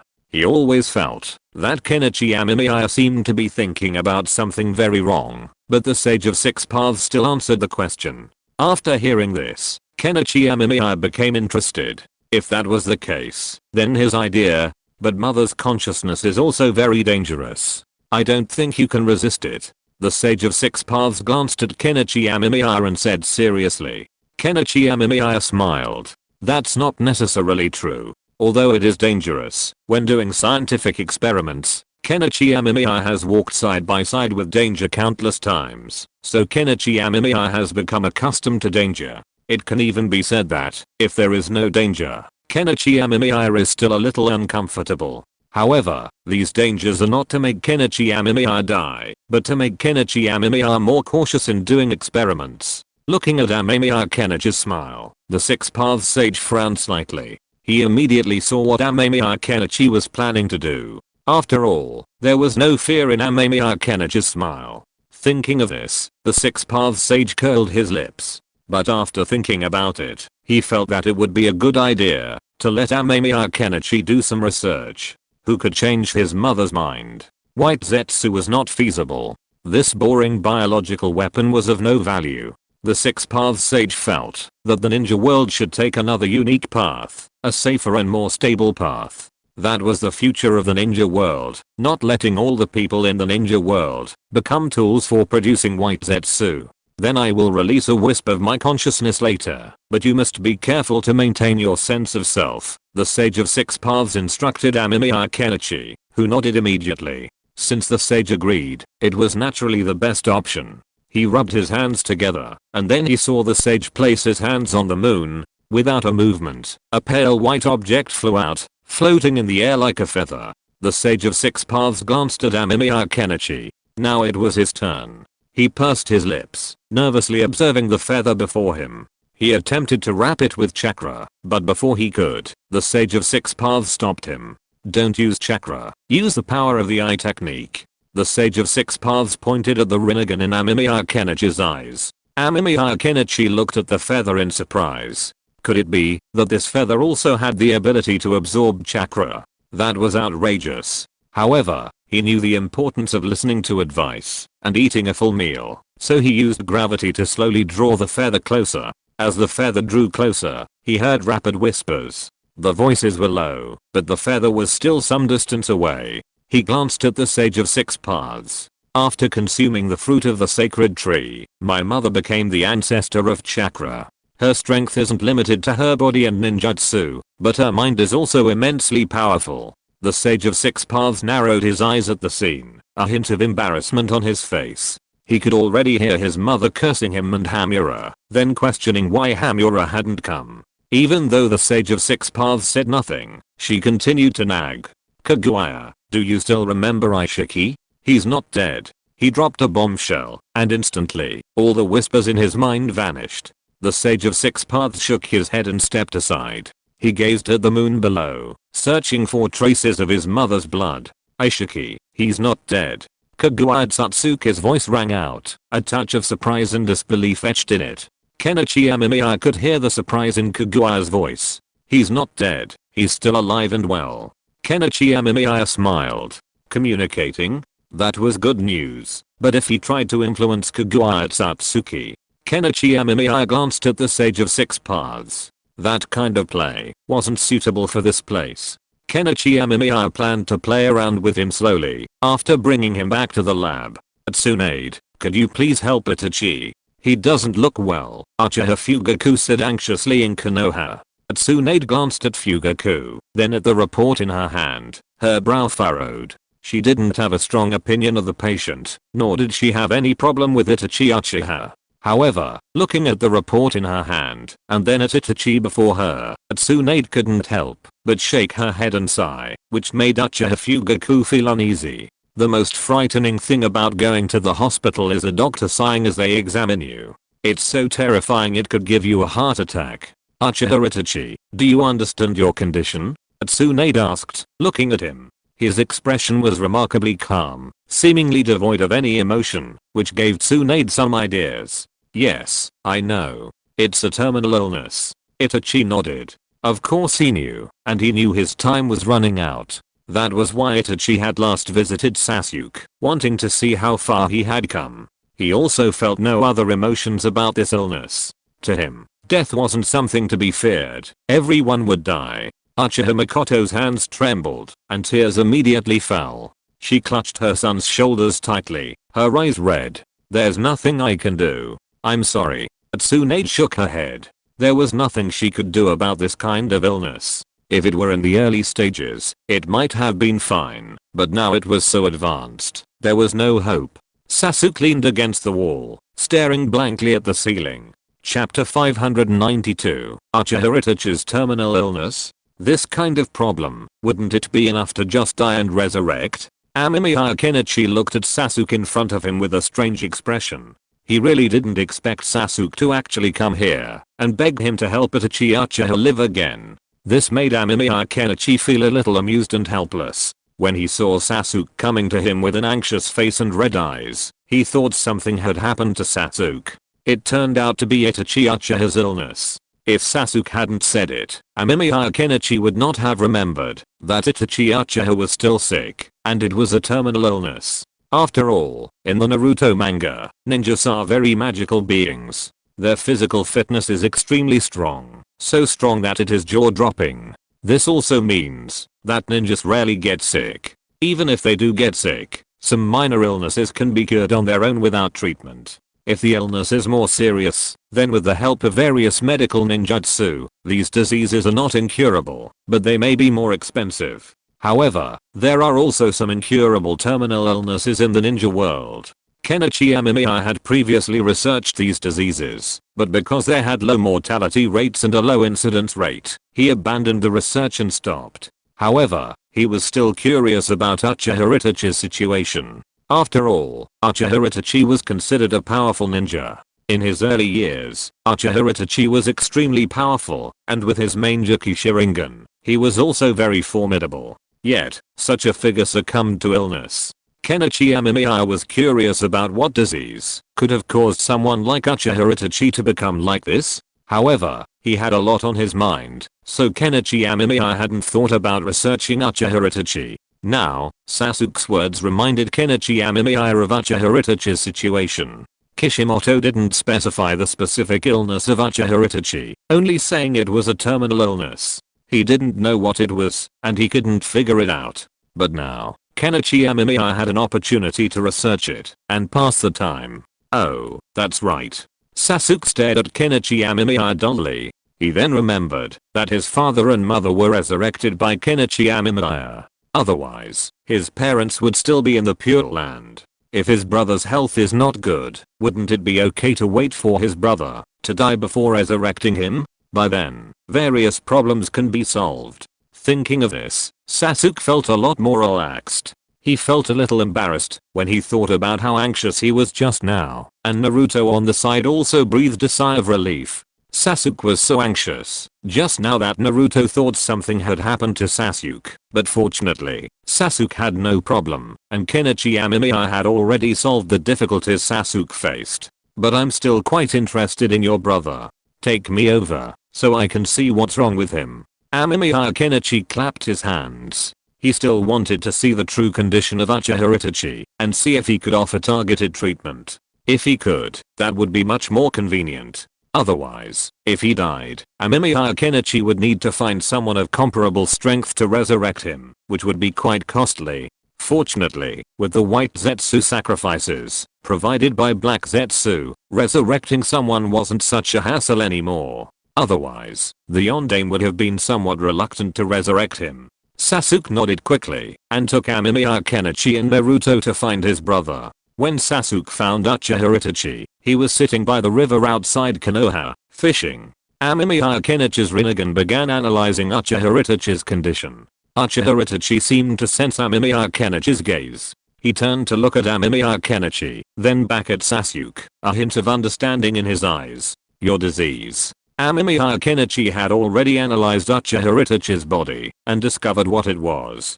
Strange cells clustered together, growing haphazardly, constantly plundering nutrients from their surroundings and other normal tissues. They also metastasized, constantly moving to other organs, where they continued to rapidly grow, constantly plundering nutrients there and growing larger. Cancer cells. Tenchu was a little amused and helpless. He had studied cancer cells before, but at that time, because the onset of cancer cells was too slow, it was not as clean and efficient as killing with ninjutsu, so Kenichi Amemiya gradually gave up his research on cancer cells. But he did not expect to see cancer cells on Uchiha Itachi's body now. This was really magical. Kenichi Amemiya scratched his head. Cancer cells. He had studied this thing and knew how to remove it. Even for Kenichi Amemiya now, removing these cancer cells was not difficult. He only needed to analyze the composition of cancer cells and then deconstruct. Kenichi Amemiya said calmly, and the next second, Uchiha Itachi spit out a mouthful of blood. He lay on the ground in pain, and Sasuke was a little panicked.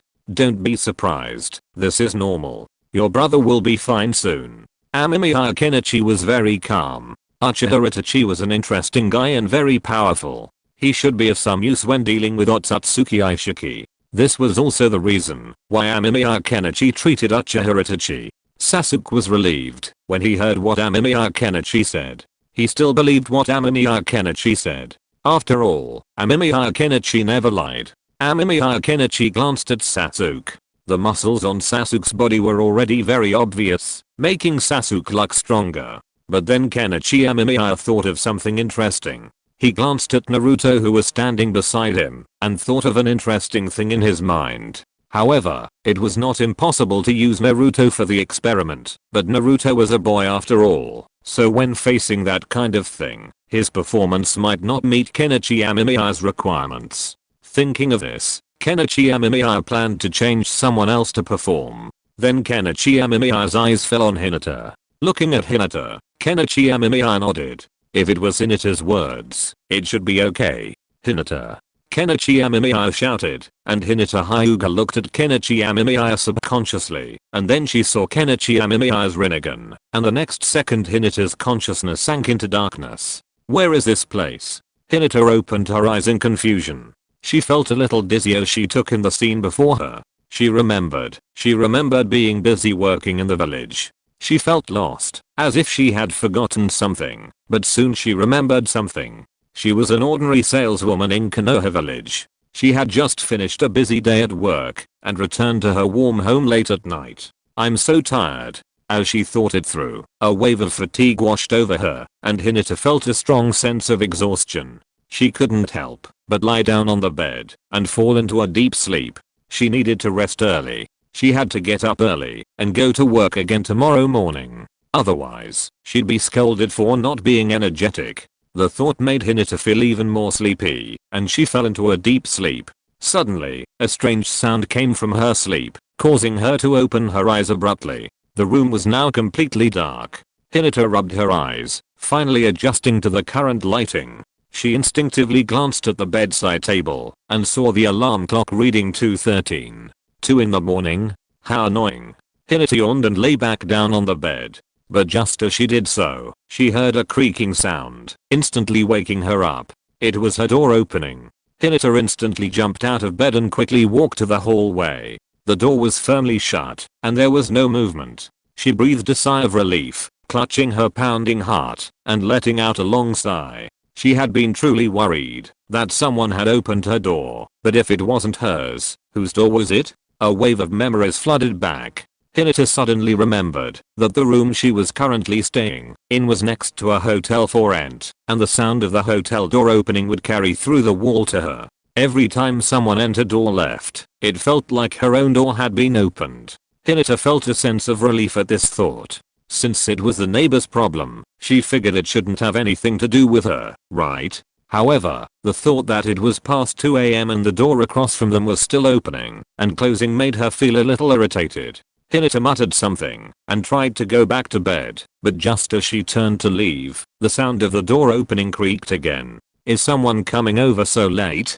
Curious, she slowly took off her shoes and walked barefoot on the cool floor. She approached the door and peeked through the peephole. The doorway was empty, with nothing but a dim light and a closed door.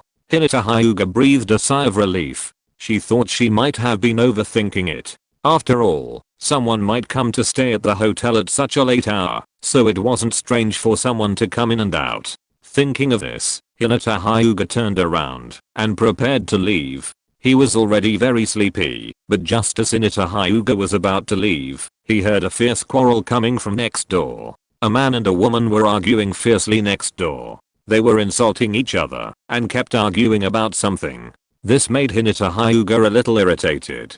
It seemed that she needed to find a better house with good sound insulation next time. Just as Hinata Hyuga was about to leave, the quarrel next door suddenly subsided. Hinata Hyuga didn't take it seriously and went back to bed to sleep. However, when she covered herself with the quilt, the creaking sound of the door opening was heard again. Then the door was heavily closed, and then after a while the door opened again. This made Hinata Hyuga a little upset. She still had to go to work tomorrow. What on earth were these people going to do? It's so annoying. Hinata Hyuga walked quickly to the door. She wanted to push the door open, but for some reason, she heard the sound of the door opening again. Seeing this, Hinata Hyuga stopped and looked outside through the peephole again. She wanted to see what was going on outside. When she looked through the peephole, Hinata Hyuga saw a man in white clothes, squatting in the corner smoking a cigarette. In the crack of the open door, Hinata Hyuga saw a pair of pale feet. There was a pair of feet on the bed in the room, but Hinata Hyuga couldn't see the upper part of it, but it looked like the other person was sleeping on the bed. The man smoked his cigarette in big puffs. He didn't say anything, nor did he close the door. He just smoked quietly. But then, as if he had thought of something, he looked towards the peephole, then walked back to the room and closed the door. What's wrong with this guy? Hinata Hyuga was inexplicably panicked. The sound of doors opening could be heard many times in the middle of the night. And those pale feet. Now that she thought about it, those feet hadn't moved since she saw them. but since the couple next to them had already quarreled, it would be normal for those feet to move. But in that period of time, those feet didn't move at all. Even after the man closed the door, the feet just lay there quietly. Could it be that there's a corpse lying on the bed? Hinata Hyuga suddenly had a strange thought in her mind. Hinata Hyuga couldn't help but swallow. She wanted to leave, but she was worried about missing something. Driven by curiosity, she looked out through the peephole. After a while, maybe 5 or 10 minutes, Hinata didn't know. The night always made people forget the passage of time. Anyway, when the door was opened again, the feet were gone, and the man was carrying a box and slowly left. The door closed, but Hinata Hyuga felt an inexplicable panic. The box was big, just enough to fit a person. Should be. Hinata Hyuga swallowed nervously. The next second, the sound of a suitcase being dragged came from the corridor again. The sound of the suitcase being dragged was getting closer and closer to the room where it belonged. Hinata seemed to see a man dragging a box towards her. Chapter 593 A Genius Among Ordinary People. Brother, did you use illusion on Hinata? Naruto looked at the dazed Hinata, then asked his elder brother Kenichi Amemiya curiously. Naruto didn't have any idea about his brother using illusion on Hinata, because he knew Kenichi Amemiya would not hurt himself or Hinata. Moreover, Kenichi Amemiya had said before that this time he used illusion on Hinata for the purpose of an experiment, so Naruto was very calm. Well, a simple illusion. I need to collect Hinata's memories and thoughts in the illusion during this period, and then. Kenichi Amemiya smiled. He had a peculiar idea. This idea was based on the wisp of Kaguya Otsutsuki's consciousness that Kenichi Amemiya had obtained before.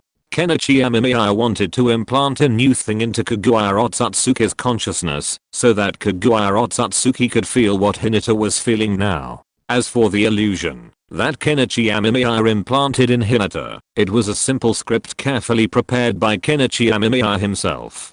To make it more immersive, Kenichi Amemiya also provided guidance, allowing Hinata to adapt to her new identity more quickly, which naturally intensified the fear it brought. However, it is unknown how effective it will be. Kenichi Amemiya is currently busy collecting Hinata's brainwave activity and thoughts during this period. These things need to be extracted and stored in a special instrument, so that they can be used by Kaguya Otsutsuki's consciousness. This instrument was an item Kenichi Amemiya accidentally obtained while studying the soul and consciousness. It is useless, but it may be developed into something like Notara in the future. After all, the conditions for using this device are actually quite harsh. The person who needs to receive this thought cannot resist, and even the slightest resistance will result in failure. However, Kaguya Otsutsuki only has a trace of consciousness now. Faced with the device that Kenichi Amemiya intends to force on her, she naturally cannot resist, and can only passively accept it.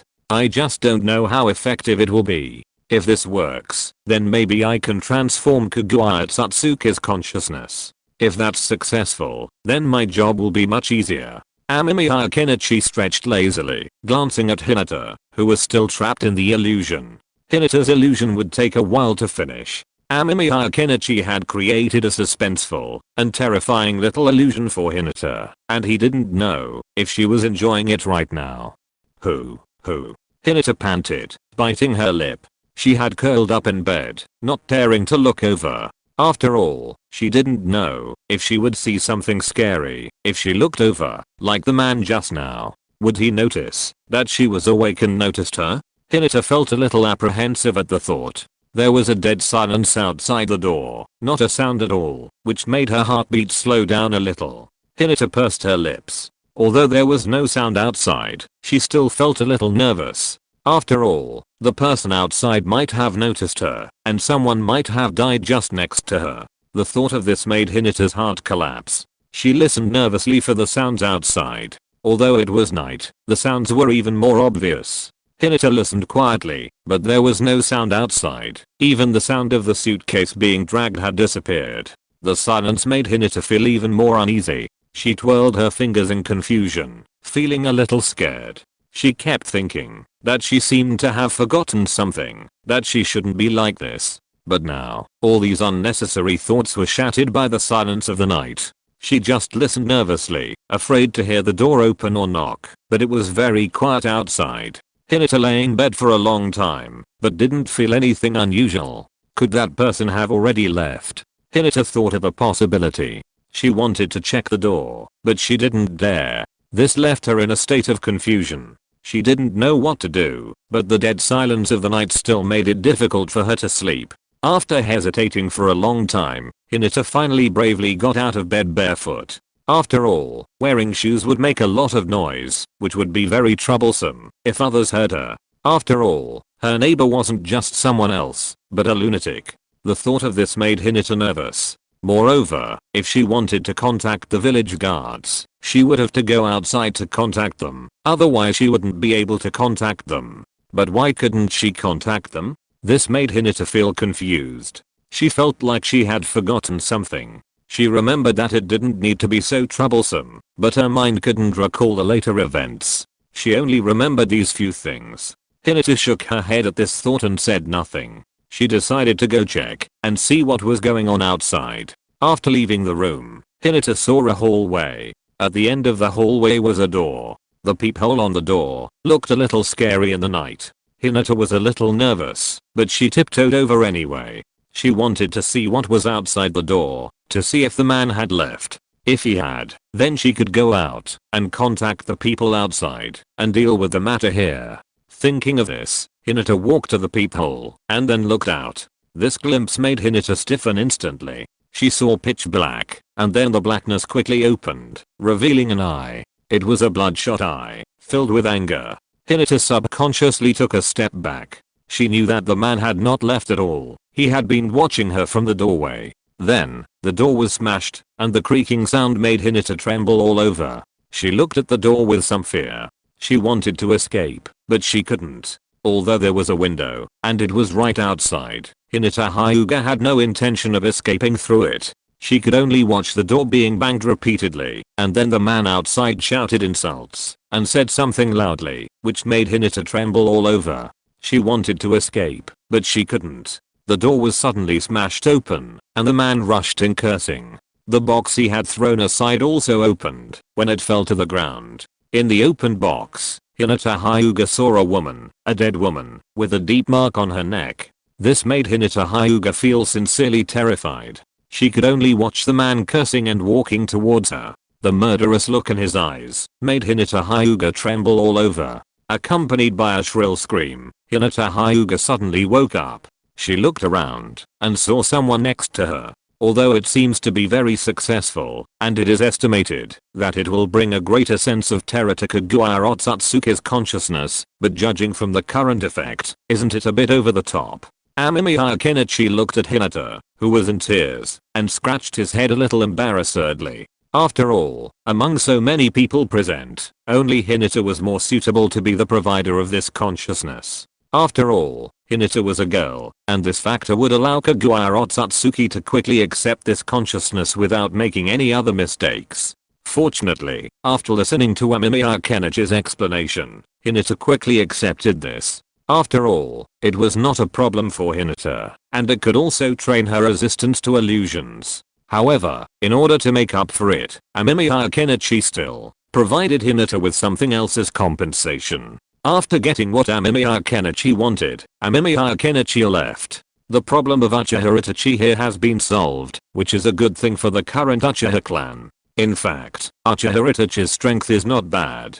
Under the blessing of the main Gekio, Uchiha Itachi is still very capable in some confrontations. In this way, in the future battle with Otsutsuki Ishiki, Uchiha Itachi can also provide more help. However, for Amemiya Kenichi, his gains in this period are probably to get the fear consciousness he wanted, and at the same time, Uchiha Sasuke is full of more gratitude to him. Although the gratitude for resurrecting Sasuke's parents was already very strong, as long as the problem of Uchiha Itachi is solved, Sasuke will probably be able to concentrate more on training in the next battle. By the way, speaking of which, the ninja world has changed a bit since I intervened. If that's the case, what about Iruno Sakura? Amemiya Kenichi was a little curious. Due to Amemiya Kenichi's intervention, Iruno Sakura had already left Team 7. So where was this girl now? Would her growth trajectory be different in the future? Amemiya Kenichi didn't really have a very good impression of Hiruno Sakura, but after all, Hiruno Sakura was a future talent, right? After all, although her strength wasn't as good as Naruto and Sasuke, she had more or less become Tsunade's student, and had accumulated yin seals, and possessed a certain foundation of supernatural strength. Amemiya Kenichi wanted to see what kind of changes Hiruno Sakura would undergo after he intervened in her life. If he could see the changes in her, it would obviously be a very interesting thing. Thinking of this, Kenichi Amemiya came to the Hokage building. Now sitting in the Hokage building was the 4th Hokage Minato Namikaze. Although Minato Namikaze was a little upset about the past and the treatment his son Naruto had suffered in Konoha, after thinking about it for a while, he was not so dissatisfied now. Moreover, the 3rd Hokage had completely abdicated. The 1st and 2nd Hokage had even scolded the 3rd Hokage in front of him. This made Minato Namikaze feel a little better. So now Minato Namikaze has taken over the affairs of Konoha. Kenichi Amemiya, why are you here? Minato Namikaze looked at Kenichi Amemiya with some surprise. He rarely saw Kenichi Amemiya outside, which made Minato Namikaze curious. What was the matter with Kenichi Amemiya coming here now? I'm here to look for someone. Amemiya Kenichi smiled. He just wanted to come and see Hiruno Sakura. After all, if he wanted to find Hiruno Sakura, the easiest way would be to search through the Hokage. After all, the Hokage would record some information of many people in Konoha, and their home addresses could also be checked. As long as they were registered villagers in Konoha, they could be found. Who is it? Is he the future genius? Namikaze Minato asked with some curiosity, but he still unpacked the things in his hand and prepared to give them to Amemiya Kenichi. After all, finding someone was a very simple thing for him. It's just that there were too many people in Konoha, so they still needed to divide and search by surname, which was more convenient. Genius? It's hard to say, but in terms of strength, it's probably equivalent to Tsunade's level. No, it should be weaker than Tsunade. Amemiya Kenichi thought for a while, and then gave such an answer. Sakura's strength was in the later period. Amemiya Kenichi felt that Kishimoto probably increased Sakura's strength a little in order to force the bond of Team 7. Sakura's strength was probably equivalent to Tsunade or maybe even worse than Tsunade, but how strong Sakura was, this was a scruddiness problem. After all, Sakura didn't have many achievements to show off. Tsunade-sama? That's not bad either. After all, Tsunade-sama is one of the 3 ninjas. Namikaze Minato was a little surprised, but he still said it with a smile. After hearing this, Amemiya Kenichi nodded. It made sense. After all, it was definitely inappropriate for him to compare Sakura with Naruto and Sasuke.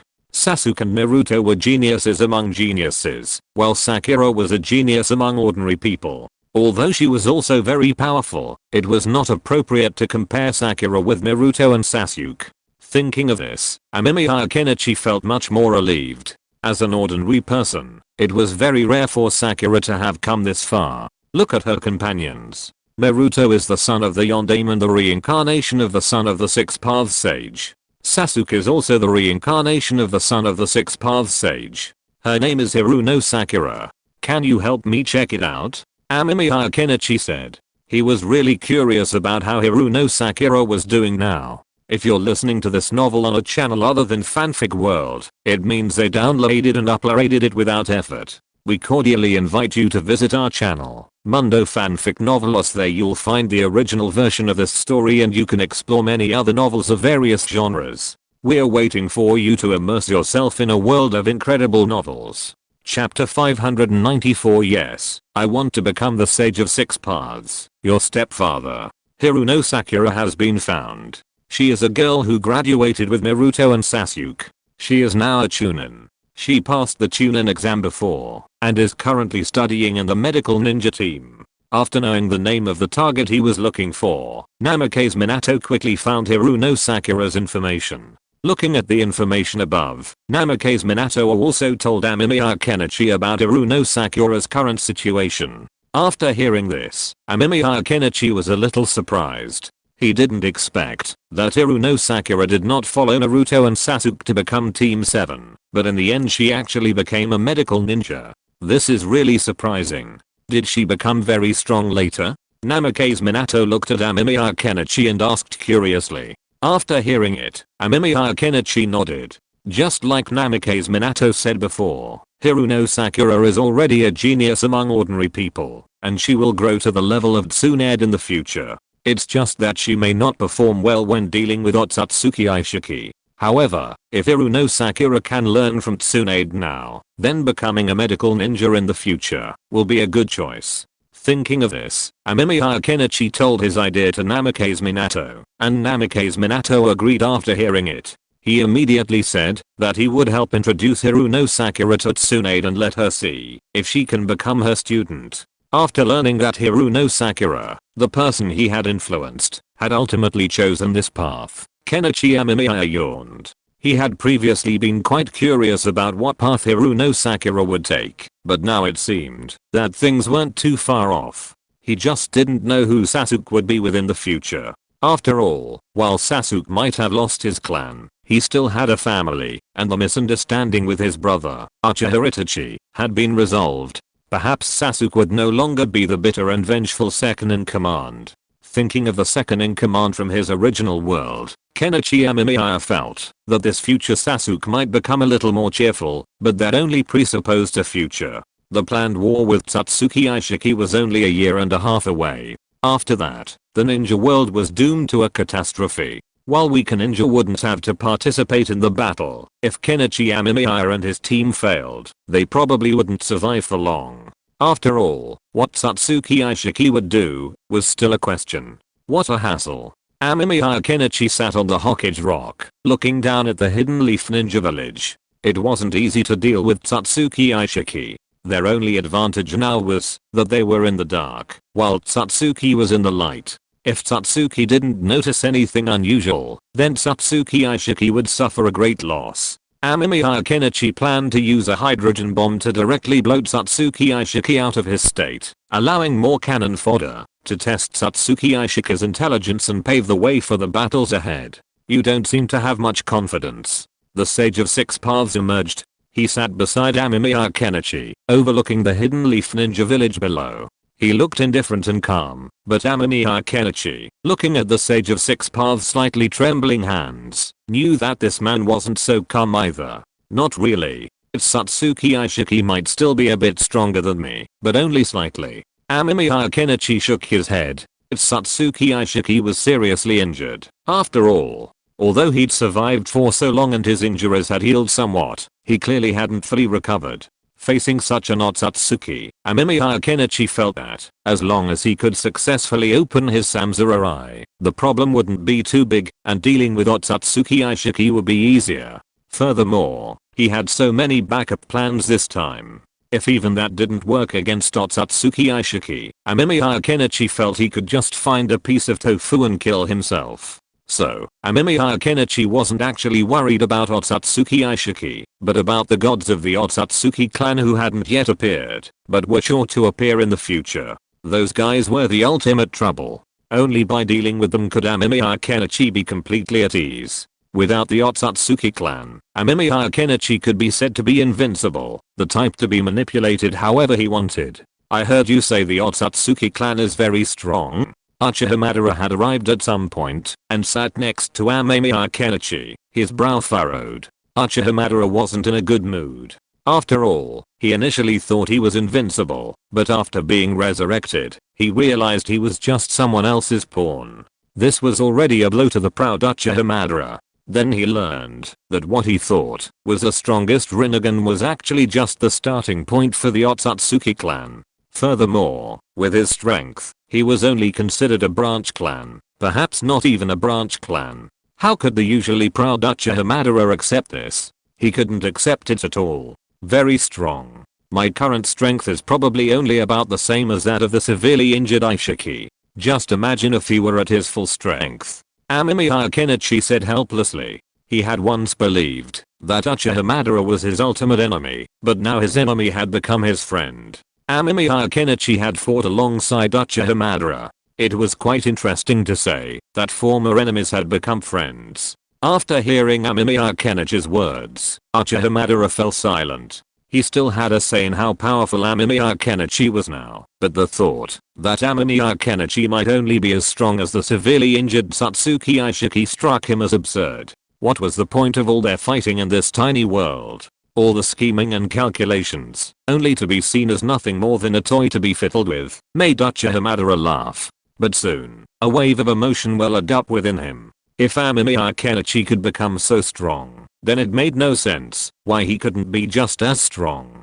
He had to become stronger and push his own strength even further, reach the level of the Otsutsuki, or even surpass the Otsutsuki clan, so as to live up to his reputation as Uchiha Madara. Humph, no matter how strong you are just born standing at our finish line. I will definitely turn the finish line into the starting line, Uchiha Madara said confidently. Amemiya Kenichi and the Six Paths Sage glanced at Uchiha Madara with an inexplicable look. There was a hint of pride in the Six Paths Sage's eyes. After all, Uchiha Madara was also the reincarnation of his son, while Amemiya Kenichi was a little helpless. Uchiha Madara might not know how outrageous the strength of these guys was. Thinking of this, Amemiya Kenichi took out a jar. Floating in it was a wisp of Otsutsuki Kaguya's consciousness. In order to prevent Otsutsuki Kaguya's consciousness from coming into contact with chakra and causing any problems, Amemiya Kenichi always placed Otsutsuki Kaguya's consciousness in a special isolation jar.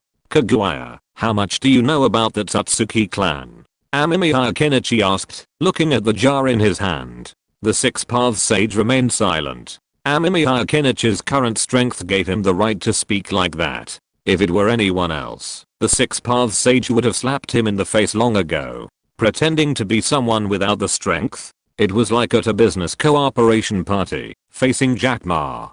People of equal status could call him Old Ma, but the boss of a small company who dared to do so was courting death. The Otsutsuki clan, that's a crazy family. Everything is based on strength. The main family has a higher bloodline and possesses greater strength, while the best members of branches like us are just sacrifices to the sacred tree. Otsutsuki Kaguya's tone was filled with hatred. After hearing this, Amemiya Kenichi nodded. This was consistent with his thoughts. In a sense, the Otsutsuki clan was the current Hyuga clan, the main family and branches, only more powerful, and they also mastered the method to become stronger. However, this also made Amemiya Kenichi a little worried. According to these people's routine, if Boruto is almost finished, will it reveal that the Otsutsuki clan is actually just a large family in a large ninja village? There are even more powerful ninjas in the ninja village. The strongest within the Otsutsuki clan is only at the level of Jonin. The protagonist needs to continue to become stronger and prevent problems from happening. By then, there will really be endless descendants. As long as people read Naruto manga, then this plot can be written indefinitely. But within the clan, the strength of those powerful individuals is terrifying. Even someone like me, if I were to join the clan, I'd be easily captured and imprisoned. Kaguya Tsutsuki's tone tinged with fear.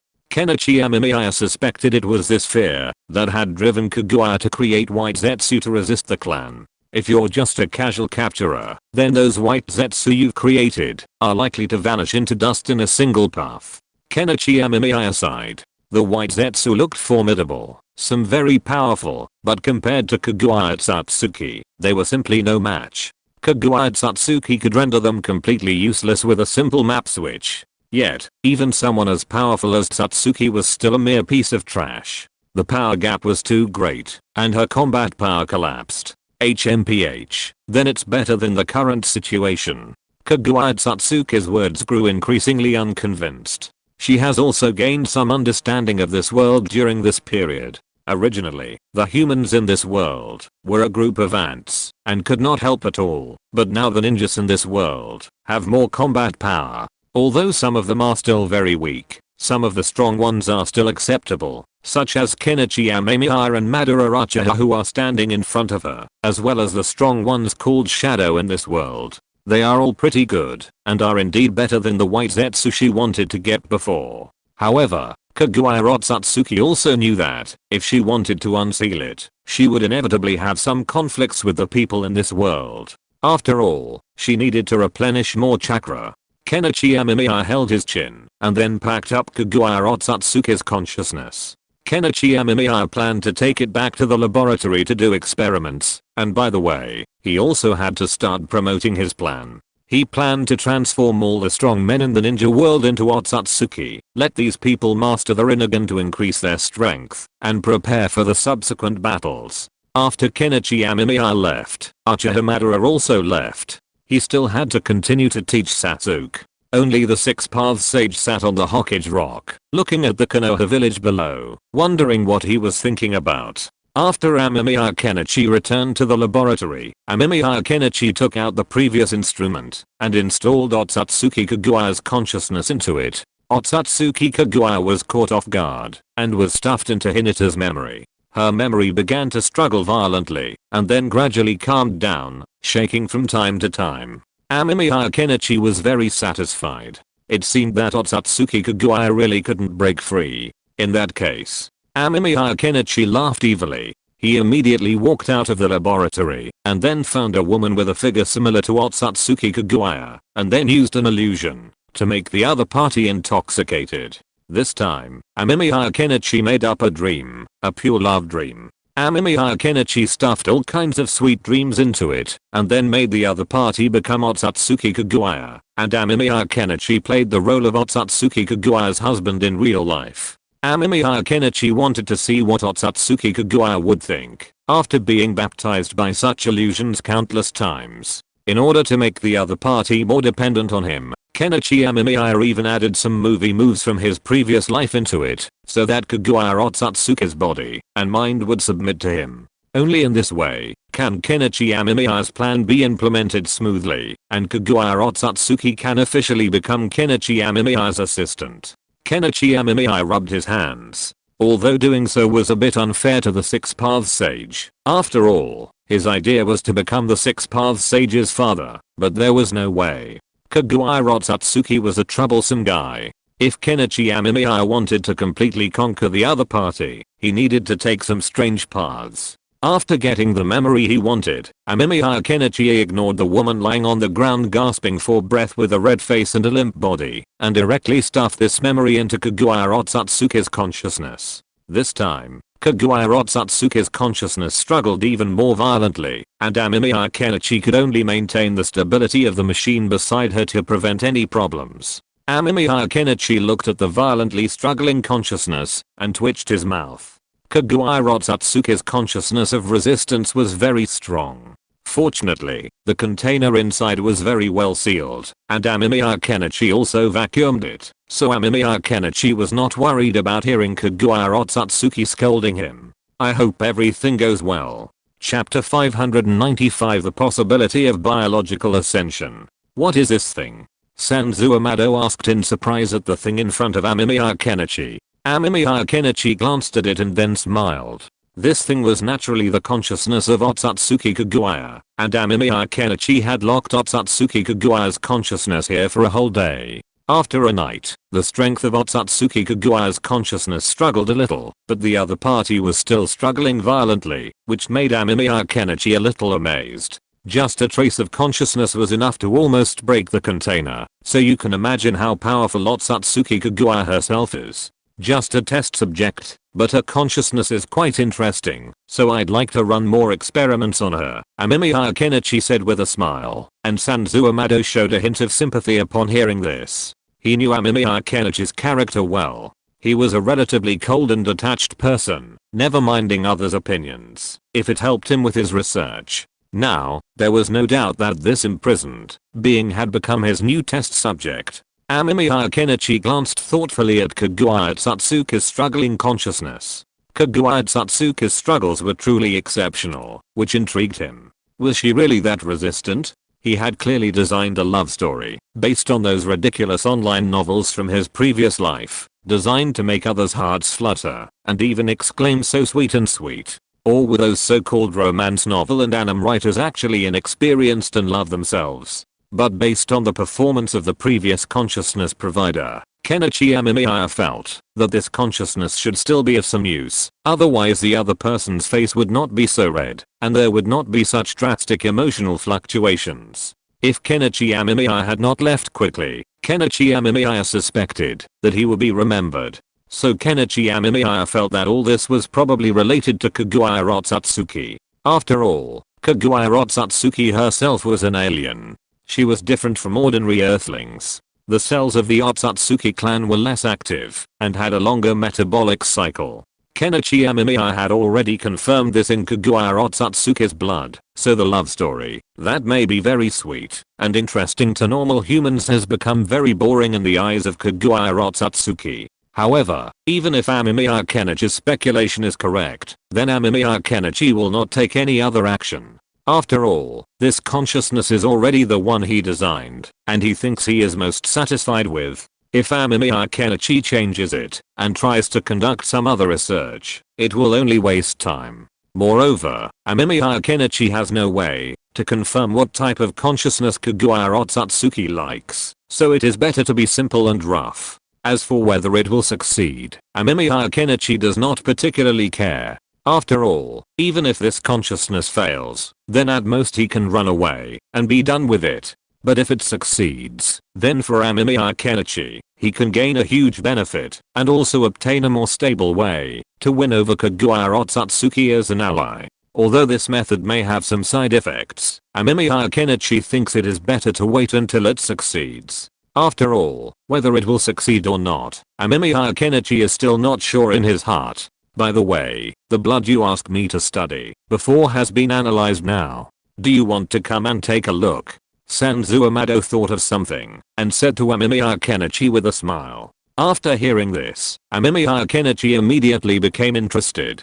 The drop of blood he gave Sanzu Amado was the blood of Kaguya Otsutsuki before, and Kaguya Otsutsuki's blood was a very important thing in Amemiya Kenichi's eyes. This thing was related to many things. These bloods were very valuable for research in Amemiya Kenichi's eyes. After all, these bloods were related to many things. This drop of blood was obtained by the Six Paths Sage brothers when they sealed Kaguya Otsutsuki, which means that this drop of blood recorded Kaguya Otsutsuki's genes and her change in her after she ate the fruit of the sacred tree. This was very helpful for Amemiya Kenichi to study Kaguya Otsutsuki's genes and the effect of the fruit of the sacred tree on the genes of Otsutsuki. Therefore, Kenichi Amemiya was extremely concerned about this matter, even temporarily surpassing his research on the time machine. After all, the time machine wasn't something he was currently focused on. His Goldfinger was still researching the power of time, and he planned to first determine Kaguya Otsutsuki's blood. This blood is quite interesting. It contains a wealth of genetic information. So, what kind of blood did you give me? Sanzu Amado couldn't help but ask, chatting with Kenichi as they walked. So, what do you think this blood is? Do you think it's human? Kenichi didn't answer directly, but instead looked at Sanzu Amado and asked with a smile. Sanzu Amado raised an eyebrow at this, knowing that if Kenichi asked this, there must be some other reason. Thinking of this, Sanzu Amado reflected on his previous findings and shook his head. He felt that this blood couldn't be human blood. After all, the genetic information contained within it was completely different from that of a normal human. Normally, we've examined a normal human genome, and it's not very numerous. But the blood you gave me contains nearly double the normal human genome, so I don't think it's human blood, Sanzu Amado said confidently. Amemiya Kenichi nodded non-committally, agreeing with his statement. However, he was still a little surprised to hear that Kaguya Otsutsuki's genome was twice that of a normal human. After all, so many genes could be considered an even larger pile of code. It's hard to imagine that such a large amount of code could still function properly in a perfect body. It's simply incredible. Amemiya Kenichi sighed. This was the first time he'd seen such a large number of genes maintain a functioning body, and Kaguya Otsutsuki's strength was not weak either. The fruit of the sacred tree was truly a strange thing. But if Kaguya Otsutsuki had nearly twice the normal human genome, could it be that she became like this after consuming the fruit? After all, Kenichi Amemiya had known that, while the Otsutsuki clan's genes differed from those of normal humans, the difference wasn't that drastic. Yes, there are so many problems with our genes these days, and some gene defects, deletions, or even extras can lead to various congenital diseases in newborns. And yet, the owner of this blood possesses so many genes, Sanzu Amado exclaimed in awe. The more he studied, the more he understood the world. For Sanzuamado, he felt that for someone to possess such miraculous blood, the other person must also be a truly remarkable being. Yes, that person is not only a powerful ninja, but also absolutely perfect. You can hardly find any flaws in her, or even, given our current level of technology, it's impossible to find any flaws in her. Amemiya Kenichi nodded in approval. He thought so too. To him, Kaguya Tsutsuki's genes were simply outrageous. You have to know that genetic research is ongoing, and genes are also called a kind of Hashirama code. This is why many people advocate mechanical ascension over biological ascension. Mechanical ascension only requires the creation of sufficient mechanical tools, while biological ascension requires solving the genetic problem. If genetics can't be solved, then biological ascension is impossible. Amemiya Kenichi was a little excited. Although genes are a huge Hashirama code, if they can be deciphered and used to their advantage, they can become an extremely powerful weapon, just like playing a video game, even though the underlying programming may seem very complex and complicated. However, if one could master a certain computer language and then utilize it, one could transform these complex programs into something useful for their own use. This was also the principle behind the creation of some simple plugins, but such plugins were only effective for single-player games and could not be used in online games. However, for Kenichi Amemiya, he had no intention of researching online games. After all, it was impossible for the genes of the Otsutsuki clan to be uploaded to a network for management and maintenance. That would be too outrageous. If their genes could really be uploaded to the network for management and maintenance, with specialized personnel responsible for editing and searching, then the Otsutsuki clan would probably not be what it is now. At the very least, they would not be divided into main and branch families, and the Otsutsuki clan would become even more powerful. Therefore, Kenichi Amemiya felt that it was impossible for the Otsutsuki clan to do such a thing. After all, if they could achieve this, then their strength would be truly very powerful, even to the point of being ridiculously powerful. Therefore, Amemiya Kenichi felt that he only needed to thoroughly study Kaguya Otsutsuki's genes and remove the extra part of Kaguya Otsutsuki's genes. Perhaps he could reverse engineer the fruit of the sacred tree and find out what effect he had. As long as he could do this, then Amemiya Kenichi felt that he had basically mastered the method of ruling the current ninja world. At that time, he could mass produce loyal subordinates and feed them the fruit of the sacred tree, making them stronger. Although the quality might not be very good, if the quantity was large enough, it would surely be very troublesome. This was also a gift that Amemiya Kenichi prepared for Otsutsuki Aishiki.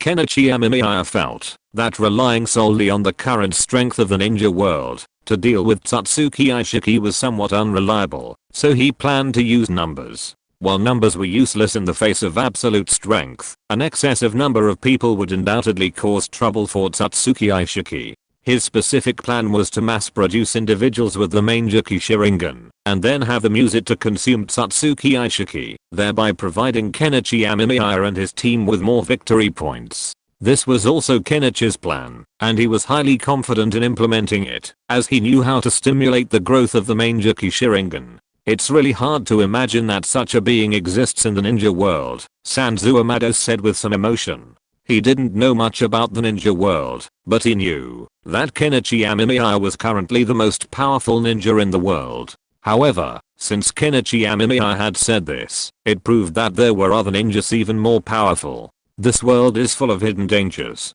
Kenichi Amemiya gazed intently at Kaguya Otsutsuki's will, assessing its likelihood of success. If it succeeded, that would be great. If not, he could find another way. With that thought, Kenichi lost interest. After confirming that Kaguya Otsutsuki's cage was secure, he followed Sanzuamado out of the area. He still needed to continue studying Kaguya Otsutsuki's blood. Kenichi Amemiya followed Sanzuamado to the laboratory. Upon entering, he was immediately greeted by a vast display of data on the computer. He felt a headache coming on. These data were all Kaguya Otsutsuki's genes, a fact he found difficult to fathom. Despite Sanzuamado's previous warnings, Kenichi still found them a bit far-fetched. However, a burning intensity grew in his eyes as he observed the genes before him. He felt that if he could first identify the genes that differentiated Kaguya Satsuki from the others, he might be able to gain a better understanding of which genes were influenced by the fruit of the sacred tree. Then let's get started. Let's eliminate it and other genes first.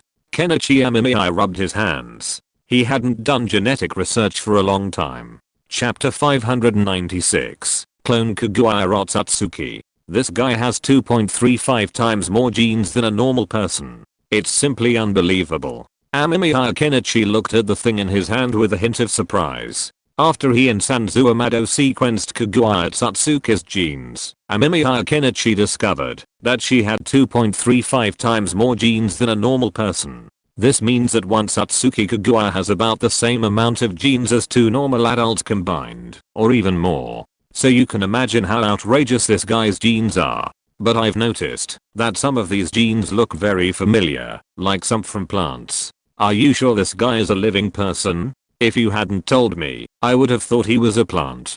Sanzuamado was a little surprised. But he wasn't surprised by the number of genes in the blood. After all, he had seen that too. What he found most outrageous was that some of Kaguya Satsuki's genetic information actually contained plant genes. This was extremely unusual, and he found it very outrageous. A normal human shouldn't have plant genes, but Sanzuamado discovered some plant genes in Kaguya Satsuki's blood. This was incredibly puzzling. If he hadn't personally tested the blood, he might have even wondered if some mistake had been made during the testing process, leading to contamination and the resulting condition. The thought of this filled Sanzuamado with confusion, yet also heightened excitement.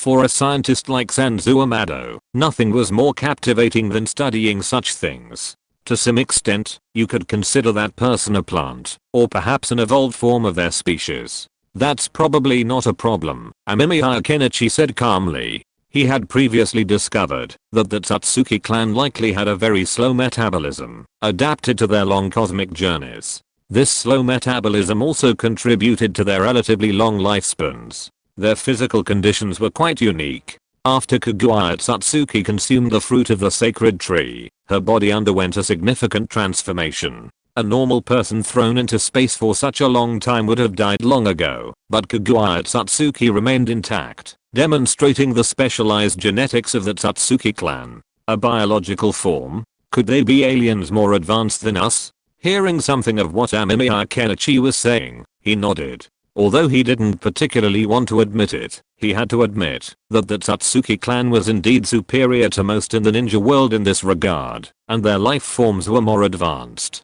It could be said that, if the Satsuki clan hadn't arrived in the ninja world, its future might have taken a strange turn. After all, chakra was only mastered by the ninja world after Ishiki Satsuki planted the sacred tree, and was spread by the Sage of Six Paths. Without the Satsuki clan's actions, the ninja world might still be stuck in a feudal, small-scale peasant society. That's really amazing, Sanzuamado said with some sighs. He didn't think that Amemiya Kenichi would deceive him. After all, deception in this kind of thing would not have any effect. On the contrary, it might cause certain problems in the research. Sanzuamado was very clear about this, so he also believed in Amemiya Kenichi. Amemiya Kenichi, on the other hand, fell into deep thought as he looked at the blood and genetic information in front of him. He had previously wanted to reverse engineer the effect of the fruit of the sacred tree by studying genes, but looking at these strange genetic information groups in front of him, Amemiya Kenichi's eyes were a little straight. He had to admit that there were too many genes. If he wanted to reverse analyze them, it would be a very troublesome process. So Amemiya Kenichi didn't know if he could succeed. But no matter what, he still needs to try. After all, if he doesn't try, Kenichi Amemiya still doesn't know whether he can succeed. If he succeeds, it would naturally be the best. If he fails, it doesn't matter. After all, if the fruit of the sacred tree can be researched so easily, then the Otsutsuki clan will not need to plant the sacred tree, but they can mass produce the fruit of the sacred tree themselves, and then strengthen their clansmen. Thinking of this, Kenichi Amemiya temporarily formed a shadow clone, and asked the shadow clone to deal with his other plan, which is to mass produce ninjas with Mangekyou Sharingan, and then use these Mangekyou Sharingan ninjas as consumables to consume Otsutsuki Aishiki. While this consumption wasn't guaranteed to be effective, the Mangekyou Sharingan's abilities were incredibly diverse, and using them multiple times should pose a significant threat to Otsutsuki Aishiki. This would also increase Kenichi Amemiya's team's chances of success against Otsutsuki Aishiki. Kenichi Amemiya felt the Six Paths Sage wouldn't object to this plan. As for the chosen individuals, it was undoubtedly those with considerable strength. Only a highly skilled Jounin possessed the ability to maximize the effectiveness of these Mangekyou Sharingan. Non-Jounin, even with the Mangekyou Sharingan, wouldn't be able to perform many eye techniques, as these techniques were extremely taxing on the body. I think if we want to study this, perhaps we need to perform some editing and analysis on this gene first. At the very least, we need to understand what each of these genes correspond to, Kenichi Amemiya said seriously. He wanted to analyze Kaguya Otsutsuki's genes first to determine how they differed from those of a normal person, and what functions these extra genes corresponded to. Only then could he reach a conclusion and gain a deeper understanding of Kaguya Otsutsuki's genes. If he could achieve this, then Kenichi Amemiya could attempt to clone another Otsutsuki. However, after pondering this question, Kenichi Amemiya had an intriguing idea. Since he already had Kaguya Otsutsuki's genes, could he use this method to clone her, creating a clone of her? If successful, would this clone possess the same strength as Kaguya Otsutsuki? If so, wouldn't he be able to mass produce numerous Otsutsuki Kaguyas? Kenichi Amemiya felt a little excited at this thought, as the theory held some promise. However, Kenichi then fell into deep thought. If this method truly worked, then how could the Otsutsuki clan, who could physically travel the universe and even create a time machine through scientific research, not have thought of this? Kenichi Amemiya didn't believe that Otsutsuki clan didn't have cloning technology, but what if the Otsutsuki clan truly hadn't yet developed cloning technology? The thought of this excited Amemiya Kenichi. After all, creating a clone of Kaguya Otsutsuki wasn't a difficult problem for him. He had even solved the problem of rapid growth. So, Amemiya Kenichi could definitely spend some time trying.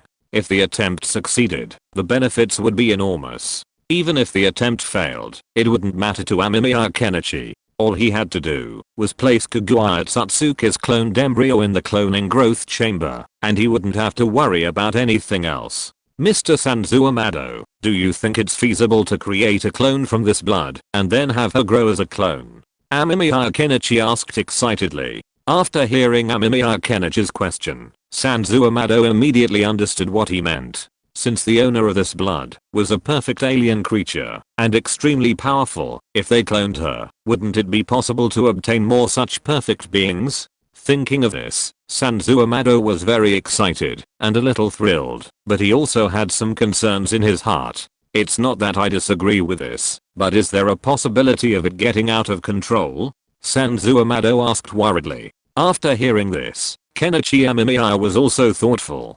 Kaguya Otsutsuki's abilities were very special. Even the Six Paths Sage hadn't dared to release her directly until now, although Kenichi Amemiya believed that the Six Paths Sage had a way to reseal Kaguya Otsutsuki. So it is indeed possible that Kaguya Otsutsuki could sense her clones and transfer her will to them, thus achieving a perfect resurrection. However, Kenichi Amemiya felt that this possibility was not particularly high. After all, unless there was a hive mind between clones, there was basically no mutual induction between them. This was something Kenichi Amemiya had discovered after so many cloning experiments. Although I don't think the possibility is very high, just in case, we should still take some basic precautions and then try the cloning experiment. Amemiya Kenichi still planned to conduct this experiment. After all, if this experiment succeeded, the benefits he would reap would be enormous. Thinking of this, Amemiya Kenichi couldn't give up.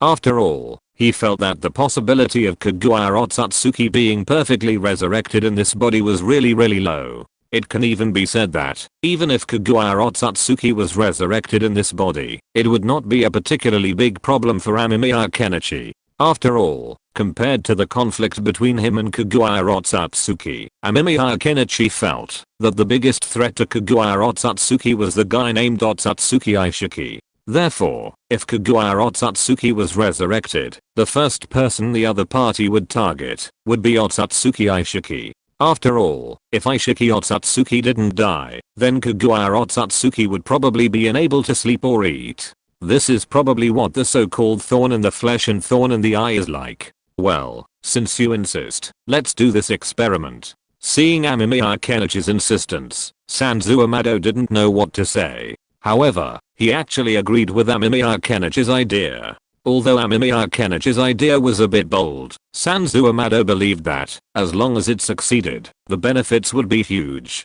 It was for this reason that Sanzu Amado finally agreed. After thinking about this, Sanzu Amado hurriedly set up defenses outside the cloning laboratory to prevent any emissions. To be on the safe side, Amemiya Kenichi also transferred the remaining consciousness of Kagura Otsutsuki to another location. However, while transferring Kagura Otsutsuki's consciousness, Amemiya Kenichi also noticed that Kagura Otsutsuki's consciousness was struggling. After a short period of time, Kagura Otsutsuki's consciousness seemed to slowly give up, or at least the struggle was not as strong. I'm really a little curious. If I release this guy's consciousness now, will he call me dear, or will he rush over and kill me? Kenichi Amemiya looked at the thing in his hand with some amusement, but in a blink of an eye, Kenichi Amemiya took this thing to another laboratory. The confidentiality and safety requirements of the next experiment are very high. Kenichi Amemiya does not want any mistakes to appear. After finishing everything, Kenichi Amemiya also came to the clone's laboratory with a nervous look. He needed to complete the cloning process of Kagura Otsutsuki here. Are you ready? Sanzu Amado looked at Amemiya Kenichi and asked softly. Although he had done clone experiments many times and even cloned many of his own daughters, Sanzu Amado still felt a little nervous when facing this cloning. After all, this time he was not cloning an ordinary person, but an extremely powerful ninja. Amemiya Kenichi nodded after hearing this. He had prepared all the defensive measures. Unless the Six Paths Sage or some other powerful person of his level broke in, the protagonist could stop them. Let's start this cloning experiment. Chapter 597 Kagura's cloned embryo. Did this cloning experiment succeed or fail? Sanzu Amado and Amemiya Kenichi looked at the strange humanoid creature before them. Sanzu Amado couldn't help but ask, while Amemiya Kenichi couldn't help but touch his chin after watching. It was really hard to say. He felt that it was most likely a failure. After all, Kagura Otsutsuki's physical condition had long been somewhat different from that of a normal person. Amemiya Kenichi felt that, if it was Kagura Otsutsuki, then the appearance of such a unique form would not be surprising. The Kagura Otsutsuki before them didn't look like the Kagura Otsutsuki in the anime. Instead, it looked a bit like a monster, with a very twisted body and a very strange posture, giving people a very uneasy feeling. Especially after Amemiya Kenichi tested it with the Rinnegan, Amemiya Kenichi discovered that the body of Kagura Otsutsuki before them was quite special. The composition of her body was slowly decomposing. In other words, even if Kenichi Amemiya and the others did nothing, this creature would gradually decompose and eventually turn into a pile of mud. Is the other party conscious? Amemiya Kenichi asked Sanzu Amado. The simplest way to test the experiment's success was to see if Kagura Otsutsuki's consciousness was present. If the clone had been created and had become conscious enough to communicate with a normal human, then the experiment would clearly be a success. However, if it lacked consciousness, then the experiment would be a failure. However, Amemiya Kenichi felt a bit unlikely about the possibility of success. After all, the monster before him didn't look like one capable of normal communication. Based on current observations, it's not. While it does react to pain or electrical stimulation, these reactions are more likely to be biological instincts. It doesn't exhibit any learning or cognitive abilities. Sanzu Amado shook his head. He had just conducted an experiment on the clone before him, and after applying electric shocks or needles, it exhibited noticeable muscle contractions. However, the problem was that, after repeated electric shocks or needles, the same symptoms persisted, proving that it lacked any significant learning abilities. Even a young human, if accidentally burned by fire, will develop a distinct fear of flames and instinctively avoid them. Even normal animals with brains, even those with brains, will react to these things. Even some insects have a certain ability to learn and comprehend, but this piece of flesh in front of him certainly doesn't have that. This is why Sanzuamado believes it's not a normal creature, and its body is also disintegrating. I think our experiment failed, but why is this? Amemiya Kenichi asked, perplexed, as he looked at the slowly disintegrating mass of flesh before him. Failure wasn't a terrible thing. After all, Amemiya Kenichi was accustomed to failure in scientific experiments. Some complex experiments might fail countless times, but just one success was enough for him. But what Amemiya Kenichi couldn't understand was why it failed this time. The entire cloning process this time was the same as the countless cloning experiments he had conducted before. Logically, it had all been successful before, so it shouldn't fail this time. Amemiya Kenichi wondered if it was the special genes of Kagura Otsutsuki that caused this. If that was the case, then Amemiya Kenichi didn't seem to be incomprehensible. It was just that he needed to conduct another control experiment to see if the problem was caused by the rapid development. So Amemiya Kenichi opened another Ryan can and looked inside. Inside was a very small embryo. This was Kagura Otsutsuki's cloned embryo. If we want to observe whether it is a disadvantage caused by rapid growth, then our experiment may be dragged out for a very long time. After all, it takes almost 10 months to nurture a normal growing embryo. Sanzuamado looked at what Amemiya Kenichi was looking at and knew what Amemiya Kenichi wanted to do. Amemiya Kenichi nodded. He naturally knew this, and Amemiya Kenichi had a strange idea in his mind. He always felt that the Otsutsuki clan might take a longer time to nurture the embryo. After all, the Otsutsuki clan itself has a very slow metabolism. But we don't have any better solution at the moment. This fast-growing clone is basically likely to have this problem. Could it be related to the fast growth? A study is still needed, but we may be able to try a few more times. Kenichi Amemiya still planned to make a few more attempts and then rule out the problem caused by accidental factors. However, after many attempts, Kenichi Amemiya did not succeed at all. There were only 7 clumps of meat in his laboratory that were of unknown meaning and were self-decomposing. These things were of no use at all and could not even be used as organ transplants. After all, they were strange creatures made up of meat, blood, and some weird and sticky tissues. In other words, these things were not even living things, but could only be regarded as a kind of thing that lived on instinct. Looking at the flesh balls before him, Kenichi Amemiya was a bit amused and confused. These things had definitely failed in the lab and were of no value. At this point, it was confirmed that the rapid growth method was not suitable for cloning Kagura Otsutsuki. Whether the natural development method could be used still required a long period of observation. With this in mind, Kenichi Amemiya temporarily put aside the idea of continuing to research Kagura Otsutsuki clones. It seems that it is impossible to cultivate clones of this target through rapid growth. So, do we need to change our research direction now? Sanzuamado asked Kenichi Amemiya, who nodded after hearing this. It would take at least 10 months for naturally cultivated embryos to fully develop.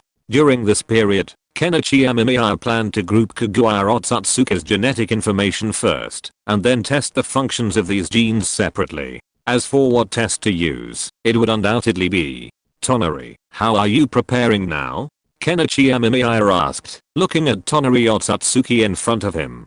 Tonari Otsutsuki was the experimental subject that Kenichi Amemiya had found. After all, Tonari Otsutsuki himself was a member of the Otsutsuki clan, so his genes would be relatively closer to Kagura Otsutsuki. Using Kagura Otsutsuki for the experiment would be a great choice, so Kenichi Amemiya planned to use Tonari Otsutsuki for this experiment. Reporting to the teacher, I'm now very well prepared, and I have adapted a lot to the opening of the Samsara. My eyes don't hurt anymore. Otsutsuki Tonari said calmly, and Amemiya Ken nodded. Otsutsuki Tonari's mental state is a little problematic. He doesn't have many emotions, but such a personality is also very good for making experimental subjects.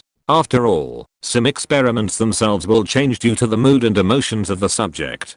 This is why pharmaceutical companies set up a part of the psychological control group when conducting experiments. These psychological control groups seem to be taking medicine, but they actually eat some flour, glucose and other things, not real medicine. Pharmaceutical companies judge the effects of the medicine or other psychological factors by observing these people's behavior. I have a few experiments that need your help.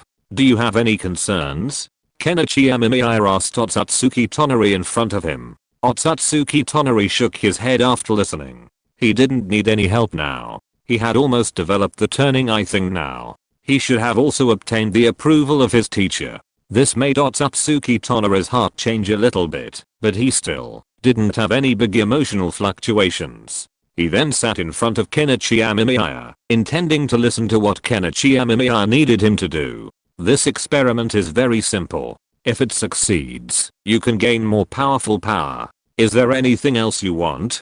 Kenichi Amemiya looked at Tonari Otsutsuki and asked. He was still very curious about this question.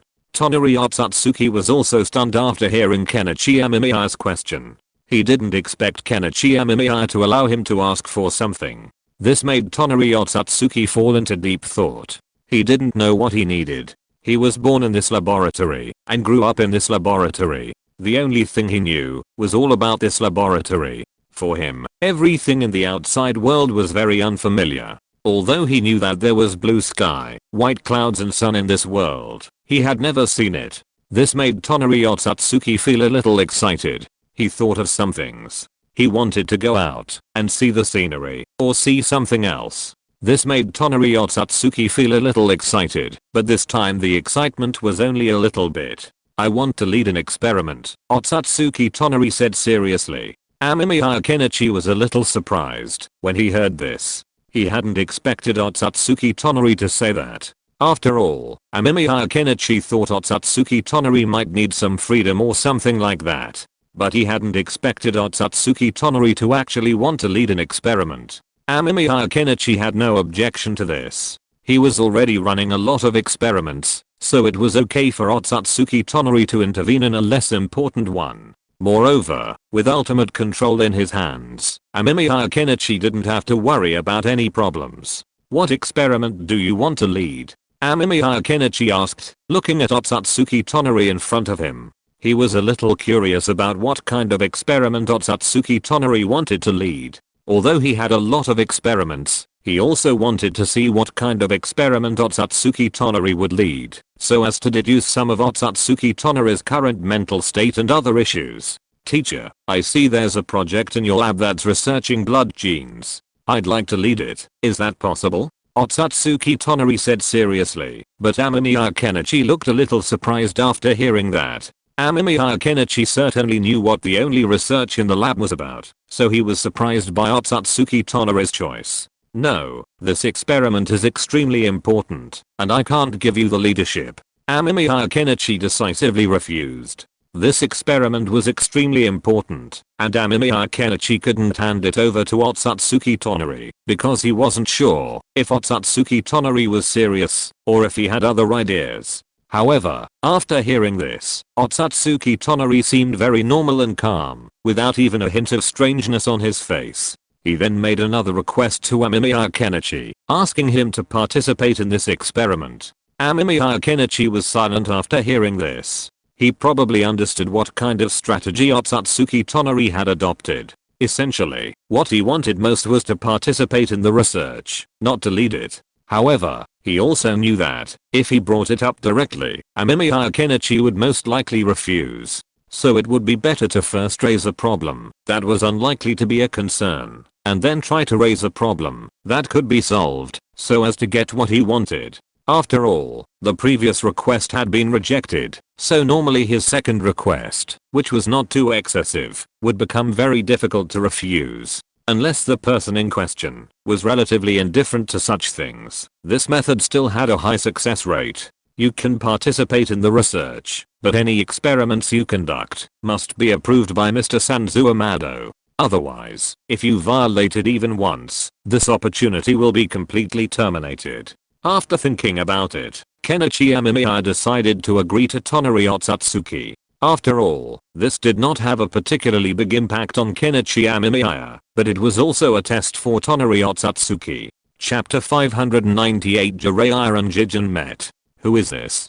Sanzu Amado looked at Otsutsuki Tonari beside Amemiya Kenichi and asked with some doubts. Amemiya Kenichi glanced at Otsutsuki Tonari beside him, then turned around and waved to Sanzu Amado, then pulled Sanzu Amado over and carefully introduced Otsutsuki Tonari's current identity to Sanzu Amado. After hearing that Otsutsuki Tonari was a clone and seemed to have gotten rid of the disadvantage of rapid growth, Sanzu Amado showed a surprised expression. After all, the cloning technology was mainly promoted by Sanzu Amado, so Sanzu Amado himself was very clear about the shortcomings of this cloning technology. But now Amemiya Kenichi actually brought someone to tell him that the shortcomings of this cloning technology had been overcome.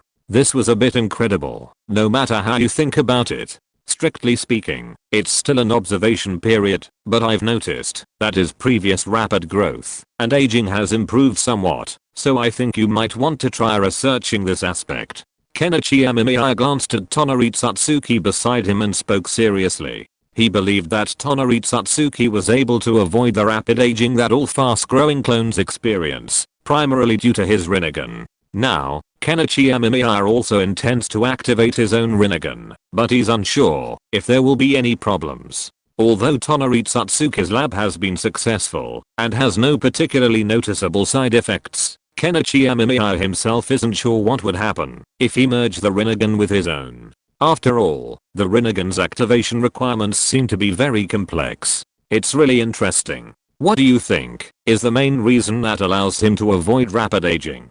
Sanzu Amado looked at Otsutsuki Tonari in front of him curiously, while Otsutsuki Tonari looked at Sanzu Amado expressionlessly, which made Sanzu Amado feel more interested.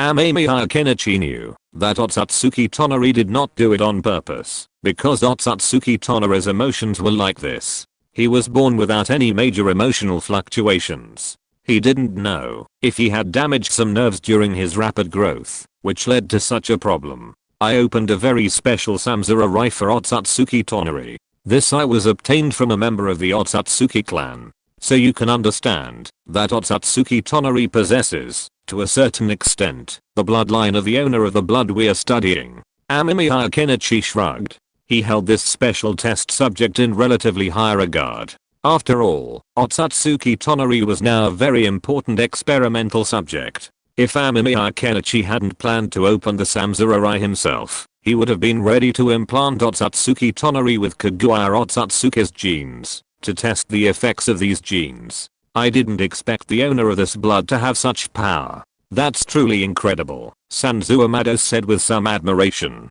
Amemiya Kenichi didn't care. After all, strictly speaking, Kaguya Otsutsuki wasn't a normal human. She was an alien, and it was understandable that aliens had some genetic abnormalities. Then Mr. Sanzu Amado, I will hand Otsutsuki Tonari over to you now. I still have an experiment to do, but you need to pay attention that Otsutsuki Tonari must report to you anything he does while participating in your experiment or helping you. If you are sure that there are any safety risks, then please stop Otsutsuki Tonari. Amemiya Kenichi instructed. He didn't want Otsutsuki Tonari to have any abnormalities in his body, nor did he want Sanzu Amado to have any abnormalities in his body. After all, Sanzu Amado was also a very important partner to Amemiya Kenichi. As for Otsutsuki Tonari, Amemiya Kenichi had some other ideas. He didn't particularly trust Otsutsuki Tonari yet, so he planned to use the floating technique to dive underground to observe Otsutsuki Tonari to prevent Otsutsuki Tonari from doing anything to Sanzu Amado and escaping from the laboratory. Okay, I understand, Sanzu Amado nodded. Kenichi Amemiya glanced at Tonari Tsutsuki, who nodded obediently, indicating his understanding. Kenichi Amemiya then left the laboratory and contacted a shadow clone, having it use the Mayfly Jutsu to infiltrate underground. This was to observe whether Tonari Tsutsuki might betray him. Kenichi Amemiya himself then traveled to a safer and more secluded laboratory, intending to activate his own Samsara and test whether the two could coexist. Kenichi Amemiya felt that something like the Samsara might not coexist with the Samsara. The Samsara, after upgrading, could potentially become the Rinnegan Sharingan.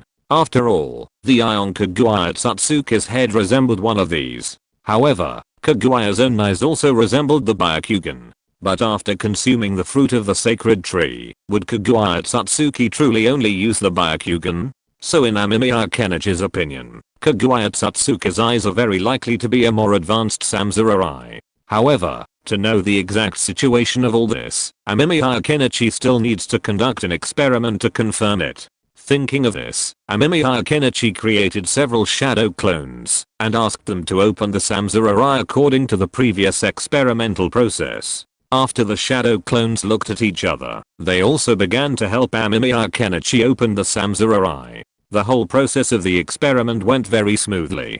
During the process, the shadow clones did not disband or send any other information, which made Amemiya Kenichi feel much more relaxed. After fusing with the Samsara, Amemiya Kenichi also discovered a small problem. That is, after opening the Samsara, his eyes are still showing the Samsara. In this case, is my experiment considered a success or a failure? Amemiya Kenichi touched his eyes with some doubts. His eyes did not feel strange. However, according to what Otsutsuki Tonari said before, there is indeed nothing abnormal at the beginning after opening the Samsara, but within the next hour, eye pain will begin to appear, and this pain is very strong at the beginning, so much so that it is completely unbearable.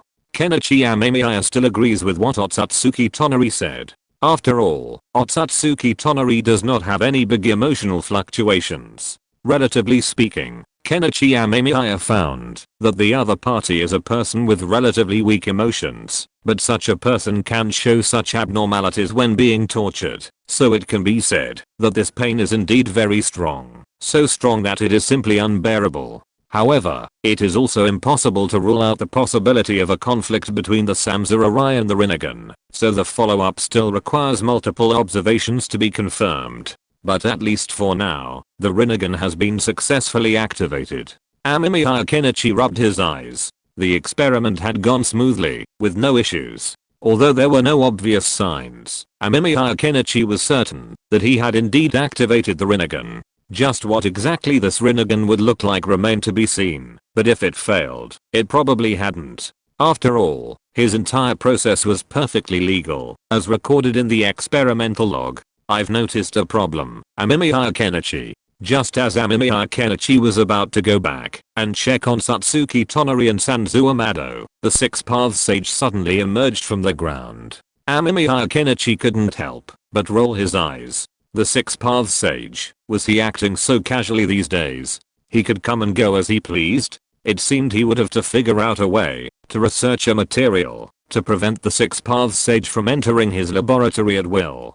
Fortunately, Kenichi Amemiya wasn't currently in the laboratory where Kaguya Satsuki's consciousness was being held. Otherwise, if the Six Paths Sage had seen him, it would have been a very troublesome situation. While the Six Paths Sage was a rather good character and had sealed away his mother, Kaguya Satsuki, he wasn't sure what the Six Paths Sage would do if he discovered his intention to become his stepfather. What is it? Kenichi Amemiya coughed, then looked at the Six Paths Sage before him. He felt strangely awkward around the Six Paths Sage. While he hadn't done anything to the sage, he had done something to the sage's mother, and the thought of that made Kenichi feel strangely nervous. Why do I feel like you're afraid to look at me? The Six Paths Sage looked at Kenichi in confusion. He felt a strange look in his eyes, as if he had done something wrong to him, yet at the same time, he hadn't done anything wrong. This confused the Six Paths Sage. I think it might be your illusion. Amemiya Kenichi coughed, but didn't admit it. The Six Paths Sage, though perplexed, didn't say anything. Instead, he told Amemiya Kenichi what he had discovered. As he heard the Six Paths Sage begin to get down to business, Amemiya Kenichi's expression grew serious. He didn't do much these days, just gathering intelligence in the Pure Land and occasionally checking in with Black Zetsu to see if Tatsuki Aishiki had any other plans. So, could something be wrong with Tatsuki Aishiki? The thought of a problem on Tatsuki's side made Amemiya Kenichi nervous.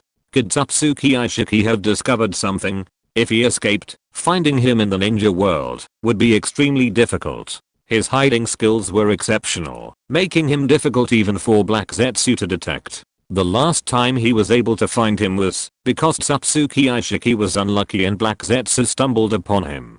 Otherwise, there would be no way to find him. Recently, I've discovered that Jijin, the man Satsuki Aishiki is currently employing, has appeared in a hot spring town on the border of the Land of Fire. He also seems to have had some contact with Jiraiya from Konoha. The Sage of Six Paths spoke seriously. The corners of Amemiya Kenichi's mouth twitched when he heard this. Jiraiya again. Jiraiya was a real troublemaker, and Amemiya Kenichi knew it. Although Konoha had previously issued a call for all powerful ninjas to return to the village as soon as possible, the call primarily targeted Jiraiya and Tsunade. However, Jiraiya had grown bored after returning for a while and had gone out again. He was currently collecting materials for his future novels, but he hadn't expected Jiraiya to actually end up in the hot spring town and, by chance, run into Jijin. This worried Amemiya Kenichi. If the entire ninja world plan was ruined by Jiraiya, then Jiraiya would be undeniably to blame. So, did Jijin discover something? Amemiya Kenichi asked anxiously, unable to help but be anxious. After all, this matter clung to the future plans of the ninja world, and whether he could uncover more of Satsuki Aishika's hidden weapons. If Jijin discovered something unusual, it would be a fatal disaster. However, thinking of Jiraiya, Amemiya Kenichi felt there was still a slight possibility that something hadn't been discovered. After all, Jiraiya wasn't stupid, he was actually quite intelligent. Not yet, but it's hard to say. I think you'd better come with me. The Six Paths Sage was a little anxious. Seeing this, Amemiya Kenichi didn't object. Instead, he quickly followed the Six Paths Sage out of the laboratory and sped towards the hot spring town. Naturally, ordinary travel speed wouldn't be enough. The Six Paths Sage taught Amemiya Kenichi a simple speed traveling sacred tree. Once he mastered it, Amemiya Kenichi's speed would be greatly increased. No, follow me. Amemiya Kenichi thought of the hot air balloon he had asked him to build earlier. Chapter 599. Who will be responsible for the research of sealing technique? Sitting in a hot air balloon, Kenichi Amemiya quickly brought the Six Paths Sage to a hot spring town at the border of the Land of Fire. In this hot spring town, Kenichi Amemiya also changed his face and put on a mask of the ANBU. As for the Six Paths Sage, the other party had already returned to the Pure Land.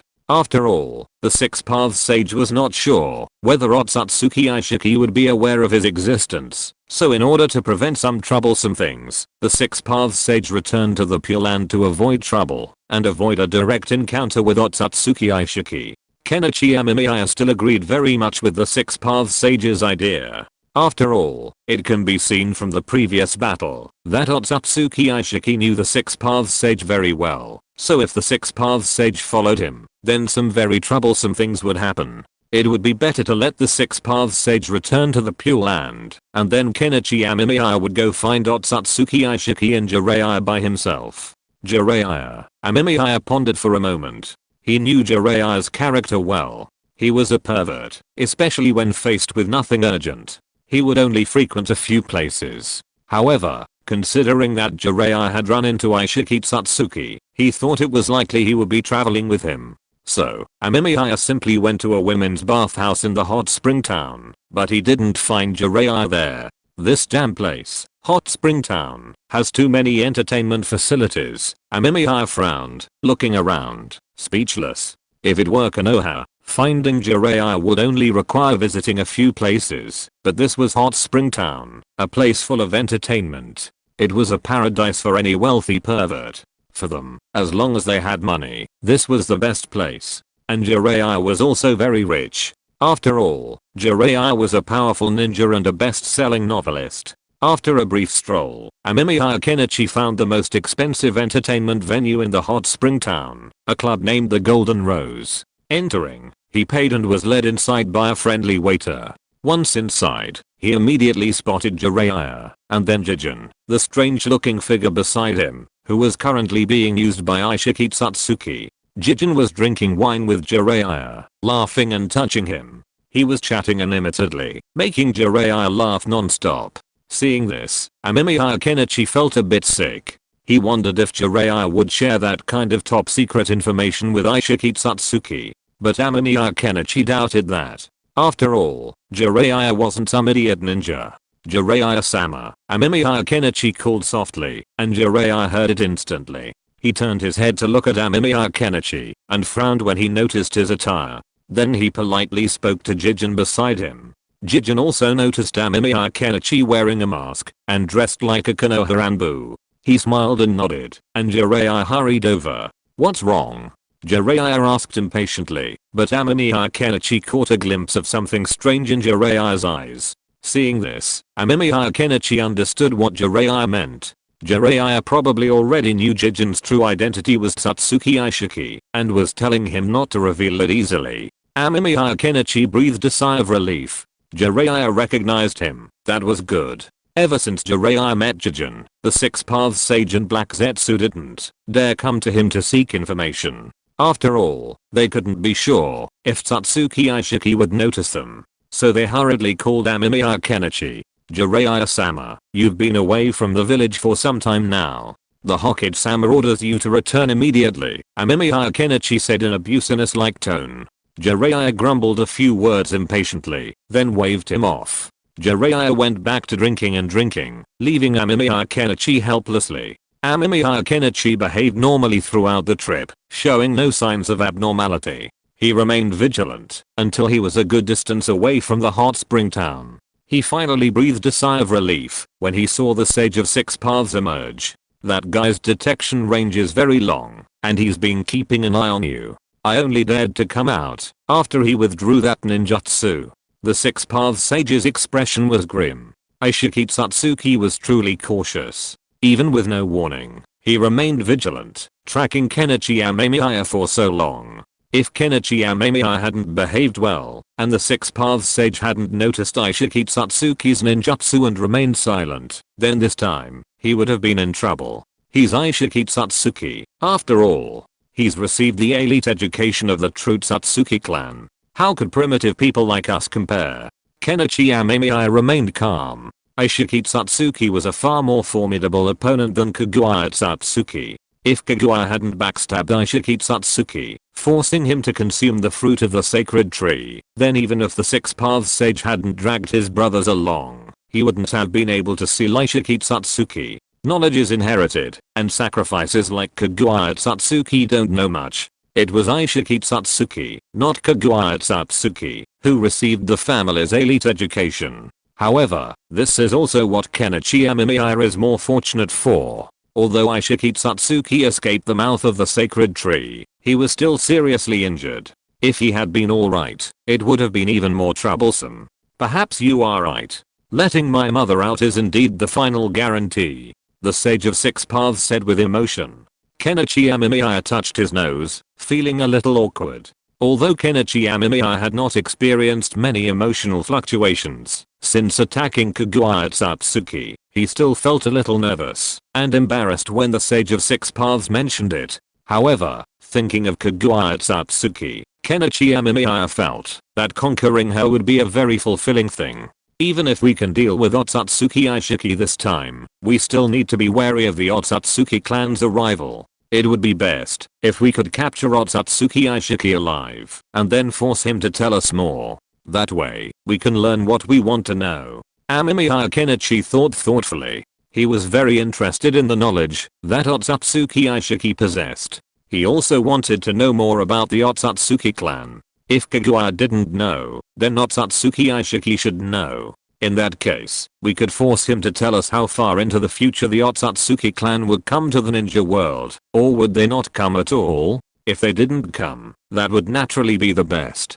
After all, that would make things much simpler. However, Amemiya Kenichi felt that this possibility was not very high. If the Otsutsuki clan didn't come, then there was no need for Kaguya Otsutsuki to be so nervous, wishing to turn everyone in the ninja world into white zetsu. From this, it was clear that the Otsutsuki clan would definitely come to investigate, but the specific time of their arrival was uncertain. It's not easy to capture Aishiki Satsuki alive. He's very powerful. If he's determined to die with us, or doesn't want to fall into our hands, it will be very difficult to capture him alive. The Six Paths Sage was somewhat pessimistic about Amemiya Kenichi's plan. Amemiya Kenichi wasn't surprised. After all, Aishiki Satsuki was indeed very powerful. ordinary means would have little effect on him. Moreover, capturing an enemy alive was inherently more difficult than killing him, especially when facing a madman like Ishiki. So this is just a suggestion.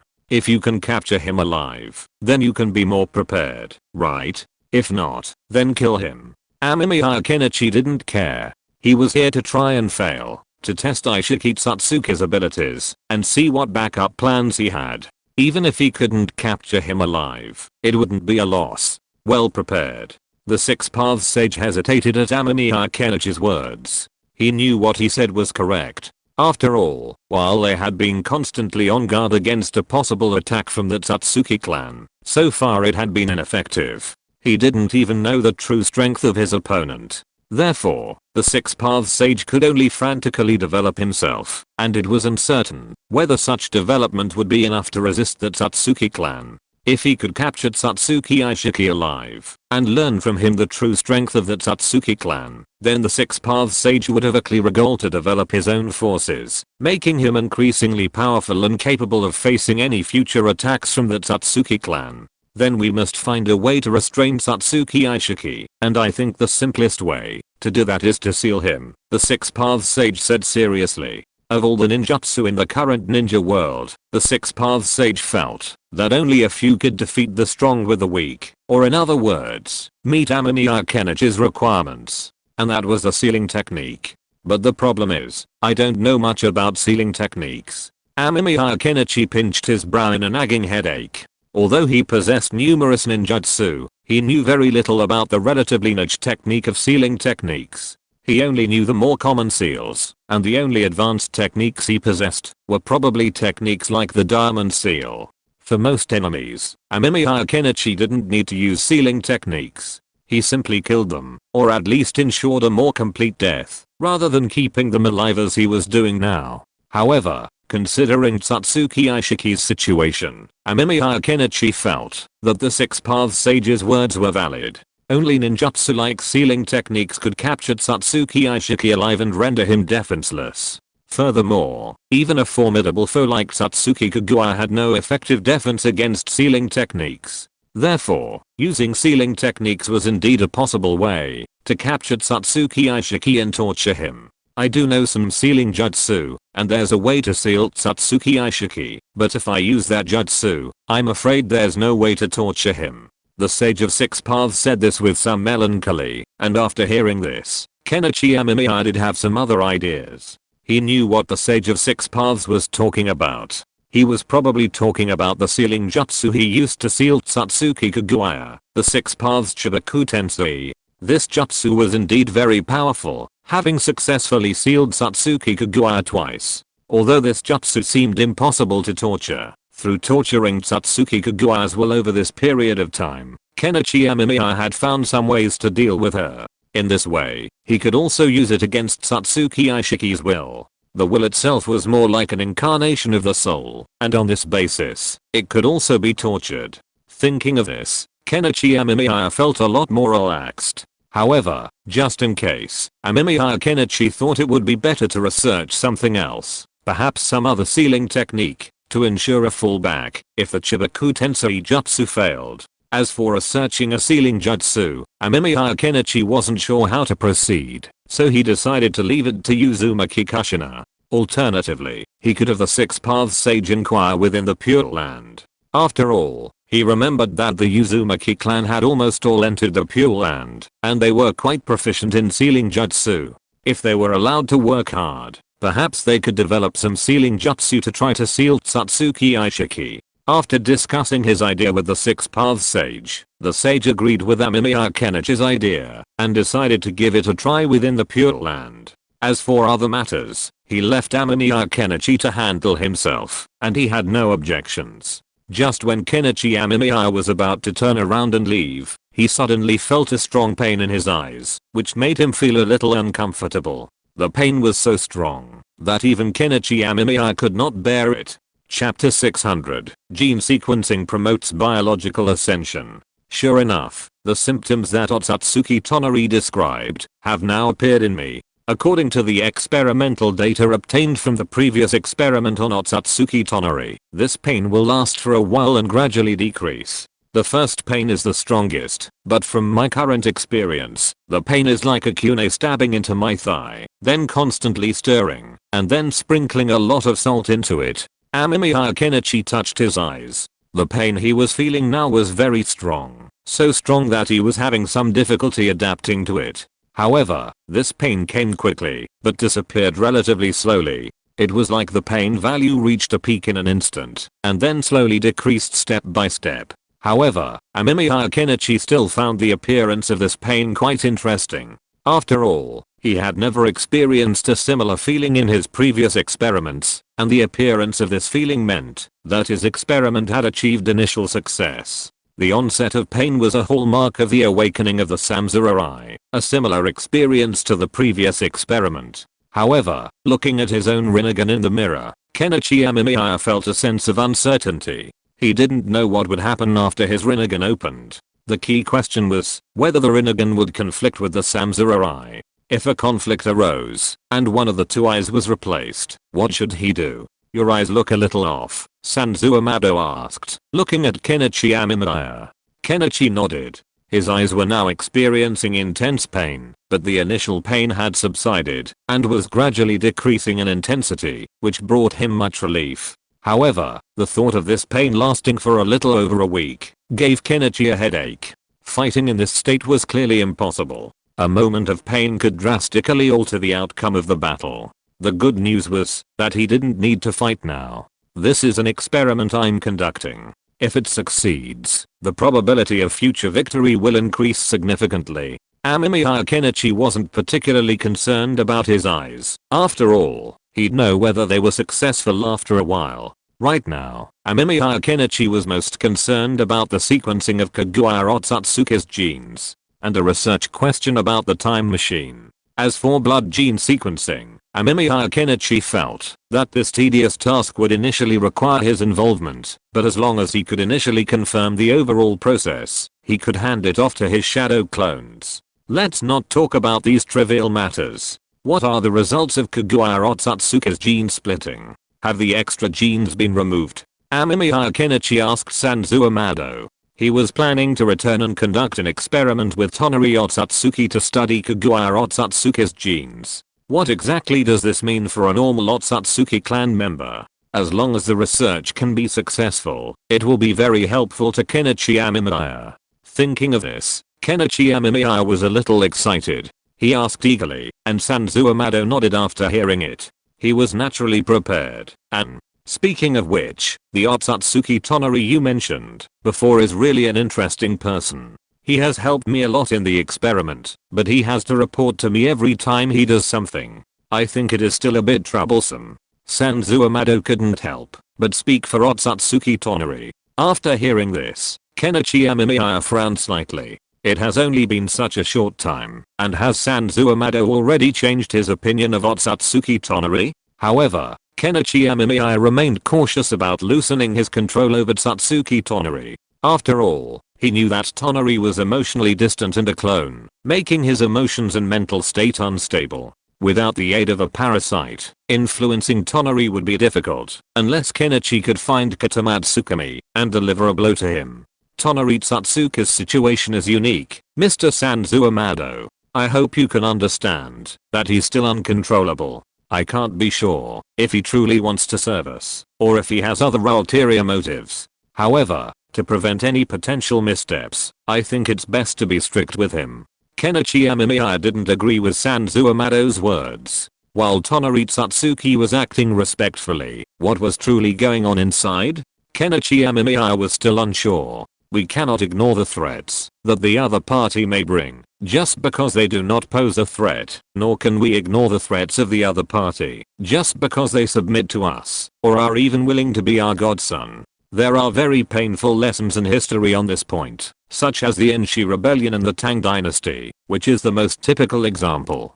So no matter what the reason is, Kenichi Amemiya feels that the control over Tonari Otsutsuki should be stricter. If Tonari Otsutsuki can gain his trust, then Kenichi Amemiya will certainly not be stingy with this trust, and will give Tonari Otsutsuki enough trust. But the problem is that Tonari Otsutsuki has not gained Kenichi Amemiya's trust. So even if Sanzo Amado thinks that Tonari Otsutsuki is performing well, Kenichi Amemiya has no intention of letting Tonari Otsutsuki go quickly. Okay, since you insist, then let's do as you say. Although Sanzo Amado felt that it was a bit troublesome to let Otsutsuki Tonari keep reporting to him, since Amemiya Kenichi said so, Sanzo Amado naturally would not say anything. Let Amemiya Kenichi do it. Anyway, no matter what happens later, for Sanzo Amado, as long as it does not affect him, it is fine. Sanzo Amado himself knows very well in his heart who gave him all that he has now. No matter how well Otsutsuki Tonari performs, Sanzo Amado must abide by what Amemiya Kenichi said in his heart. I also have a strict surveillance plan for Otsutsuki Tonari. Of course, I may not monitor him anymore in the future, but I will hand over Otsutsuki Tonari's affairs to the Six Paths Sage for handling. After all, to be honest, I don't have much confidence in Otsutsuki Tonari's current personality. After all, Otsutsuki Tonari's current performance is too indifferent. Kenichi Amemiya smiled and patted Sanzo Amado's shoulder. Otsutsuki Tonari's situation is very special. Even if he solves the problem of the Otsutsuki clan and wants to return to his own timeline, Kenichi Amemiya will not take Otsutsuki Tonari away, but let Otsutsuki Tonari stay here and continue to do what he wants to do. However, Kenichi Amemiya will hand over the management issue of Otsutsuki Tonari to the Six Paths Sage to solve. After all, the Six Paths Sage is strictly speaking an elder of Otsutsuki Tonari, although Otsutsuki Tonari is just a clone. I see. Sanzo Amado said nothing more and followed Kenichi Amemiya back to the lab. Once there, Kenichi Amemiya took Tonari Otsutsuki with him. He needed him for the experiment. Arriving at the lab, Kenichi Amemiya glanced at the gene removal sequences on the computer. After a moment's hesitation, he selected the first gene sequence and began performing a full-body gene editing insertion on Tonari Otsutsuki. Kenichi Amemiya had overcome the challenge of full-body gene editing insertion. Initially, Kenichi Amemiya didn't know how to proceed, but eventually he figured it out. He didn't need to insert the gene cell by cell, as that would be too slow. He could simply write a program that would automatically insert the gene into any gene sequence that didn't already have it. Then, he could simply press enter to complete the entire process. While it might sound like a computer program, it was actually a simple ninjutsu. This seemingly simple ninjutsu actually has quite high requirements. The most basic requirement is the possession of the Rinnegan, because with the Rinnegan, one can control gravity and repulsion. The operation of inserting genetic programming by Kenichi Amemiya is actually a meticulous application of the Rinnegan pupil technique. Are you ready, Tonari Otsutsuki? Kenichi Amemiya asked, looking at Tonari Otsutsuki. Tonari Otsutsuki nodded and closed his eyes. Seeing this, Kenichi Amemiya began to insert a gene into Tonari Otsutsuki. However, after the insertion was completed, Kenichi Amemiya did not let go immediately, but instead observed Tonari vigilantly. Gene insertion is not a simple matter. Human genes are relatively limited most of the time. Inserting an extra gene can cause a series of problems. If the consequences are particularly serious, it may lead to a situation such as genetic chain collapse. The lethality rate of gene chain collapse is very high, so Kenichi Amemiya needs to keep an eye on it. If any problems arise, he will need to extract it and remove the inserted gene fragment.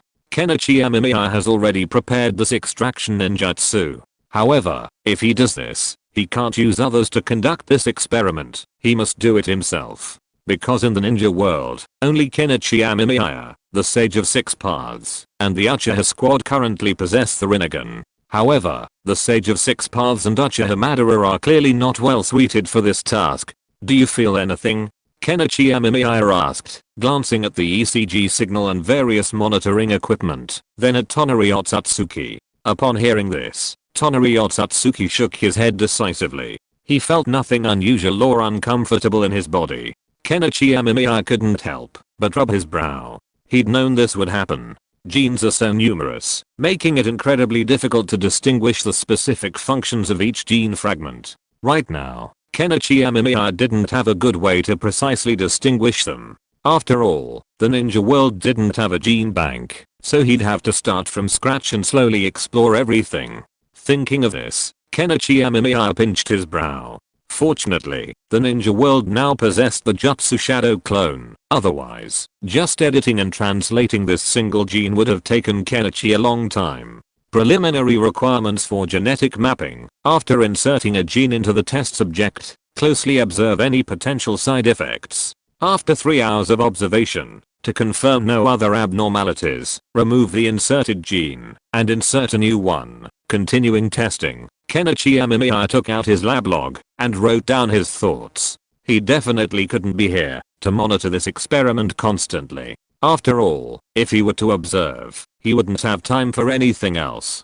Kenichi Amemiya now plans to continue researching the time machine because Kaguya Otsutsuki's blood gene is currently in an experimental stage. As for how long it will take to produce, Kenichi Amemiya has no good idea. He can only take it step by step and then continue to observe and test and finally get the results he wants. The whole process is destined to be a very long and torturous process, but Kenichi Amemiya does not have any good solution for this matter. After all, genetic testing is like this. As for preparing a few more clones like Tonari Otsutsuki for experiments, Kenichi Amemiya has also considered it, but Tonari Otsutsuki's situation is relatively special, and if a new batch of Tonari Otsutsuki's clones are cultivated now, then they will have to open their Samsurai, and then they will need to adapt for a while. Forget it, let's put the cultivation of Tonari Otsutsuki's clones on the agenda, cultivate 10, and then use them all for genetic sequencing, then the speed should be much faster.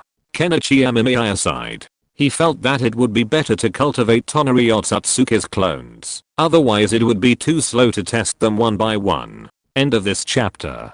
Thank you very much for reaching the end. Don't forget to like. Looking for more exclusive content and immediate access? Subscribe to our Patreon. Remember, every like, subscription, or donation encourages us to continue. Thanks to everyone. See you in the next video.